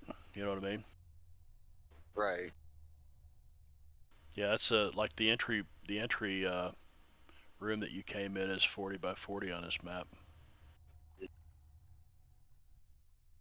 I didn't like it because it's harder to draw. The walls are thinner. Yeah. So it's a little more difficult to unmask it as we went. Damn, I can't wait till we can share Unity and actually game on. What's the point in having it if you can't do games with it? It's an alpha right now, I believe. Yeah. I understand that, but that shouldn't mean So that you can't people get with can the go other. and work and make some content for it. Yeah, bagel bite. Bagel bites. I'm hungry. Anyway, so Yeah, I have a lot of my name on it. yeah, that You got a cock cheeseburger. with your name on it. Is that what you said? You wish. I thought you said cut. So Ladies and gentlemen, this is an adult stream. it is an Just adult a stream. reminder. Yeah, but we want to thank Martok for showing up for tonight and next session as well. Who knows? Yeah, no worries. Maybe he can Maybe pop in and out. Yeah. Call in sick on a Friday or something to play around with us. Hey, Yeah. can I give Can I give Almeric a point of inspiration Yeah, for what? All of it. for giving me fucking horns, man? That was cool as hell. Yeah. Is that your introduction to Martok's style of play? He's Yeah. yeah, he keeps things interesting. I always love having him on the table. Anyway, with that, let's see who we want to thank. Heroes Wanted, of course, Fantasy Grounds College for teaching us, a lot of us, if not all of us here, how to use Fantasy Grounds software. Devon Knight tokens. We'll be getting into some Devon Knight tokens. Who else do we use tonight on here? Some of their stuff. Passion for Drawing swung by. I'd like to thank him for the portraits. Love that guy's art. Who am I missing? Who am I missing, guys? Other than Chris, Rob Tui. Rob Tui. Yes. Yep, Rob Tui for his automation mods and stuff that make it go so much quicker. I'm looking to see if. Why is Critical Role the only people still streaming? I'm looking to see if. Because everybody's watching that. Or Yeah. us. I always want to raid somebody, and it's Critical Role, man. Let's raid Critical Role. Yeah, Shadzar says thank Hydra for making Spider-Man and MCU worth it. Let's don't raid Critical Role and say that we did. Yeah, anyway, with that, we're going to say goodnight. Say goodnight, everybody, and we'll see y'all next Thursday. Oh, and make sure to check out Chris's latest Kickstarter. Oh, well, It has tell us something to about do it. with Yeah, me. announcements. Take time No, for it's not announcements. Oh, okay. Well, if you like monsters, like some of you guys might remember Chris's previous project. Squareware? What is it called? Yeah, he has that too, and he also, I think it was like a year or so ago, he had another one that was basically a random generator for like monster stuff and having like information and stuff. But this is basically an extension kind of Squareware. It kind of acts like as a sequel or an expansion, but basically it adds a lot of monster information and hit points, and it just basically helps you plan out a whole new mob if you need to pull something kind of like, out of nowhere, and you need like descriptions and layers and personality types for monsters and stuff. That's what Chris is good at, is making the, you're running those encounters, and of course your players go off the beaten path, kind of like tonight. We're going to burn a hole through the wall with this acid type shit. And yeah. But let's say I could have used Squareware in Waterdeep, and I had forgotten about it. So I went back and looked at it, and I'm like, yeah, I can see a need for this, because the players can go, well, I want to find a clothing shop or whatever, and boom, boom, boom, you just throw it together real quick. It's quite amazing stuff. Now, if he's done that with NPCs, I'm kind of anxious to see that. So anyway, is that it? Announcements? Anybody else? All right. Yep, Strahd tomorrow night with DM Vino. We'll be here at 8 p.m. Eastern on this stream, and Saturday I won't be streaming. And more of them need to streaming. join your server.